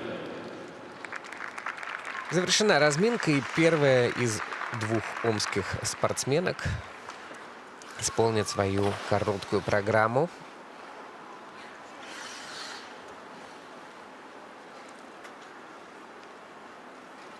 Я, конечно, блеснул сейчас своим знанием языка и вместо перевода «расцвет веры» сказал «закат судьбы».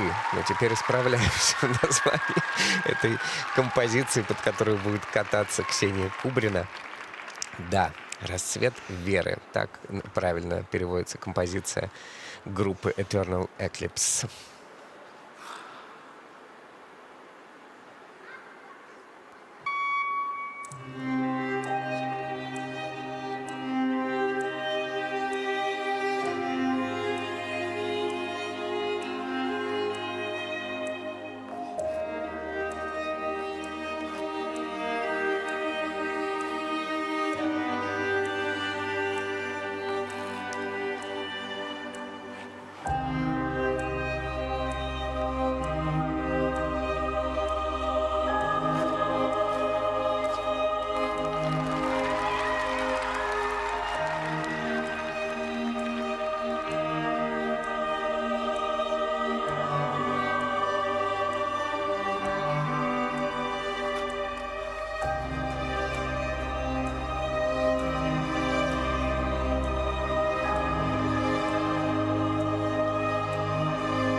Ксения Кубрина.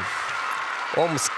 Ну вот так обеим омским спортсменкам, конечно, повезло попасть в разминку, где катаются самые, ну так уж жеребьевка распределилась, самые сильные спортсменки этого этапа. И невольно будут натыкаться на сравнения.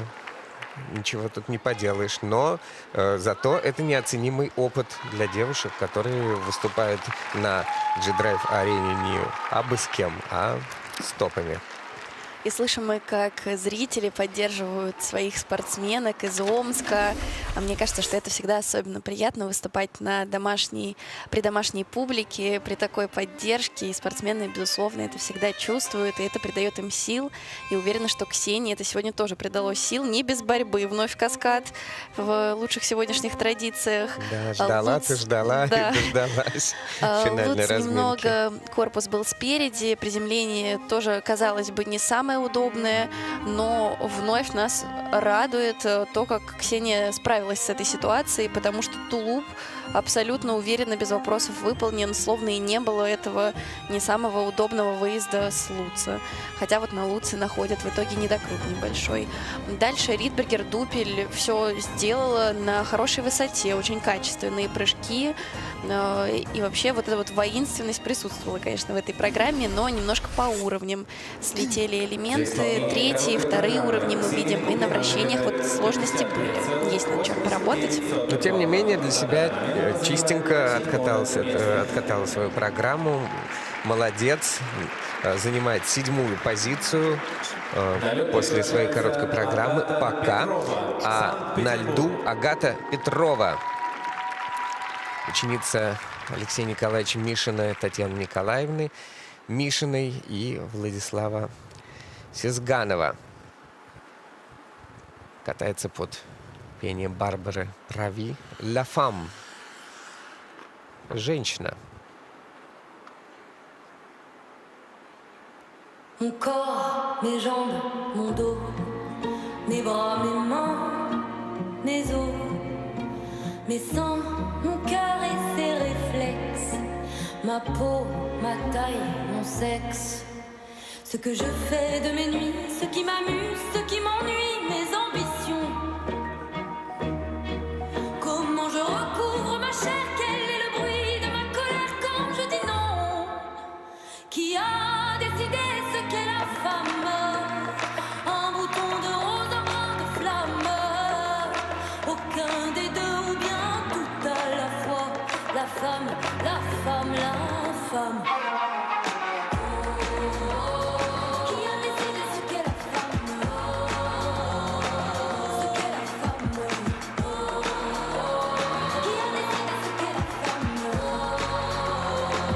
Ce qu'est la femme. Mon bruit, ma sueur, mon goût, mes vies, mes morts et mes coups. Dedans, mes veines, le sang qui bout, mes rages, mes colères, mes dégoûts. Qu'on me demande sans cesse ce qui compose pour moi les mélodies que je fredonne.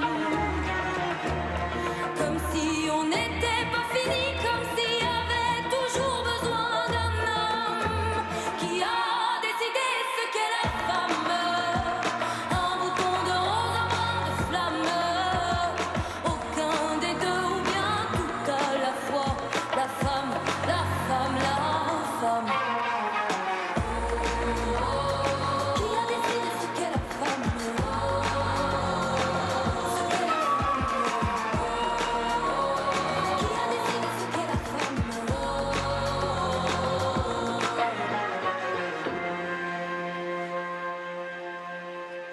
Mon corps plus ou moins beau, mes choix, mes rêves, mes fardeaux, mes seins, mon cœur et ses réflexes, ma peau, ma taille, mon sexe.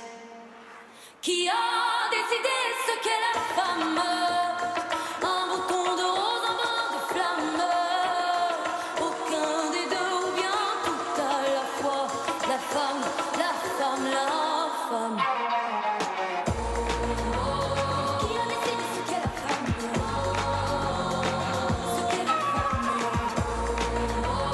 Qui a décidé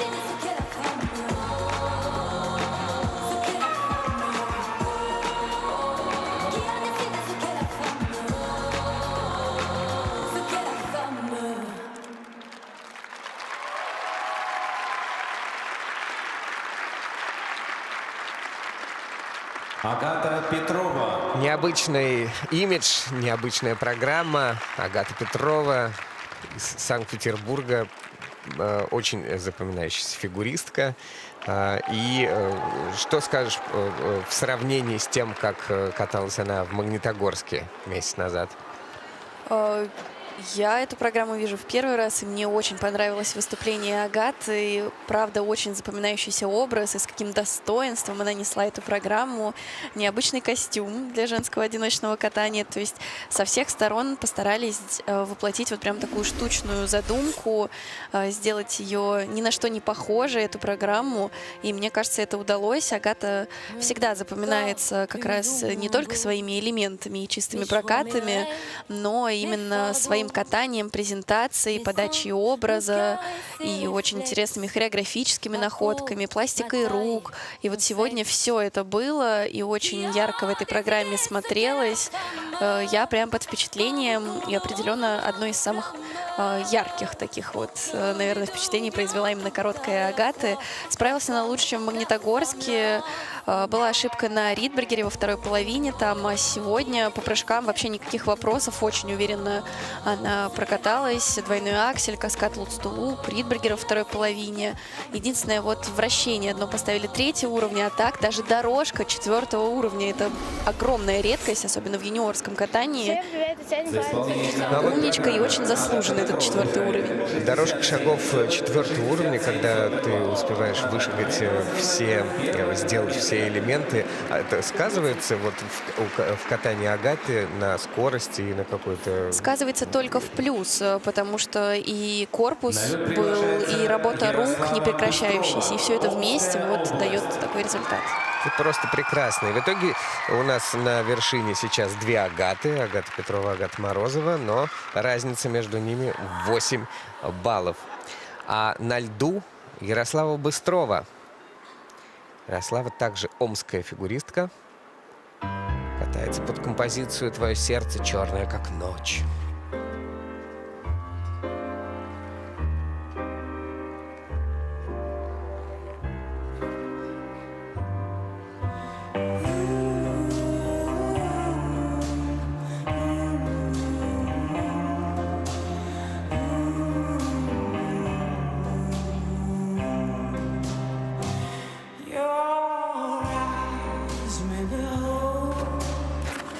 But the story I told is your heart is as black as night.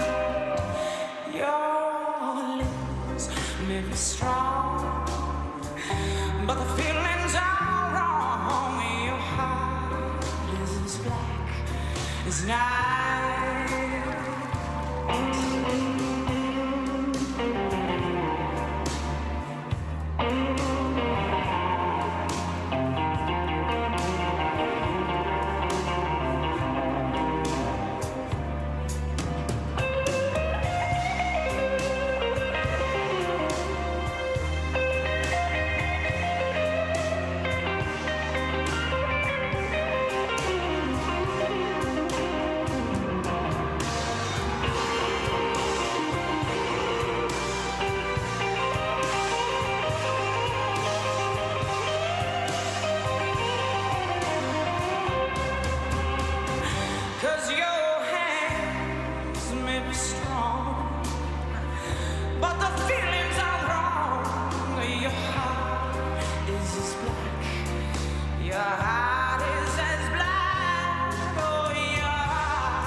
Ярослава Быстрова.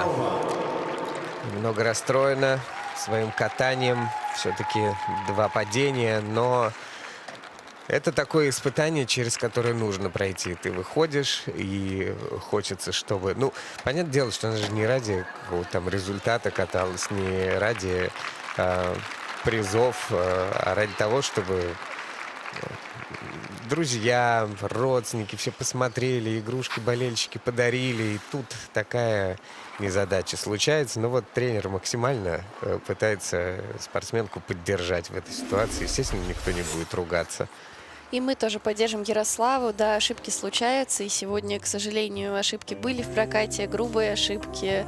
Начала она с тройного луца. Причем очень неплохой прыжок с 2 руками наверх. Довольно высокий. Но корпус был спереди. Абсолютно она не повернулась. Не прошла вот этот прыжок. И поэтому каскад не удалось сделать из-за падения. Затем двойной аксель. С этим прыжком она справилась.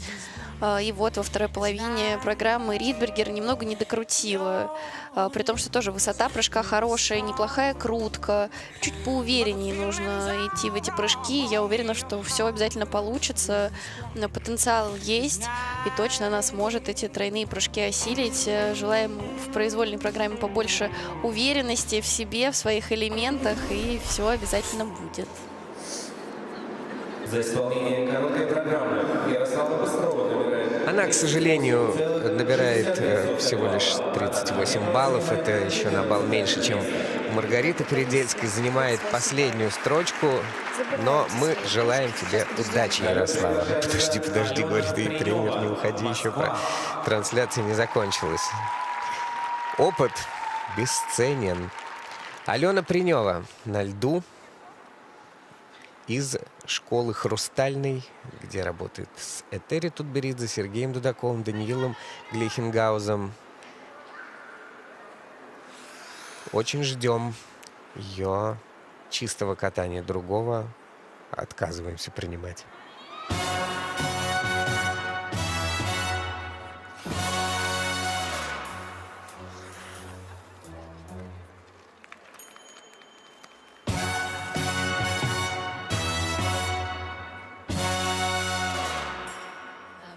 You walked in the joint. I could see you were a man of distinction, a real big spender. Good looking, so refined. Say, wouldn't you like to know what's going on in my mind? So let me get right to the point. I don't pop my cork for every guy I see.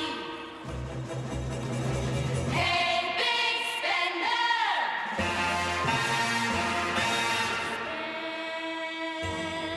Spend a little time with me. Do you wanna have fun? How's about a few fun?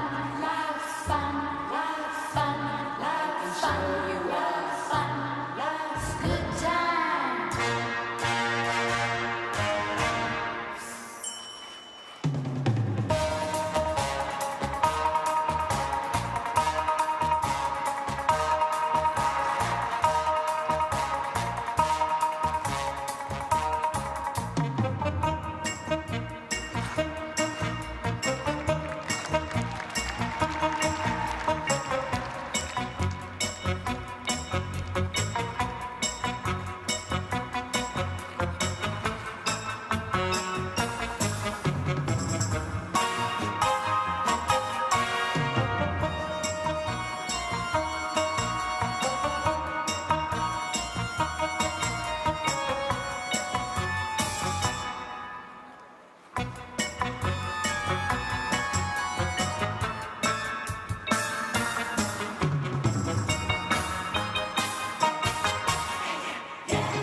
Кайфовая программа у Алены Приневой.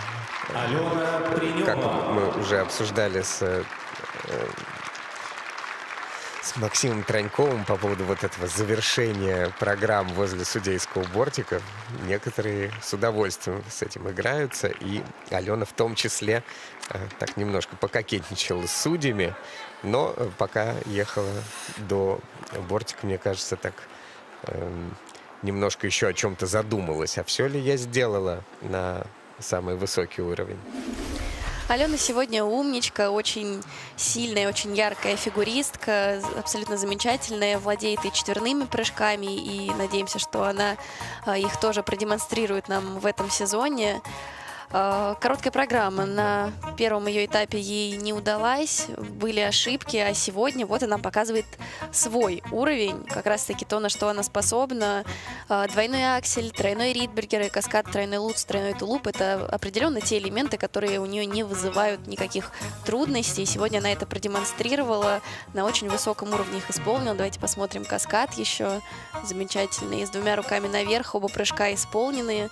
Причем мне кажется, что она может еще увереннее исполнять этот каскад, немножко аккуратничала сегодня, но это не помешало ей справиться со всеми элементами.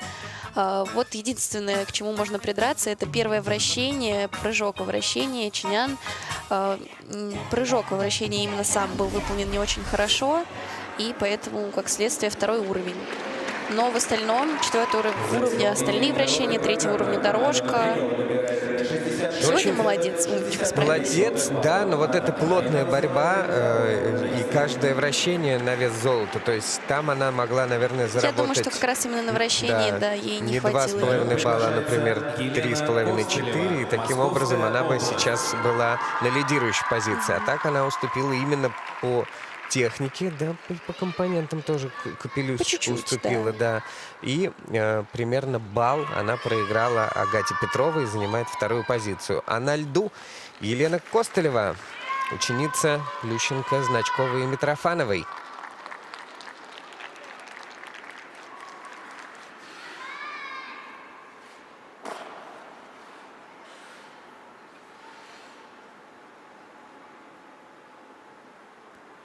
Écoutez-moi, moi la chanteuse à demi. Parlez de moi, à vos amours, à vos amis. Parlez-le de cette fille aux yeux noirs et de son rêve faux. Moi ce que je veux, c'est écrire des histoires qui arrivent jusqu'à vous. C'est tout. Voilà, voilà, voilà, voilà, juste ici. Mon rêve, mon vie, comme je rêve, comme je ris. Me voilà dans le gris. Et dans le silence.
Молодчина Елена Костылева, в отличие от московского этапа. Здесь прямо выехала такая собранная и по-чемпионски выстрелила на данный момент самую сложную, самую эффектную программу.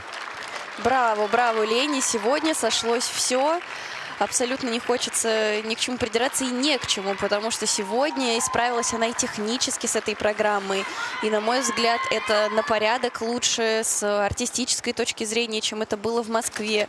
Она вот прям пела, пропевала эту свою программу, песню, и пропевала ее каждым движением, не только голосом, что мы видели даже вот через экраны. Давайте посмотрим, конечно же, на стартовый каскад. Тройной аксель, тройной тулуп. Он был выполнен намного увереннее, чем на разминке.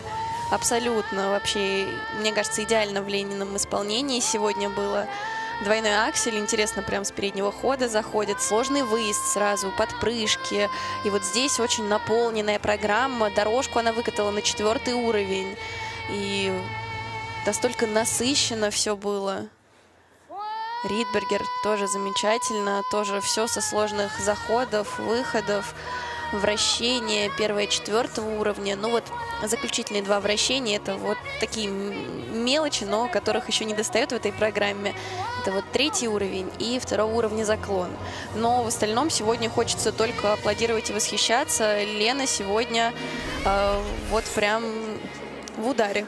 Да, да, абсолютно. В абсолютном ударе.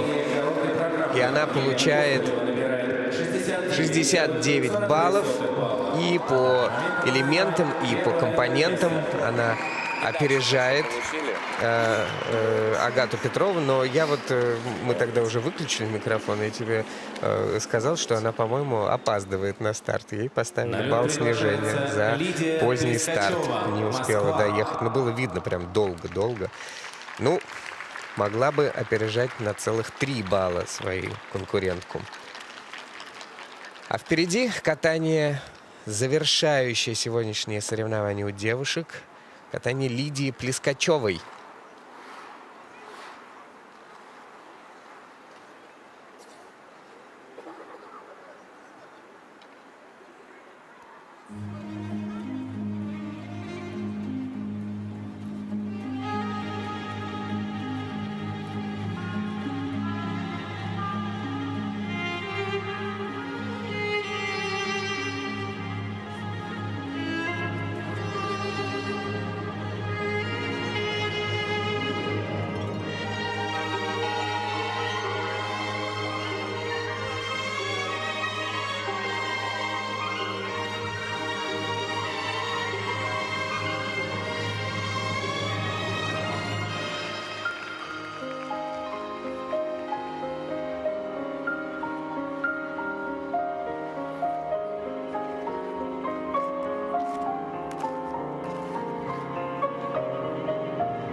Под музыку еще одного гениального композитора Леонида Десятникова из Лидия кинофильма «Мания Плескачева. Жизели» каталась Лидия Плескачева, которая, кстати, вот на московском этапе она после короткой программы вообще была первой.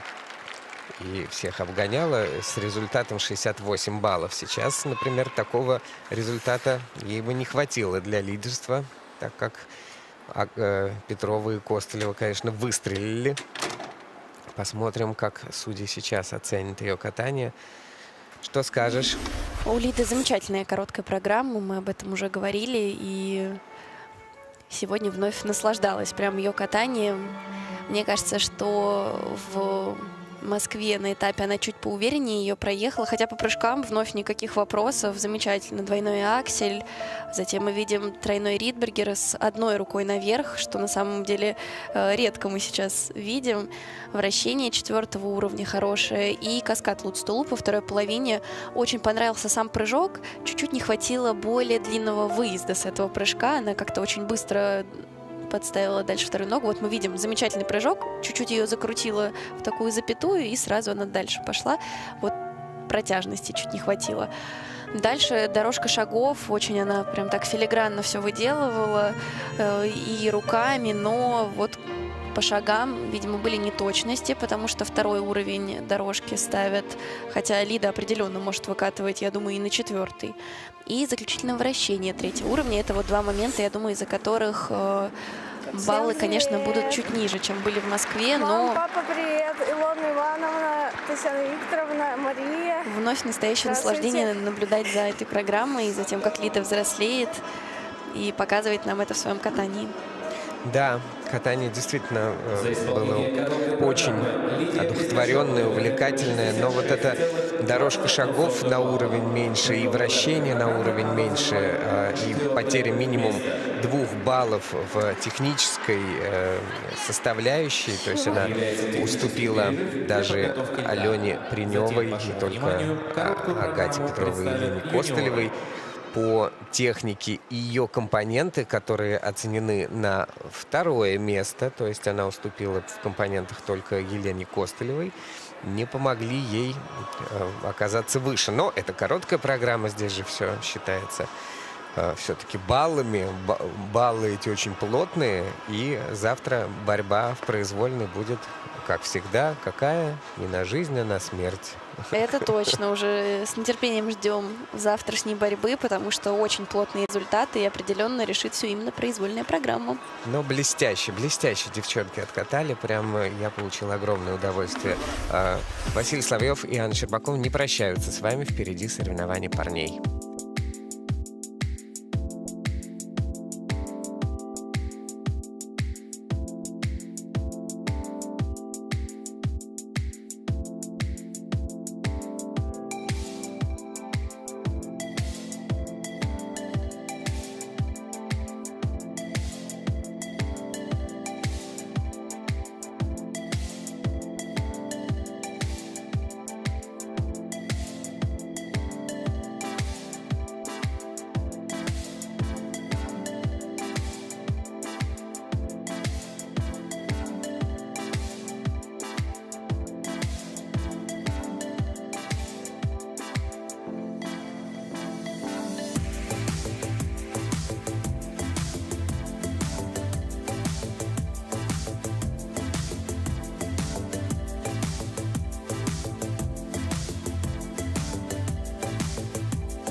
the eyes on you. Find it hard trying to keep my cool, but I know it ain't gonna last. Think I see where this can lead. All the signs are there wanting me. A girl like you could take me down too deep. I can tell you're into moving fast. The way you work it on the floor makes me want it even more. Something more than just a dance. The way you're tempting me, the way you're teasing me, and it's killing me. Oh baby, şıkırım şıkırım, oynama şıkırım şıkırım. Yeah baby, şıkırım şıkırım. Ah yanar döner acayipsin. Oh baby, şıkırım şıkırım, oynama şıkırım şıkırım. I wanna see you şıkırım şıkırım. Ah yanar döner acayipsin. You don't try to hide what you say. It's anything you do. And I like all the games that you play. Everything about you. You don't try to hide what you say. Anything you do. And I like all the games that you play. It's everything about you. Oh baby, şıkırım şıkırım. Oynama şıkırım şıkırım.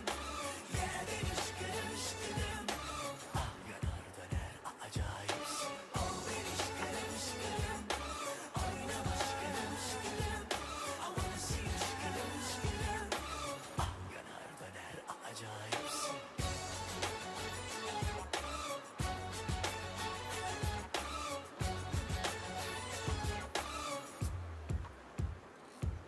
I wanna steal a kiss from your lips. Then we go a step further than this. Baby, you're the one, the only one who's impossible to resist. The way you work it on the floor makes me want it even more. Something more than just a dance. The way you're tempting me, the way you're teasing me, ooh, and it's killing me. Oh baby, şıkırım şıkırım. Oynama şıkırım şıkırım. Yeah baby, şıkırım şıkırım. Ah yanar döner acayipsin. Oh baby, şıkırım şıkırım. Oynama şıkırım şıkırım. I wanna see you şıkırım şıkırım. Ah yanar döner acayipsin. You don't try to hide what you say. It's anything you do. And I like all the games that you play. Everything about you. You don't try to hide what you say. Anything you do. And I like all the games that you play. It's everything about you. Oh baby, şıkırım şıkırım. Oh, oynama şıkırım şıkırım. Oh, yeah baby, şıkırım şıkırım. Oh, ah yanar döner acayipsin. Oh baby, şıkırım şıkırım. Oh, oynama şıkırım şıkırım. Oh, I wanna see you şıkırım şıkırım. Oh, ah yanar döner acayipsin. Oh baby, şıkırım şıkırım. Oynama şıkırım şıkırım. Yeah baby, şıkırım şıkırım. Ah yanar döner acayipsin. Oh baby, şıkırım şıkırım. Oynama şıkırım şıkırım.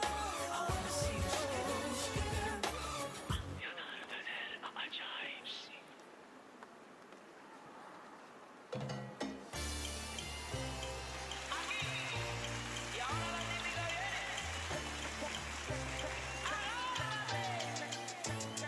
Hey, you got what I want, it's only it. मिठी गल्लां करके तू ना जा छड्ड के. Hey, I think about it every day. Baby looking like Hana Kazana on a plate. Hey, like mithai, like kulfi, rasmalai. Pista barfi, sardiyan vich garmi lagdi. Jad vi tu mere raah vichon chaldi. Yeah, club vich mere kolon langdi. Throw it back and bubble up in front of me. Everybody trying to figure out your recipe. I'm just trying to get a piece. Baby, I know that you wanna get crazy. Shorty, take it slow, then chitty.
Tesha Young, Shah Rukh, I'm at every party. And you got what I want, it's Sony, yeah. मिट्टी का ना करके तू ना जा छट के रब तो मैं मंगा तेरा प्यार honey, yeah, girl. You know what I'ma say? Hey, baby, let me see it. Need it. Baby, let me see it. Oh, I really need it. Oh, baby, let me see it. I just wanna eat it. I know all the things that you like. Baby, let me see it.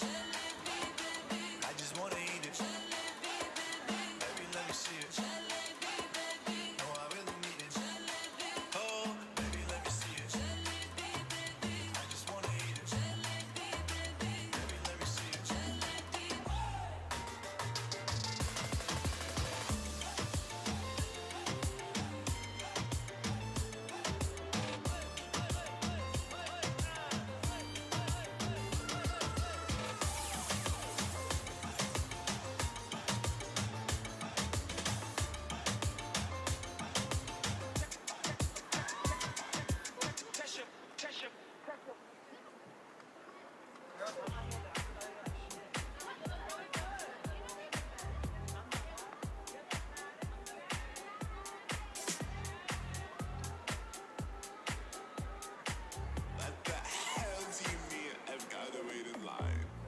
Фигурное катание не описать словами. Это то, что надо видеть. Чтобы рассмотреть красоту в деталях. Ощутить напряжение каждого момента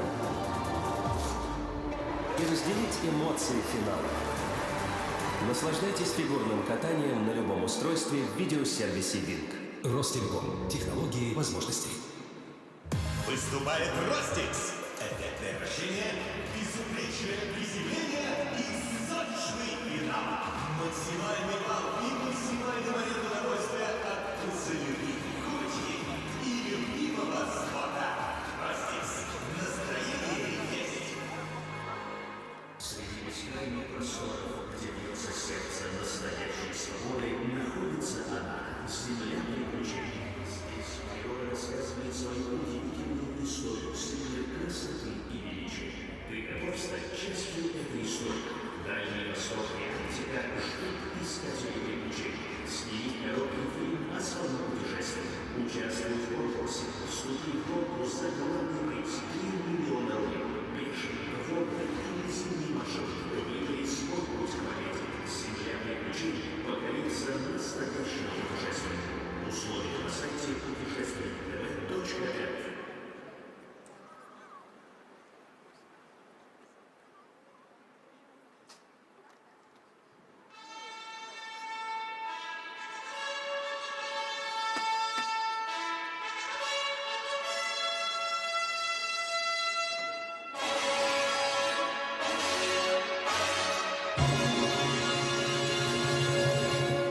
Добрый вечер, уважаемые зрители, любители спорта. Приветствуем вас в Омске на G-Drive арене на всероссийских соревнованиях по фигурному катанию на коньках «Сердце Сибири» среди юниоров.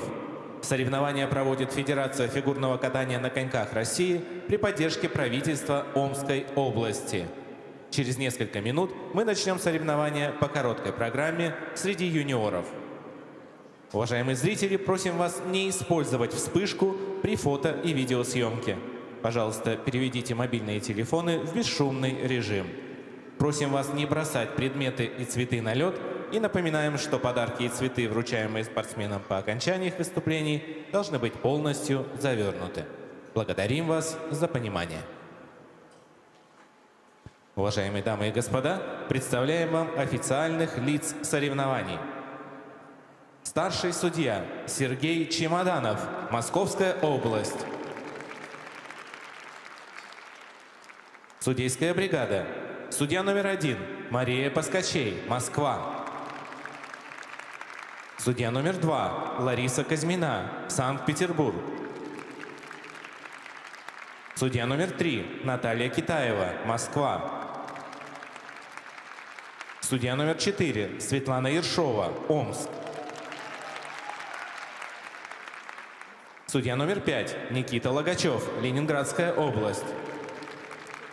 Судья номер 6 Мария Казарина, Санкт-Петербург. Судья номер 7 Алла Машкевич, Челябинск. Техническая бригада. Технический контролер Ольга Кожемякина, Москва. Технические специалисты Александр Кузнецов, Москва. Владимир Гнилозубов, Екатеринбург.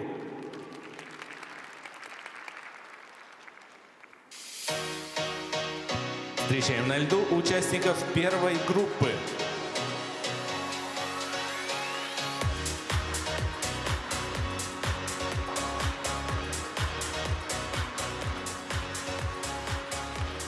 Георгий Козловский, Минск. Даниил Жолобов, Москва. Наиль Сагадулин, Москва. Платон Каблуков, Краснодарский край. Павел Савченко, Москва. Разрешена разминка.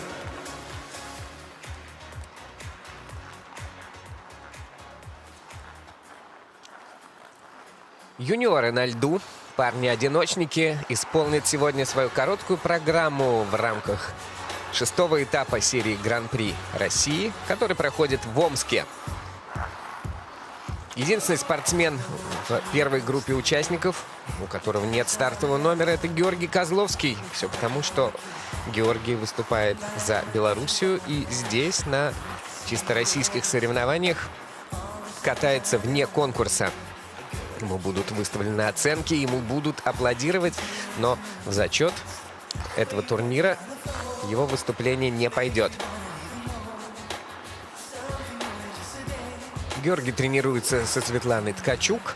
Ему всего 17 лет.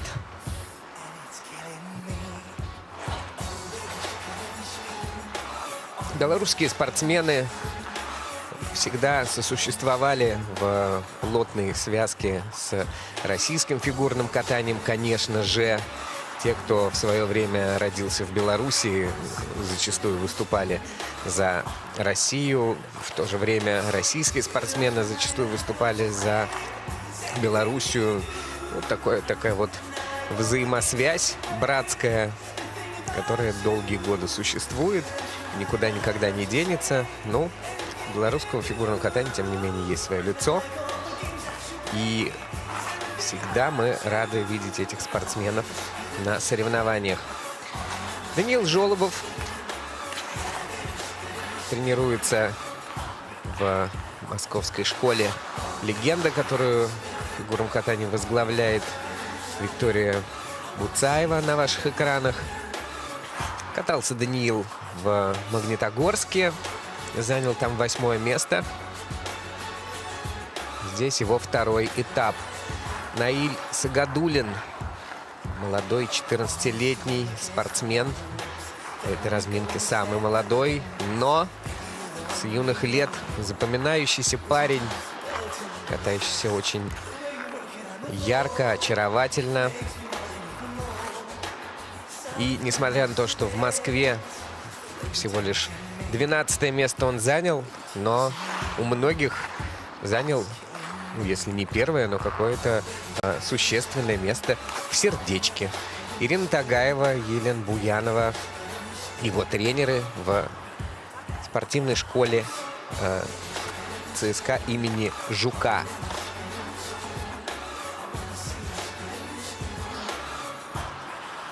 Платон Каблуков, 16 лет. Платон был 10-м в Красноярске. Также показал интересное катание. Представляет он Краснодарский край, а Софья Федченко и Влада Данилкина его тренируют. Так же, как и Антонио Кодрейру, который на предыдущих этапах носился везде вместе со своими учениками, пока Софья и Влада работали на стадионе. Теперь настало время поменяться местами. Павел Савченко, еще один спортсмен из легенды. Он тоже был в Магнитогорске, как и Даниил, но занял там 5-е место повыше. Спортсмен, который когда-то участвовал в ледниковом периоде «Дети», где его наставником был как раз Максим Троньков. Максим очень любит вспоминать об этих временах. Со своего огромного роста всегда показывает. Ну вот он же вот таким был, вот таким. Таким, ну, примерно как вот Наиль Сагадуллин. Сейчас совсем невысокого еще роста спортсмен.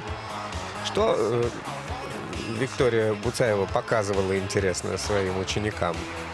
Насколько я понимаю, это была ошибка на акселе, и она показывала именно расстановку плеч перед тройным акселем. Ну, надеюсь, что ошибка будет исправлена, потому что как раз-таки именно как правильно держать плечи перед этим прыжком на заходе очень, конечно, сильно влияет на то, насколько ты закрутишь себя в этот прыжок. Как держать плечи перед акселем? Но очень важно соблюдать и правое плечо, очень напрягать мышцы со стороны спины на лопатке, чтобы правое плечо вот таким очень жестким держалось и тебя не закручивало в сторону, куда дальше прыжок пойдет, потому что иначе неоткуда эту инерцию на прыжок брать. Интересно. Объяснить.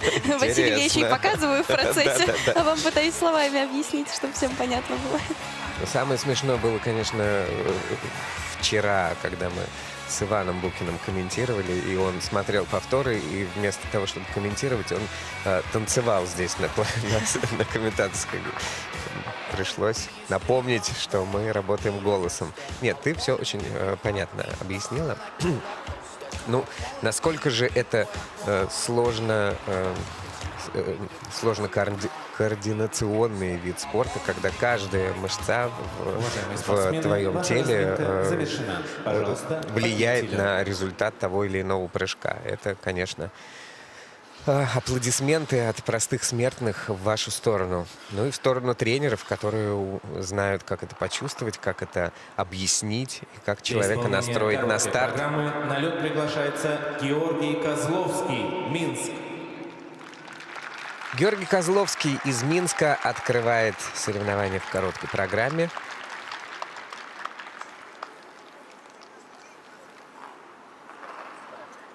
Катается он под композицию «Между двух миров».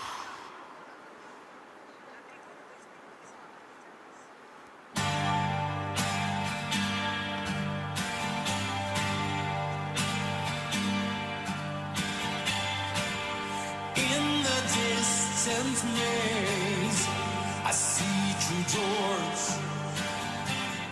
One leads to change, one leads to where I've been before. I am an angel on broken wings.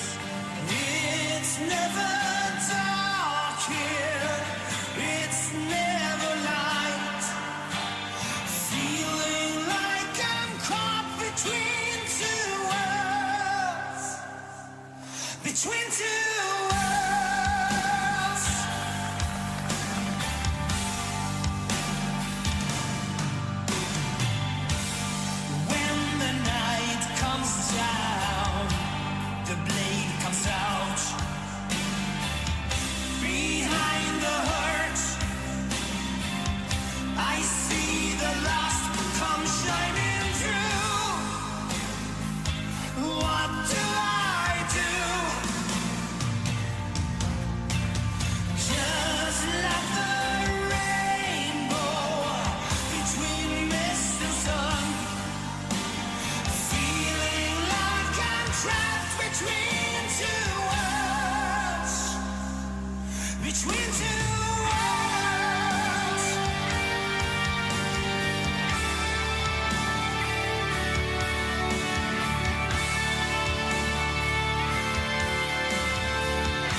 sometimes to pray, feeling like I'm trapped, lost and never found, feeling like I'm caught between two worlds, without a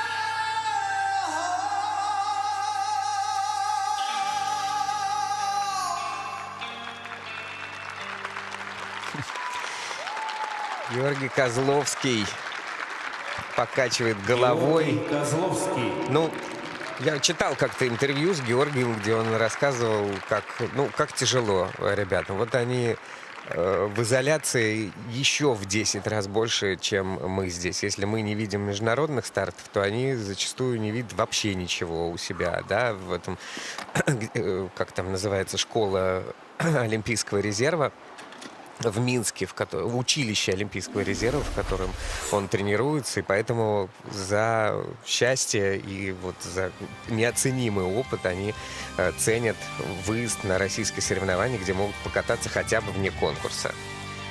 Да, определенно этот опыт соревновательный очень важен. Очень бодро начал Георгий с тройного акселя, между прочим. Далеко не всегда мы в первой разминке видим этот элемент. Уверена, что там, конечно, найдут недокрут небольшой, не больше, чем в четверть оборота, но, тем не менее, аксель сделан. Затем справился он и с каскадом. И очень обидно было ощущение, что к концу программы немного силы заканчиваются уже. Да. Потому что ошибка, соответственно, двойной Ридбергер. Самый легкий прыжок в программе. Уверена, в первой половине он бы не составил труда, но во второй половине уже мы видели, что и вращения тяжело давались, и дорожка. И вот ошибка на Ридбергере обидная выскочила. Но уверена, что вот если поработать над именно физической формой, то, конечно, это будет на порядок лучше.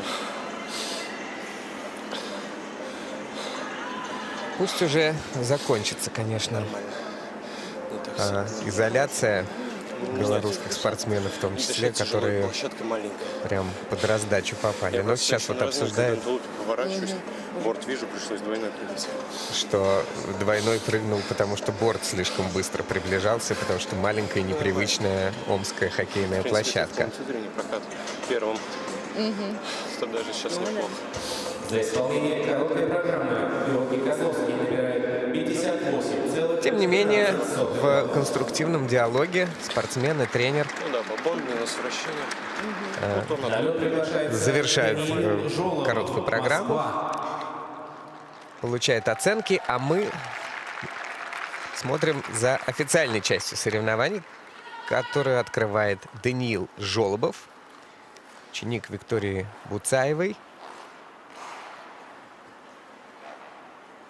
Программа под лунную сонату Бетховена в этой мощной современной обработке, которая так популярна в этом сезоне.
Даниил Жолобов открыл соревнования. Даниил и Жолобов. сделал это так же здорово, как он это сделал в Магнитогорске на предыдущем своем этапе серии Гран-при. Короткая программа у него прям всегда в плюс идет. Ну и она такая насыщенная, классная. Вот после каждого прыжка что-то происходит, какая-то хореография, движение вперед. То есть не тривиально, не просто взял, отпрыгал и пошел, да? Да, Даниил показывает очень высокий уровень. Начинает свою программу с тройного акселя. Очень хороший прыжок. Давайте посмотрим его в замедленном повторе. Не вызывает желания не пересмотреть что-то, не покопаться. Нет, чисто, и выезд очень хороший, дотянутый. То же самое Ридбергер. Все дотянуто, четко, со сложными выездами. Программа действительно очень насыщена различными связками.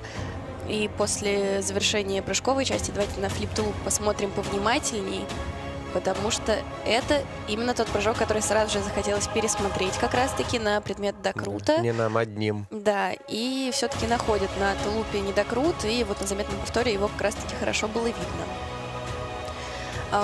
Что интересно, каскад был тройной луз, тройной тулуп в Магнитогорске, но там углядели неясное ребро, из-за чего заменили каскад на флип-тулуп, поэтому сейчас к ребру вопросов никаких не возникает, но вот, к сожалению, недокрут выскочил. А так, все 4-го уровня, все вращения 4-го уровня, так что очень и очень высокий уровень показывает Даниил. Да, отлично. Планку задает какую остальным ребятам. Результат у него, ну, примерно такой же, вот, как и был в Магнитогорске. 71 с лишним балла. Молодчина. Наиль Сагадуллин. Настраивает его Ирина Тагаева на выступление. Хотя мне кажется, что Наиля можно не настраивать. Он всегда в отличной эмоциональной форме. Пусть все получится. Singing in the Rain. Его короткая программа.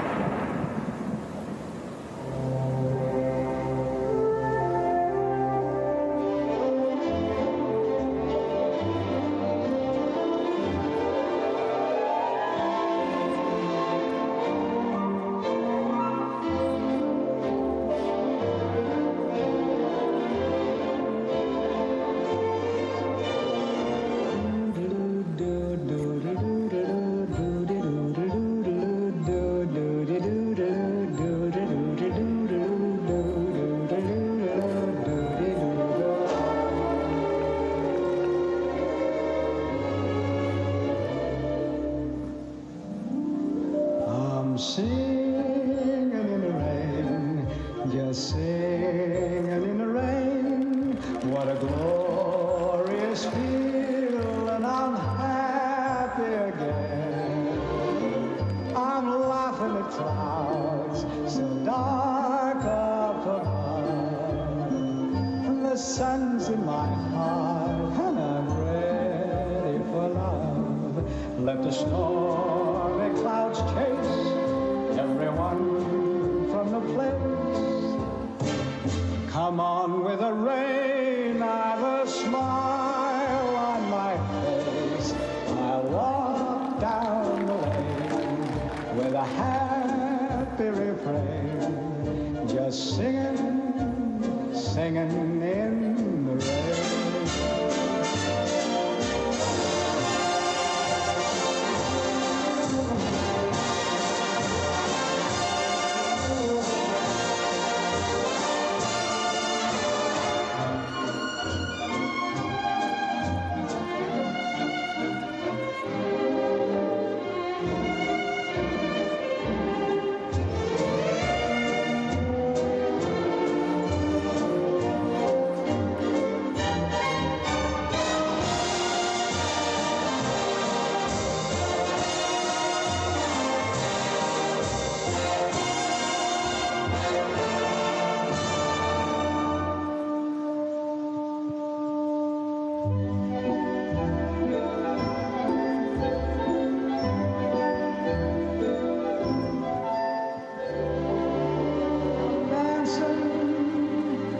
Singing in the rain.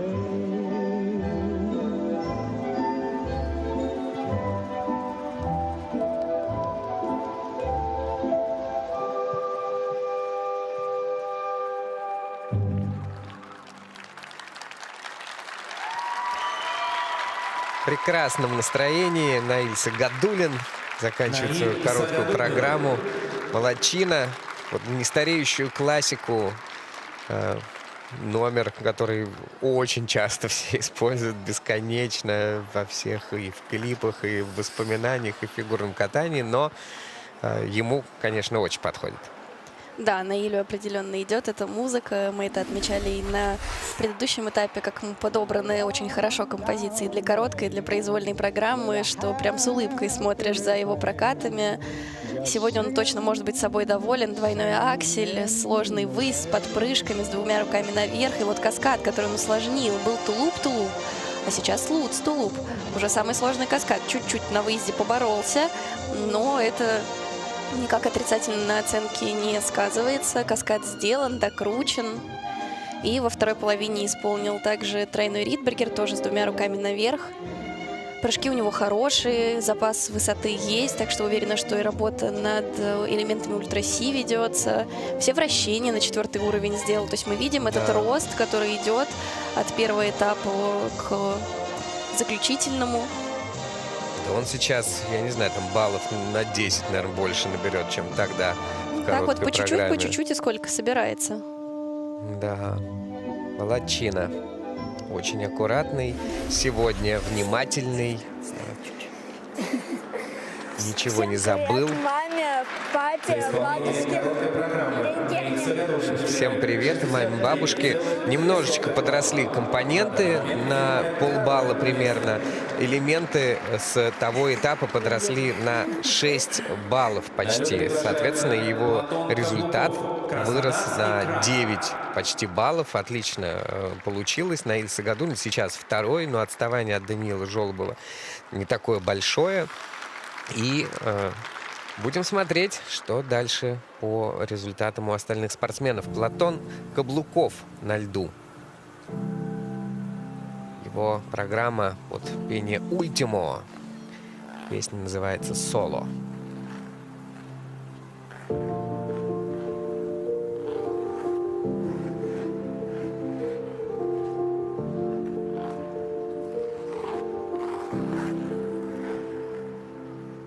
Oggi mi chiudo di nuovo e quel che resta intatto lo dedico a te. È come se vivessi coi piedi nel fuoco e voglio sempre avere quello che adesso non c'è. Oggi mi sento sparire perché non so dentro più quello che ho. È come se vivessi nei mesi passati perché adesso non ho nulla che racconterò.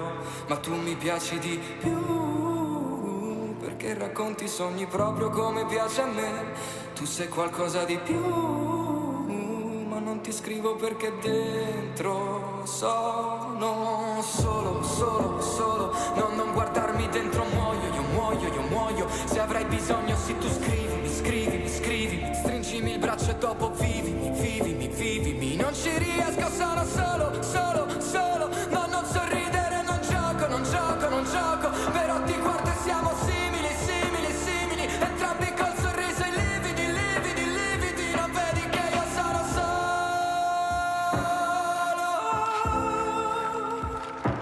Sì, io sono solo.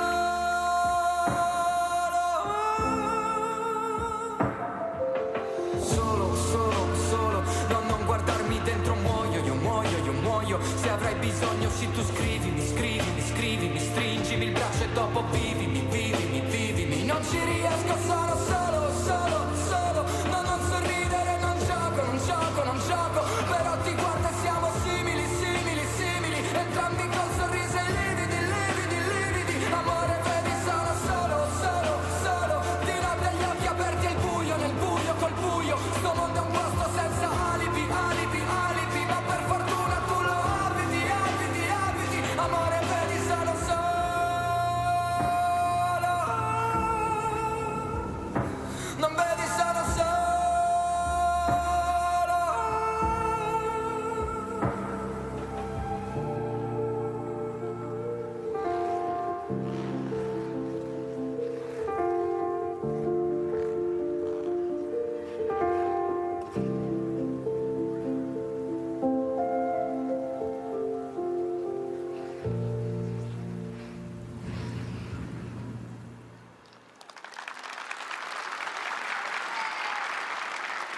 Платон Каблуков. Еще один тройной аксель мы увидели в исполнении Платона Каблукова. Здорово тоже откатался под такую эмоционально непростую программу. Единственное, что, мне кажется, ближе к концу не все уже успевал сделать. Ну, давайте проанализируем. Да, я думаю, сейчас в этом прокате мы увидим, что не только прыжки составляют основу итоговой оценки, потому что по прыжкам очень уверенно он справился. Сейчас мы видим тройной аксель на ваших экранах. Сделано, докручено, безошибочно. То же самое тройной Ридбергер. И во второй половине справился с каскадом из двух тройных, тройной флип и тройной тулуп. Вращение, вот это, которое на экранах 4-го уровня. Флип мы видим хороший выезд, выкат. Тулуп на хорошей высоте тоже сделала. Дальше вот как будто в этот момент силы покинули немножко, и на дорожке шагов мы видели, что были ошибки, и спотыкался, и шаги не доделывал какие-то. То есть вот уже как-то не хватало его немножко на конец программы. И эмоционально тоже не хватало. В итоге дорожка шагов 1-го уровня, заключительное вращение 2-го уровня. И это, конечно, то, где он потеряет очень приличное количество баллов.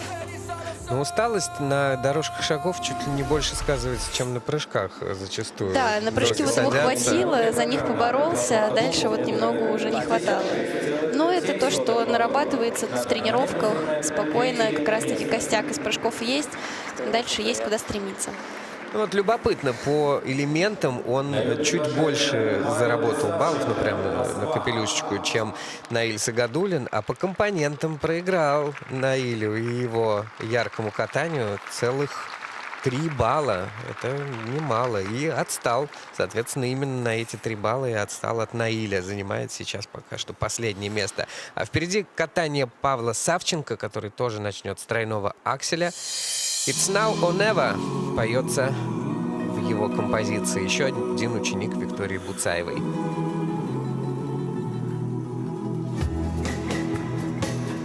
It's now or never. Come hold me tight. Kiss me, my darling. Be mine tonight. Tomorrow will be too late. It's now or never. My love won't wait. It's now or never. Come hold me tight. Kiss me, my darling. Be mine tonight. Tomorrow will be too late. It's now or never. My love won't wait. It's now or never. My love won't wait. It's now or never. My love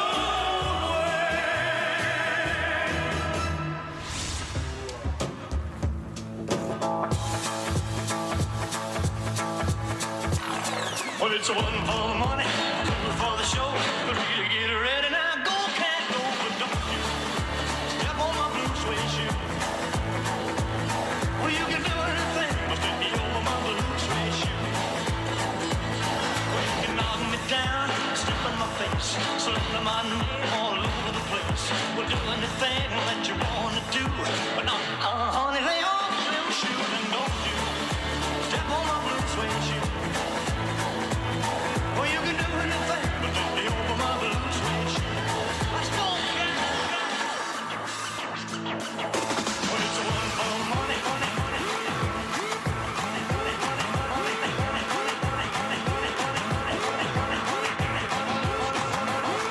it's one for money, money.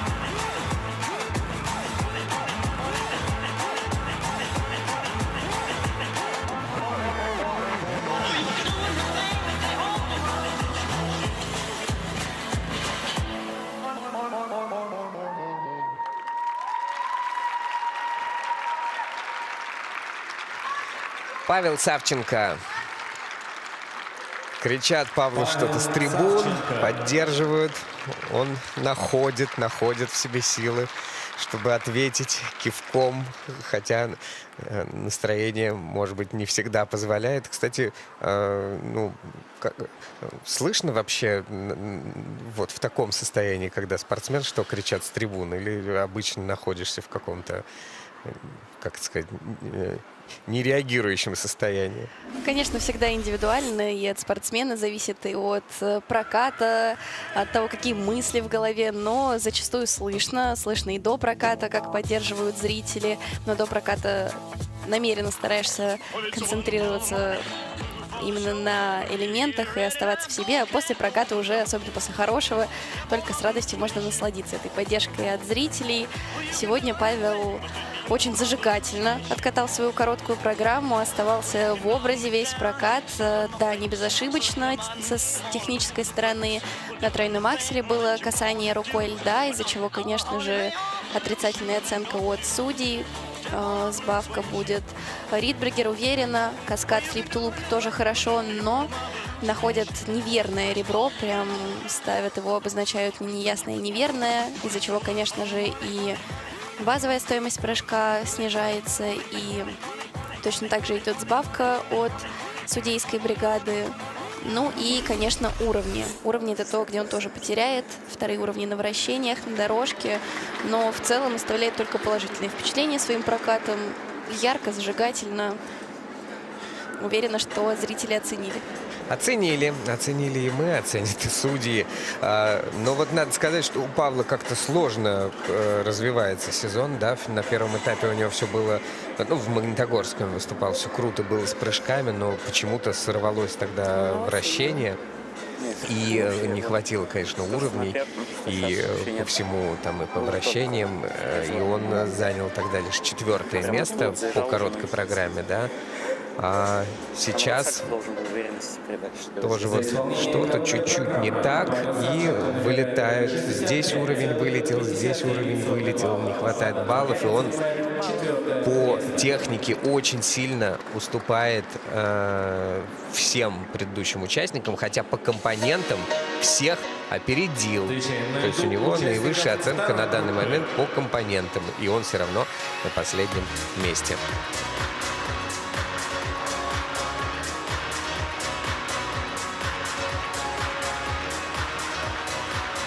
Александр Симков, Санкт-Петербург. Дмитрий Пустовалов, Московская область. Артем Бурнаев, Нижегородская область. Алексей Пычин, Санкт-Петербург. Владислав Скворцов, Москва. Макар Николаев, Санкт-Петербург. Разрешена разминка.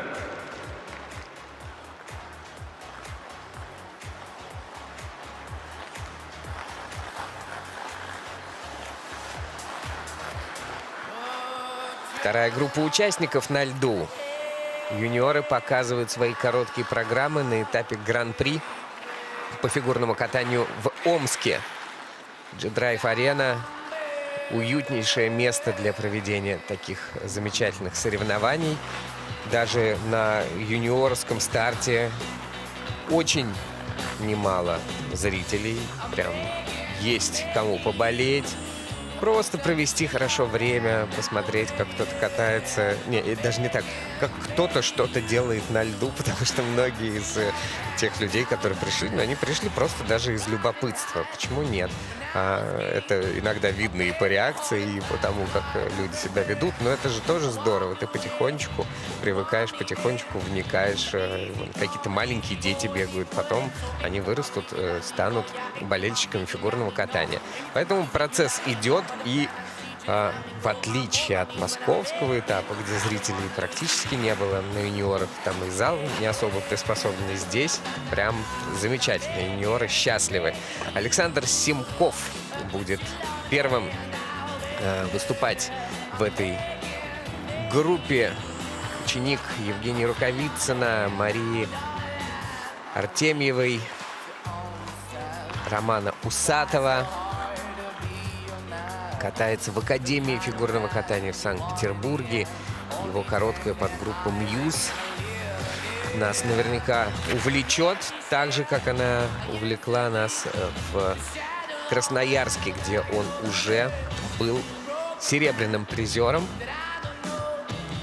Так что спортсмен заметный откроет эту группу. Дмитрий Пустовалов, ученик Ирины Смирновой, молодой спортсмен, 14-летний, первый на первенстве Московской области в этом году.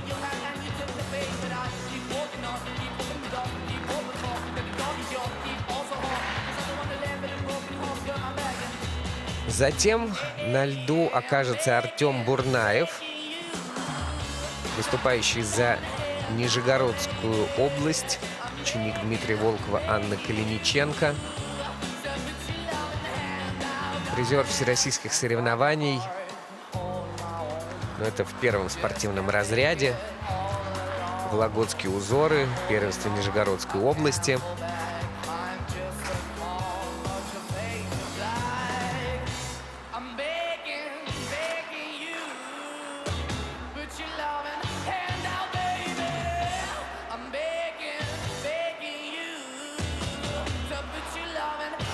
Все всегда показывают одно и то же тренеру. Я тоже могу быть тренером. Вот так вот стоишь и показываешь все время на плечо. Я прям... Надо попробовать, кстати. Я, кстати, играл в кино тренера по фигурному катанию. Мне режиссер... Ну, это была эпизодическая, конечно, роль. Режиссер просто говорил, просто кричи.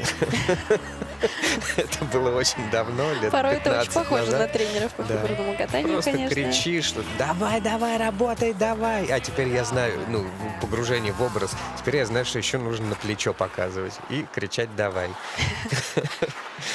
Олег Станиславович Татауров. Вот он не показывает на плечо, а просто смотрит, как его спортсмен Алексей Пычин готовится к своей короткой программе. Шестым Пычин был на этапе в Москве на прошедшей неделе. Надо улучшать результат. Владислав Скворцов тренируется в школе «Конек-Чайковской», которая находится в Строгино. И тренер Алима Гершкович работает с ним. Помним мы, как он в своей короткой программе исполнял «Болеро» в Казани.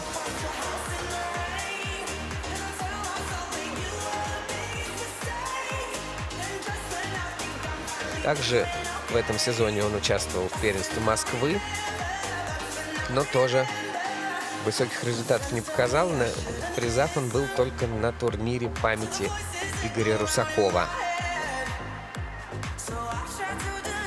И в завершении группы откатается Макар Николаев, еще один ученик Олега Станиславовича Татаурова До завершения разминки осталось 1 из минута. Санкт-Петербурга.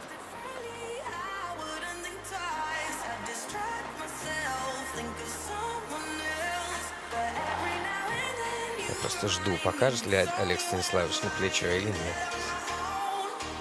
Нет. Значит, все не так просто в тренерской работе. Ну, да простят нас, конечно, и тренеры, и зрители. Ну, немного валяем дурака. Понятно, что работа тренера — это максимально сложная и тонкая, как мы вот обсуждали в предыдущей группе, да, когда ты сказала, что мышцы в районе лопатки должны быть напряжены в тот момент, когда ты заходишь на аксель, и отведены назад для того, чтобы создать инерцию для вращения. Ну, прям это все очень круто. Очень-очень круто. Сейчас мы, когда шли на трансляцию, еще встретили в лифте Останкинском двукратного олимпийского чемпиона по плаванию Дениса Панкратова. Он тоже рассказывал в свое время, вот как важна не сила, а именно координация мышц, когда из одной мышцы в другое перетекает усилие или там В каждом виде ощущение. спорта свои нюансы, тонкости. И ты двигаешься. Вот попробуйте так вот просто во время ходьбы почувствовать на секундочку, как ваши мышцы работают, и вы поймете, контролируете вы свое тело или нет. Итак, вторая группа участников. Александр Симков из Санкт-Петербурга. Группа Muse, Exogenesis, симфоническая часть 3. Такая серьезная работа у Muse, за которую, впрочем, их тоже критиковали.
Александр Симков. Ну что ж, сегодня в короткой снова Александр чист Симков. и элегантен, как был и на соревнованиях в Красноярске. Хотя в Красноярске при даже чистом прокате в короткой он не смог подняться выше 4-го места. Настолько плотная была борьба. Это потом уже в произвольной все наошибались, да, а Александр смог вытащить. Александр с завидной стабильностью исполняет свою короткую программу, да, что в Красноярске, что здесь, продемонстрировал нам чистый прокат. Давайте вновь посмотрим, потому что у этого спортсмена в чистом исполнении прыжки выглядят очень красиво, эстетично. Смотрите, какой тройной аксель, какая высота, насколько он подтянут в воздухе, прям вот как струна натянут. Тройной Ридбергер. И приземляется он прям так с воздуха. Он в воздухе еще докручивает прыжок и не вызывает из-за этого желания какого-то пересмотреть, что же там было на приземлении, с какой высоты идет приземление, что лут, что тулуп. Абсолютно шикарно исполнены все прыжковые элементы и на неплохие надбавки от судей. Практически идентичные, как и в Красноярске. Да, немножко по уровням ниже, чем это было в Красноярске. 2 третьих уровня на вращениях и 2-й уровень дорожки. В Красноярске был 1 третий уровень. но по сути практически идентичный прокат, что в Красноярске. Я думаю, что баллы тоже соответствуют. Да, практически та же самая оценка. Здесь он и по компонентам, и по элементам обогнал всех спортсменов, которые... Стабильность, признак мастерства. Это правда. Дмитрий Пустовалов, Московская область. А на льду Дмитрий Пустовалов, представляющий Московскую область. И кататься он будет под композицию «I will always love you», «Всегда буду любить тебя», но в миноре.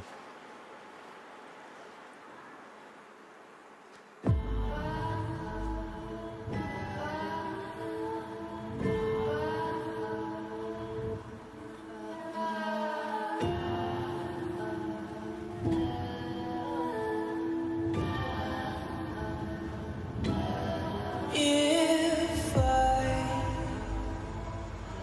should stay,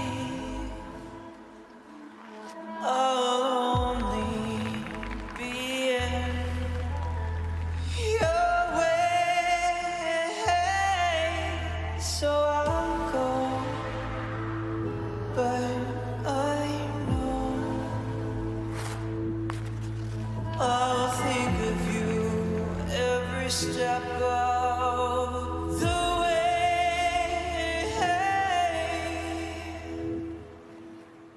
Now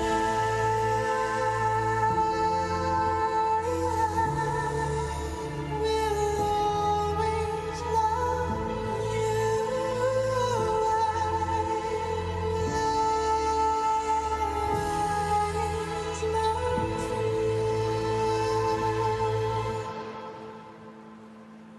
bittersweet memories. That is all I'm taking with me. So goodbye. Please don't cry. We both know I'm not what you need.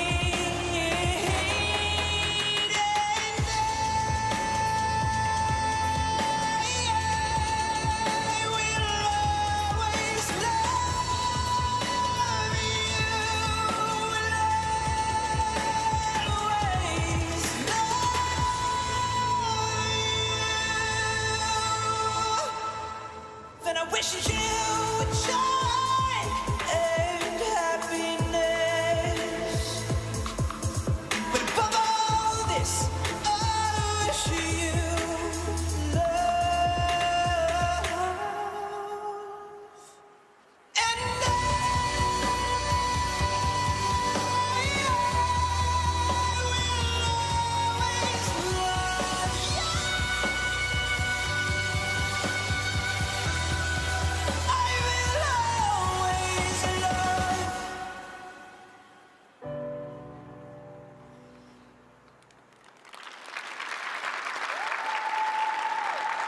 Дмитрий Пустовалов. Дмитрий Пустовалов. Ну, мне кажется, он, конечно, ответственный парень, но может после этой короткой программы и как-то даже и порадоваться. Чего так уж и расстраиваться. Серьезное соревнование, выехал, очень неплохо катался. Чего уж так уж прям расстроен. Смешит публику. Выводит его на лед, а точнее теперь уже встречает со льда Александр Геннадьевич Самохвалов, который в их школе занимается техникой прыжка, вращения и УФП. Ну, все же хорошо. Ну, видели, да, что Дмитрий сам недоволен своим выступлением. Вот сейчас как раз можем посмотреть, почему. Приземление с Ридбергера очень неточное было, вывел из круга. Очень долго он готовился к этому Ридбергеру, и, возможно, это ему как раз-таки и помешало. Каскад, тройной луц, тройной тулуп в целом неплохо сделал, удержался безошибочно на выезде, но сразу невооруженным взглядом было видно, что недокрут на прыжке присутствует, и вот ставят на тройном луце Q, а на тулупе прям четверть оборота недокрут, и действительно это было. Немного не хватило, мне кажется, высоты прыжка. есть над чем поработать. Но очень понравилось, с какой отдачей катался сегодня Дмитрий. Как старался, прям выкладывался на все 100. Очень эмоционально. Как раз-таки музыка такая на разрыв. И вот Дмитрий сегодня, как мне кажется, все отдал, особенно в этой дорожке. Да, и я опять призываю его уж так уж не расстраиваться после проката. Наоборот. Не, ну молодец. Работал, большие соревнования. Поувереннее заехать и все. Чуть поторопился, дернул, тебя выголило. Понимаешь? Над ногами встал поувереннее. Если бы ты еще увереннее дернул, тебя бы вообще вынесло.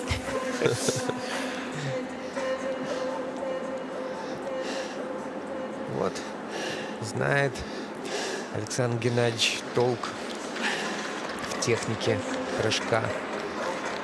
Ну и Дмитрий молодец. Такой конструктивный подход, как и должно быть у спортсмена. Ну, мы верим, Дмитрий, мы верим, что могло быть лучше. И надеюсь, что в произвольной он это продемонстрирует. Во-первых, в произвольной. Во-вторых, на всех соревнованиях, где мы будем встречаться. Поэтому удачи. Пока у Дмитрия заключительное место, но все еще впереди. Нижегородская область. Из Нижегородской области Артем Бурнаев. Дмитрий Волков провожает его на лед, где Артем исполнит короткую программу под музыку Николаса Майкла Хилла «Токката» и «Страх».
Артем Бурнаев. Вот так вот иногда случается. Как вы программу назовете, так она и будет работать. Называется программа со словом «страх». Вот есть такое ощущение, что как будто чуть-чуть испуганный был Артем. И хотелось его прям как-то раскрепостить, помочь, расслабить. Ну вот, Дмитрий Волков как педагог поддерживает своего спортсмена. Да, некоторая растерянность присутствовала в глазах Артема во время этой программы, но, возможно, это следствие тех ошибок, которые вначале были допущены. Сейчас мы видим тройной лут, стартовый корпус назад забросил, и выехать такой прыжок уже практически невозможно. Дальше, я думаю, вот опять же от этой растерянности аксель вывел из круга, как результат степ-аут с этого прыжка, хотя я уж думаю, что двойной аксель вряд ли вызывает какие-то сложности у Артема. Самый легкий прыжок в его программе. И вот тройной Ридбергер, да, удержался, да, сделал, но тоже уверенности в этом прыжке не хватило, поэтому так получилось, что все три прыжковых элемента на отрицательную оценку исполнены. И, наверное, как раз из-за ошибок на прыжковых элементах. И дальше вот немножко, да, так скомканно была исполнена программа, хотя явно старался доделывать. Всем привет. Давай маши, гласит ему тренер. Но хочется пожелать побольше уверенности в прыжках, и чтобы в любом случае исполнение прыжков, какое бы оно ни было, не влияло на программу. Да, да. И как бы программа, еще, да. как бы программа ни называлась, страх, ненависть, Лас-Вегас, как угодно. Да, есть над чем работать, и самое главное, что завтра еще произвольная программа, поэтому можно оставить страх, все ошибки в предыдущем дне. Не бежать вперед паровоз. Ничего сложного в этом нет. Старайся не бежать вперед паровоза, говорит ему тренер. Все спокойно, аккуратно делать. Ну, да. Ну, то есть нет никаких сомнений, что все эти элементы, они есть. Нужно просто собрать голову и выступать. Это приходит с опытом. Да, и очень надеемся, что уже завтра мы увидим более уверенное катание. Да, более собранное. Надо было все-таки манчевать это, завтра так и сделаем. И за исполнение короткой программы набирает совсем немного баллов Артем. На 10 меньше, чем у Дмитрия Пустовалова. Пока это последнее место. Алексей Пычин, Санкт-Петербург. Lonely Day и Sky is Over. Для этого спортсмена короткая программа. 6-е место на Гран-при в Москве неделю назад. И новый заход.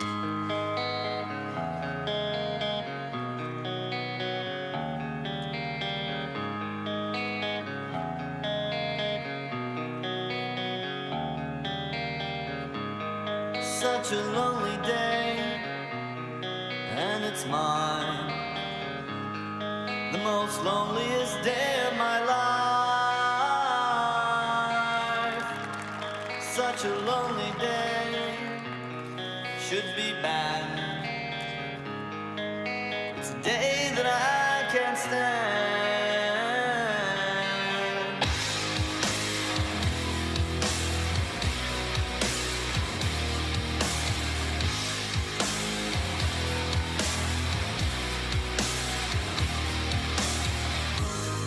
Such a lonely day shouldn't exist. It's a day that I'll never miss.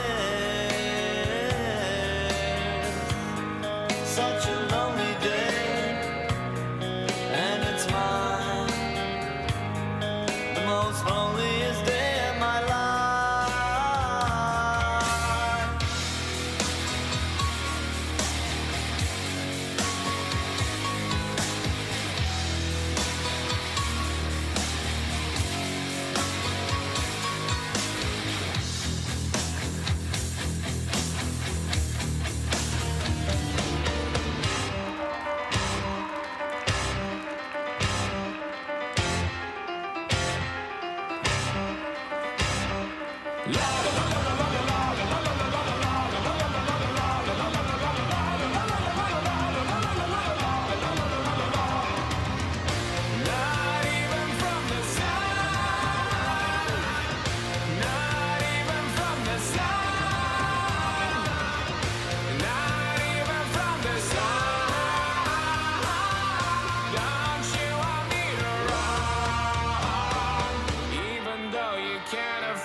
Вот человек умеет получать удовольствие от катания.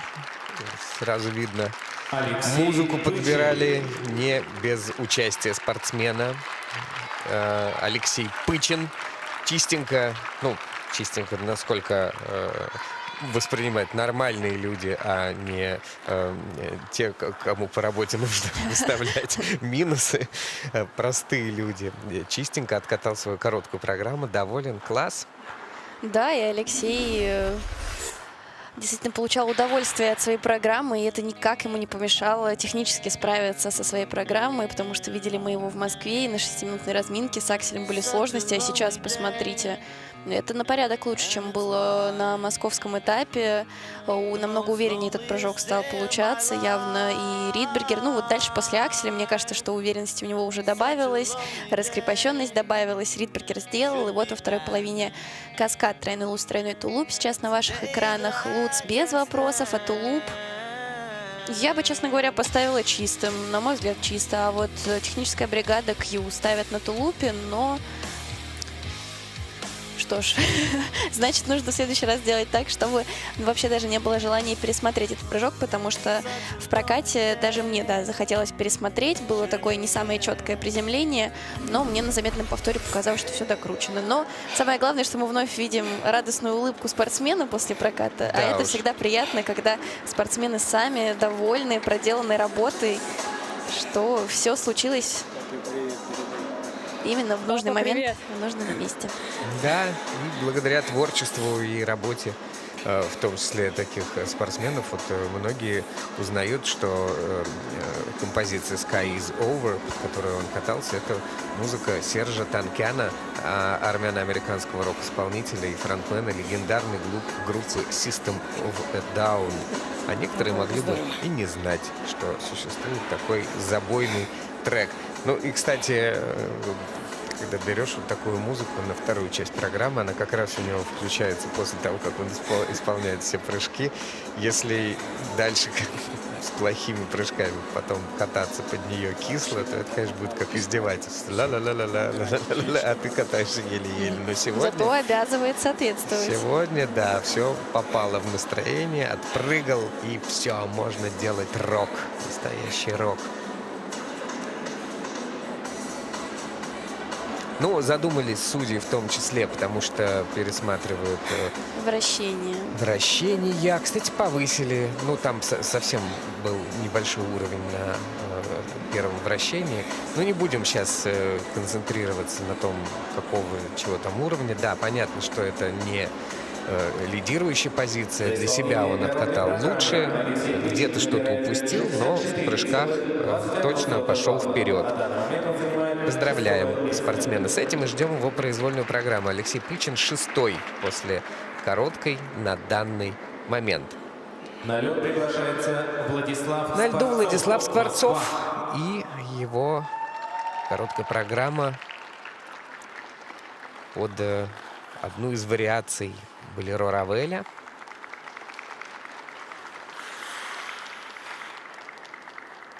В Казани он был, к сожалению, лишь 15-м.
Владислав Скворцов.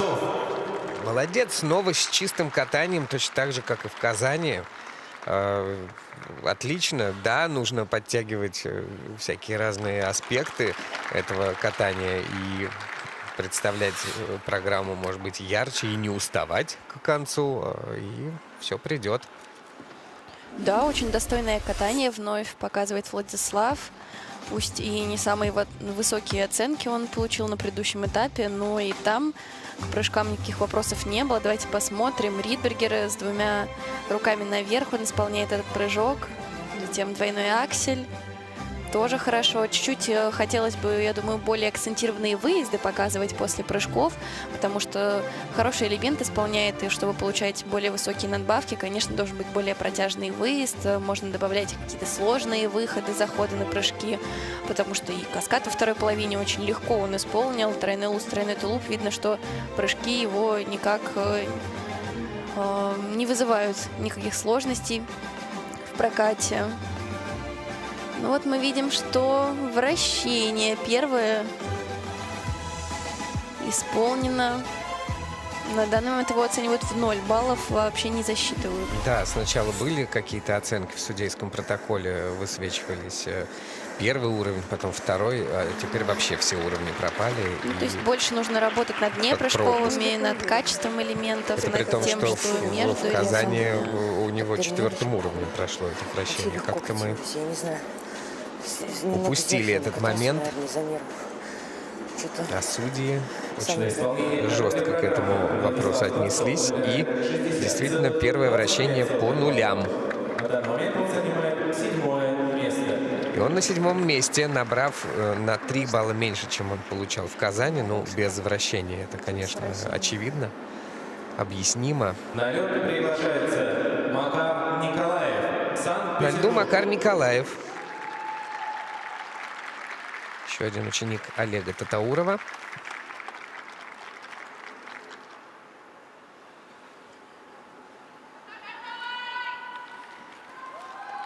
Трибуны волнуются перед катанием Макара. 8-м он был в Москве месяц назад со своей программой под названием «Диаболо».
Да, завершение короткой программы Макара Николаева с таким характерным скрипичным звуком очень точно характеризует, сколько баллов он потерял из-за своего первого элемента. Это примерно 10 баллов.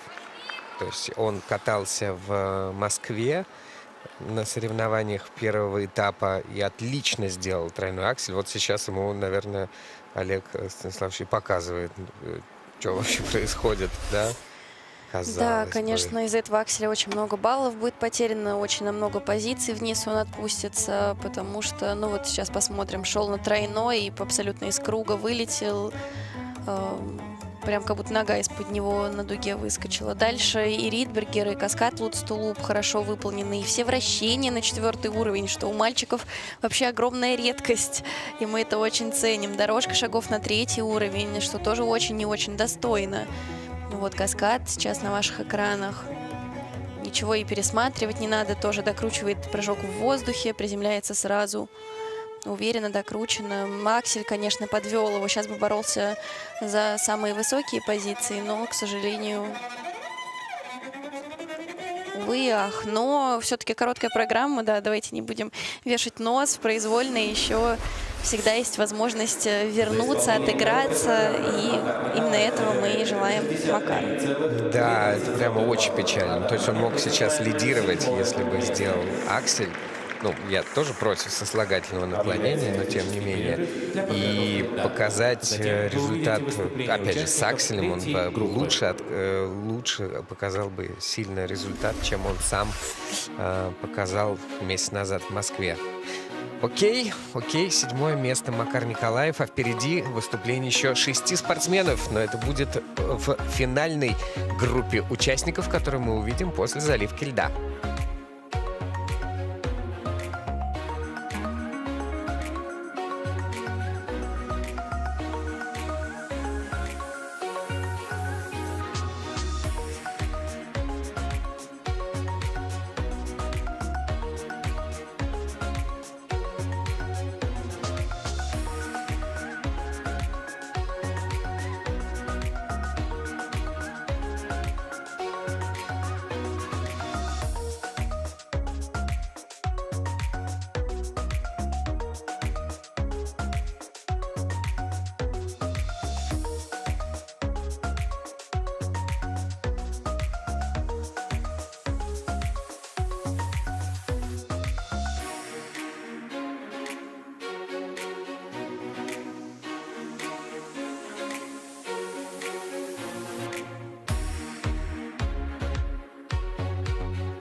Встречаем на льду участников третьей группы.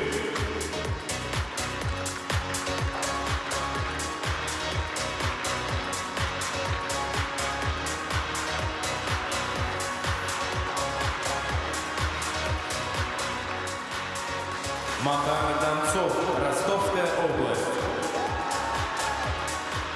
Артем Федотов, Москва. Вадим Воронов, Москва. Илья Мальков, Республика Татарстан. Эдуард Карартынян, Москва. Макар Солодников, Пермский край. Разрешена разминка.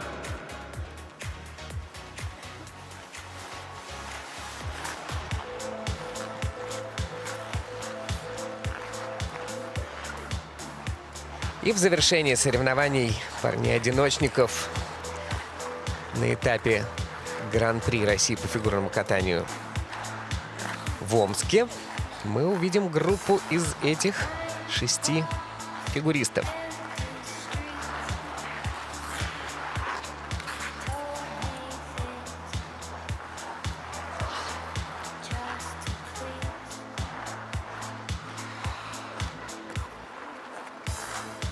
Курточке с надписью «Ростовская область». На разминке Макар Донцов. Именно этот регион Макар и представляет. Тренируется у Антонины Молчановой. Катается под пение Кипелова в композиции «Я свободен». Надо сказать, что действительно спортсмен с большим трепетом относится к этой программе, как, впрочем, и к произвольной на Нирвану, под Нирвану. Сам все придумал, принимал участие в создании хореографии. В общем, горит этой программой. Пусть у него все получится. Был он 17-м только на Гран-при в Москве. Есть куда расти. Артем Федотов представляет школу «Хрустальный».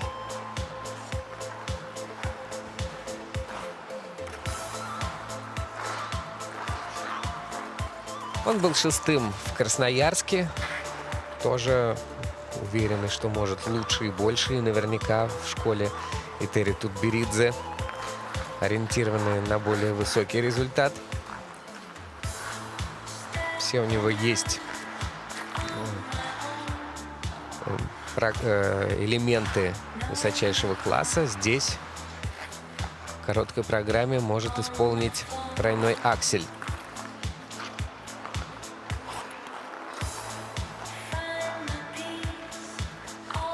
Также заявлен тройной аксель у Вадима Воронова. 15 лет спортсмену.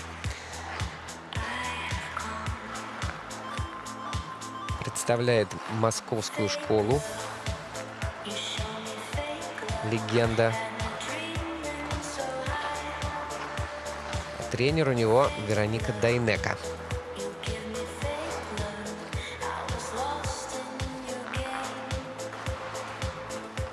В Москве был 10-м. Илья Мальков.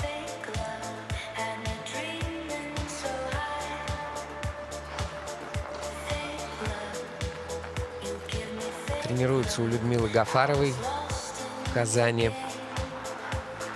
Серебряный призер первенства среди юниоров.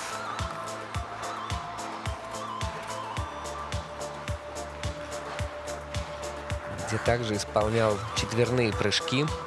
Тоже ждем от него 3,5 оборота. Людмила Гафарова на ваших экранах.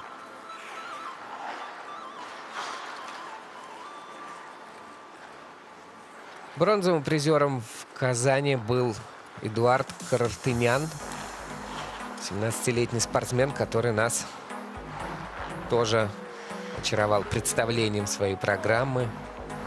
Летним, беззаботным, душевным. Много призов у этого спортсмена.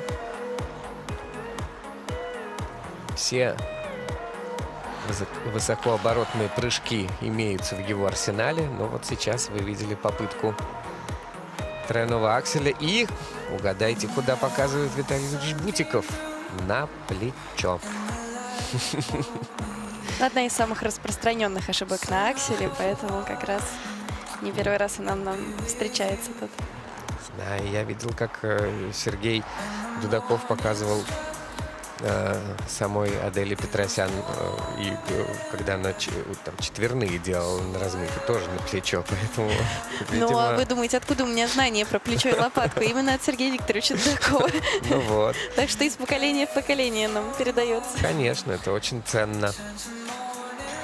Уважаемые В завершении спортсмены, будет кататься завершение Макар разминки осталась Солодников. 1 минута. Екатерина Патлцева и Алексей Гловацких тренируют этого спортсмена в Пермском крае.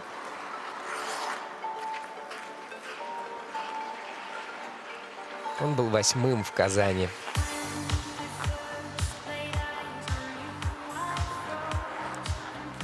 Любопытно, что в короткой программе он в Казани набрал 78 баллов, а 78 баллами здесь вот Макар тут же оказался бы лидером. Но и там у него в короткой результат был довольно-таки высокий. Он был 3-м после короткой и уступил только Карстыняну и Халиуллину. А вот в произвольной растерял свое преимущество. Уважаемые спортсмены, ваша разминка завершена. Пожалуйста, покиньте Прямо лед. под заход спортсмену попал сейчас Илья Мальков. Макар Донцов хотел еще один На лед элемент, приглашается может быть, исполнить, а Макар может быть, Донцов, просто Ростовская область. заход репетировал, отрабатывал. Ну, посмотрим. Макар Донцов. Удачи в его катании. Помним, что в Москве выступление было очень ярким.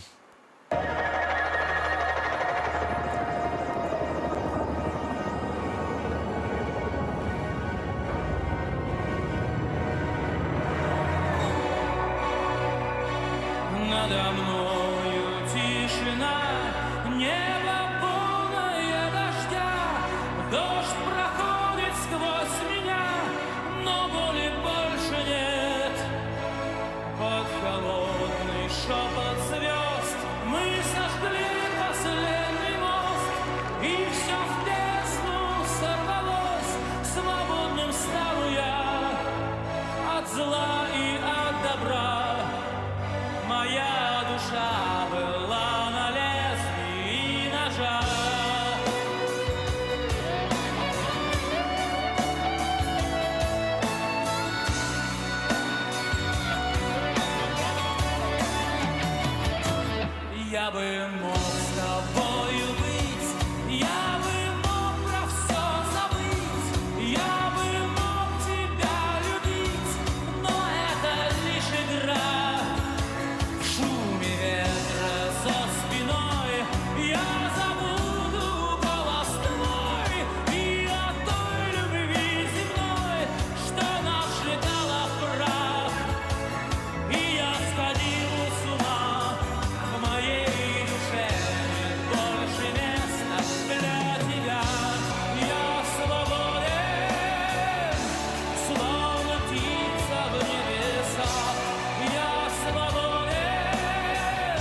И снова не получилось Макару Донцову по полной программе получить удовольствие от катания в короткой, к которой с таким трепетом он относится. Если в Москве было падение на первом же каскаде, то здесь тоже падение избежать не удалось, да еще и, казалось бы, где. Итак, Антонин Габдулов такой забирает эту игрушку. Хватит играться в игрушки, давай кататься уже. Но в этот раз намного увереннее начал, да, и казалось, что справится со своей программой. На Луце абсолютно не в оси, абсолютно не... Сбитая ось была в этом прыжке, забросил себя спиной назад, но даже при этом умудрился удержаться, и дальше Ридбергер сделал, и казалось, что вот, все самое сложное уже позади, остался всего лишь двойной аксель, но вот мы видим, что очень сильно из круга он вылетел, не удержался, с пятки упал. Обидно, конечно, да, что прыжковая часть в итоге подвела в самый последний момент. Ну, конечно, по уровням тоже есть вопросы. И первого уровня вращения есть, и дорожка тоже есть первого уровня вращения, еще одно второго. Технически, конечно, да, много нюансов, над которыми еще работать и работать. За исполнение короткой программы Макар Донцов Хотел Антонин Габдулову, чтобы сфотографировали их в Кисенкрай, и не успели. Ну, сейчас сделаем скриншот просто с экрана нашей трансляции и отправим, никаких не будет проблем. Макар Донцов занимает предпоследнее место, конечно, по баллам невысоко. Артем Федотов на льду. Катается под трек «Белых ангелов» от пост-рок группы «Квун».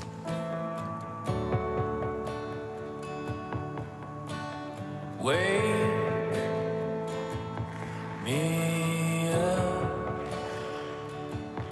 There are stars around. Wake me up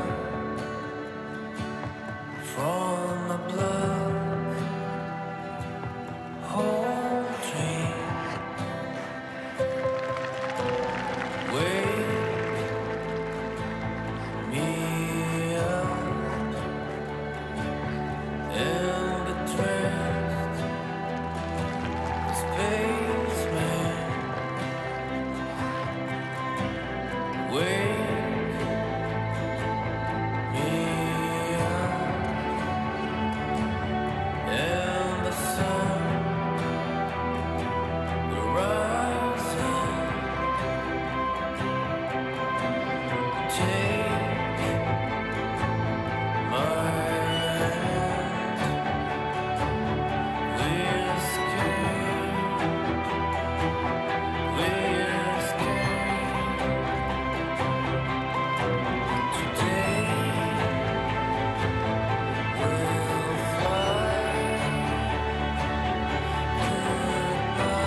Вот это да! И напрыгал, и навращался, и молодец сегодня Артем Федотов. Всем показал класс катания. Да, Артем большой молодец, справился сегодня со своей короткой программой, очень радостно за него, он очень техничный спортсмен, и когда он исполняет свою программу чисто, то технически это на очень высоком уровне сделано и по прыжкам, и по вращениям, и по дорожкам, то есть вращение... Одно вот вращение на 3-й уровень есть, заключительное, комбинированное, а другие 2 вращения на 4-й уровень. Дорожка шагов, видно, как он прям выделывает каждый шаг. Давайте посмотрим на стартовый тройной аксель. 2 балла плюсов от судей. Да, видно, что пока что он еще долго так основательно к нему готовится, но зато именно сами прыжки сегодня на очень хорошем уровне были выполнены. И тройной Ридбергер, и вот сейчас давайте посмотрим на каскад, тройной луз, тройной тулуп во второй половине. Ну, здесь он уже как будто даже до него уже успокоился, расслабился после акселя, и на тройных никаких переживаний не было. Пока что еще немножко зажато он катается, но мне кажется, что уже сейчас можно проследить, что с каждым стартом он все больше раскрепощается, раскрывается. И после того, как исполнил все прыжковые элементы в дорожке, уже видно, что намного свободнее он катается. Так что уверена, что с опытом все придет. Нужен драйв такой, чтобы... Он обязательно будет. Уверена. Погрузил и нас, зрителей, да и самого Артема немножко в такой катательный транс. А технически, конечно, сегодня прям молодчина. Первое место без каких-либо вопросов. Но вот он, например, по компонентам тому же Александру Семкову проигрывает пока что. А, нет, пардон, я неправильно увидел. Одинаковые у них практически баллы. Практически одинаковые и с Семковым, и с Жолобовым. А должно быть больше. Вадим Воронов теперь тренируется у Вероники Дайнеко. Программу под названием, под музыку под названием «Маркиз» он катается.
Да, Вадим Воронов.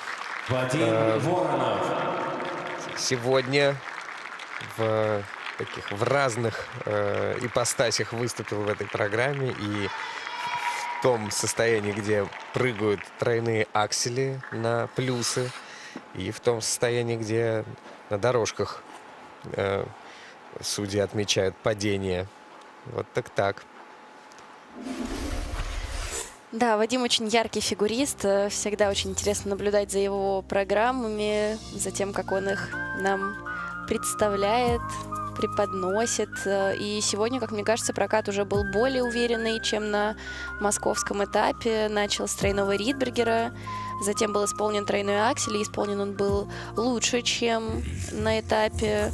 Тройной луц, тройной тулуп, каскад во второй половине программы. Насколько я помню, аксель на московском этапе был недокрученный, а здесь уже прям вот с большей такой мощью он в него пошел, докрутил. Вообще все прыжки отмечают чистыми.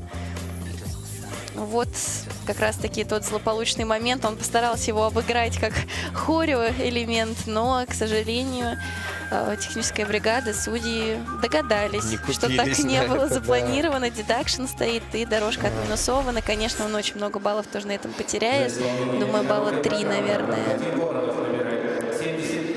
Мог бы за лидирующую позицию побороться, но ничего. Очень неплохо катался, и есть у парня свой стиль, и то, как он эту программу с удовольствием выполняет. Программа, которая была поставлена еще в предыдущей школе, предыдущими тренерами. Он тренировался раньше с Викторией Буцаевой, буквально несколько недель назад перешел к Дайнеко, то есть переехал, получается, что в Санкт-Петербург.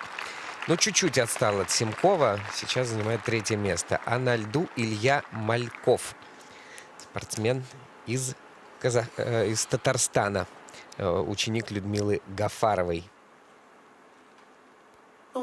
«Реальность режет меня как нож». Так называется его короткая программа.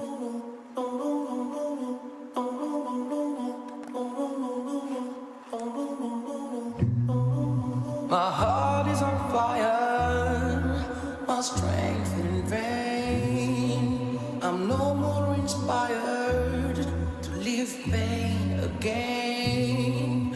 I feel waves of tears crashing over my chest. Breathless, I fall to the ground. Now I do, 'cause reality cut me like a knife.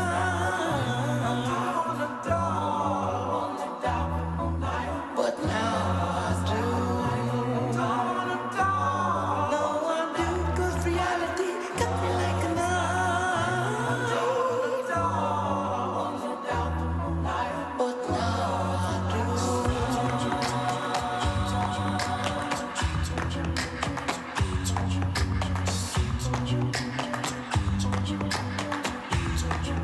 But now I do. All that glitter is not gold. Life is made of highs and lows. You know the rules. When you fall down, pick yourself up. Keep stepping on. March along. On the dark side, I'm talking on. Do the light. Be alive. The answer to my destiny was inside of me.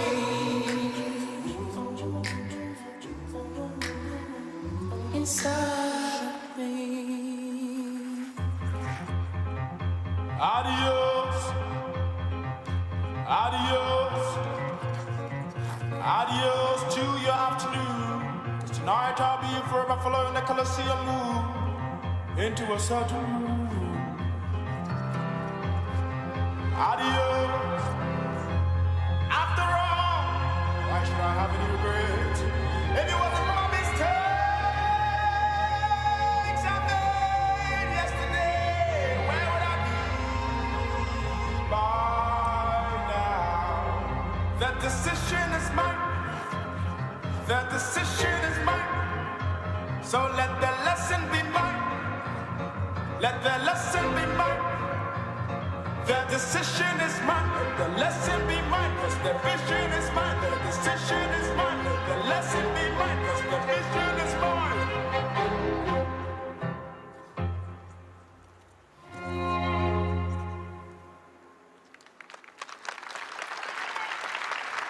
Илья Мальков. Ну, как вот так бывает, Ань, что катался спортсмен в Казани, и на каждом практически прыжке у него были какие-то недочеты. Сейчас, но зато были замечательные вращения. Теперь все прыжки выполнены чисто, без каких-либо вопросов от судей, но все вращения съехали по уровню. А хотя нет, вот не все. Одно все-таки осталось четвертым, а последнее вращение вообще не засчитано. Ну да, бывает такое, что концентрации немножко не хватает. Хватило ему сегодня концентрации на прыжки. Давайте ими полюбуемся. Тройной аксель на очень большой высоте, очень четко, очень подтянутое положение в воздухе, в группировке.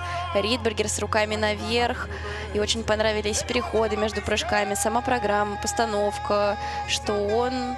Вот, сейчас давайте посмотрим еще каскад. Тройной флип, тройной тулуп. Ни один из прыжков не вызвал никаких вопросов. И очень понравилось, что...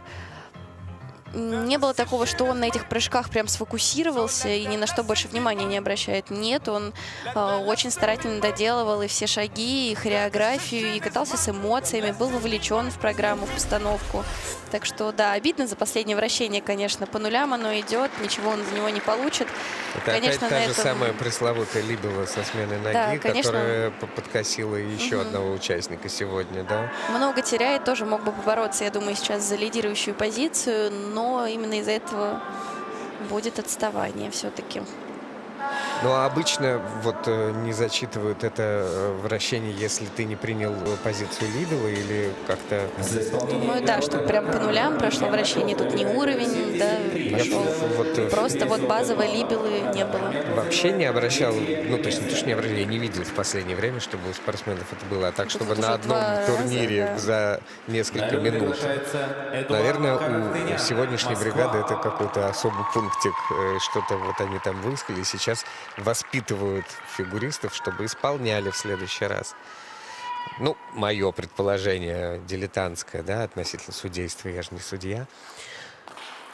Окей, Эдуард Карартынян находится на льду. Ждем от него его катание всегда и везде. Пусть ему сопутствует удача, этому прекрасному артисту.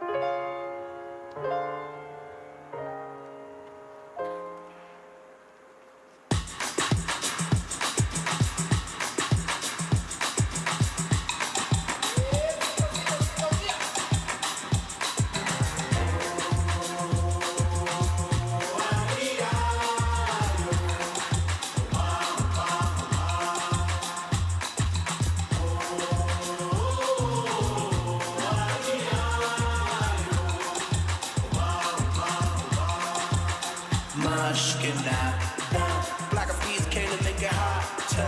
We beat the box starter. Bubbling up just like lava, heated like a sauna. Penetrating through your body armor. Rhythmically we massage ya. With hip hop mixed up with samba. So yes, y'all. You know we never stop, we never rest, y'all. The black of peas will keep it funky fresh, y'all. And we won't stop until we get y'all. Till we get y'all. Say it.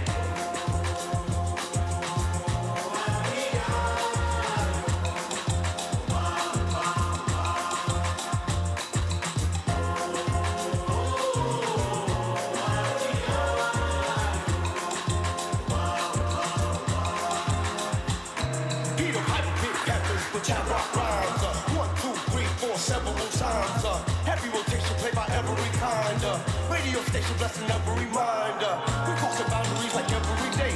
Do Bobby, been the on the bay. We got tab magnification, tab magnify like every day.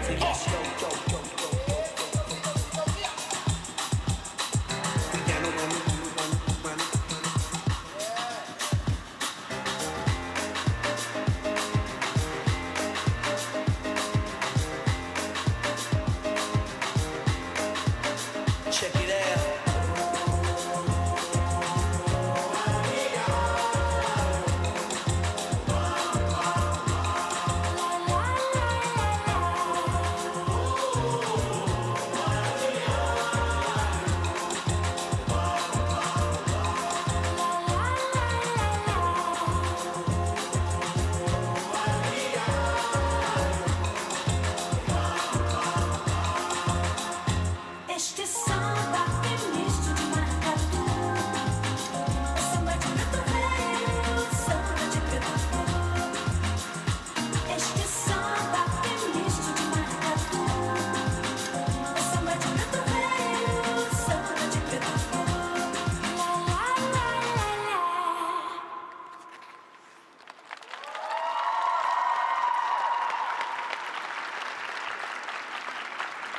Эдуард Карартынян в Казани после Эдуард своей Карартынян. короткой программы с блестящим акселем. Он занимал 2-е место. И это было, конечно, великолепно, когда он его прыгает.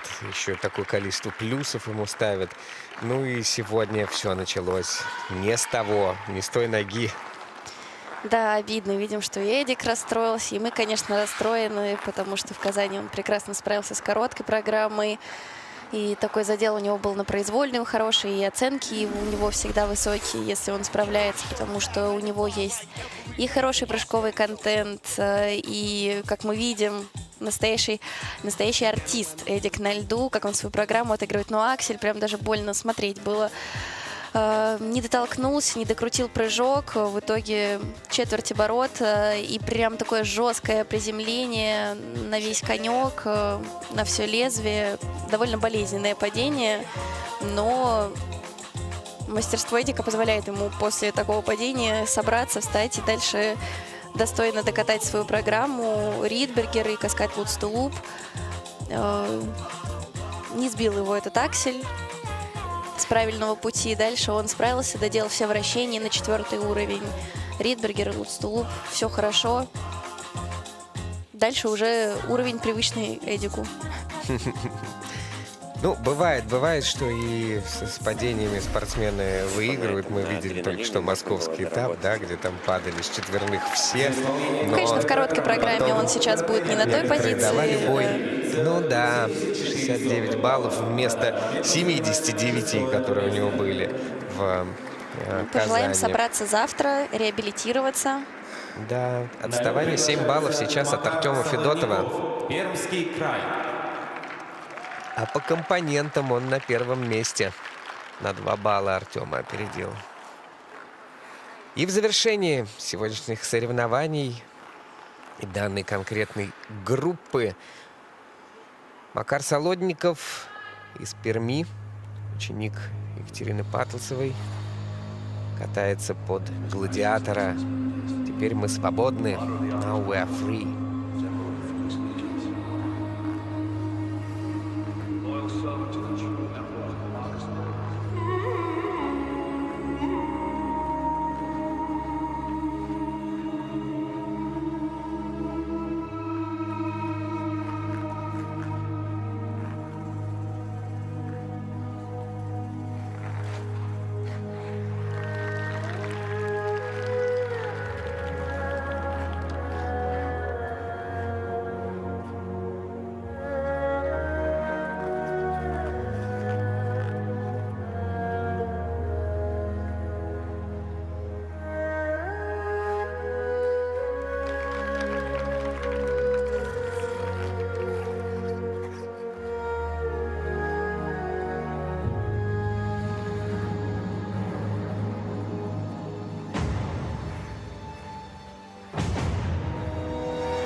Пермский спортсмен Макар Солодников завершает эти соревнования. Солодников. Почти все на месте, да, но чего-то не хватает. Вот каких-то капелюсечек. И сегодня практически один спортсмен, да, в идеале у нас.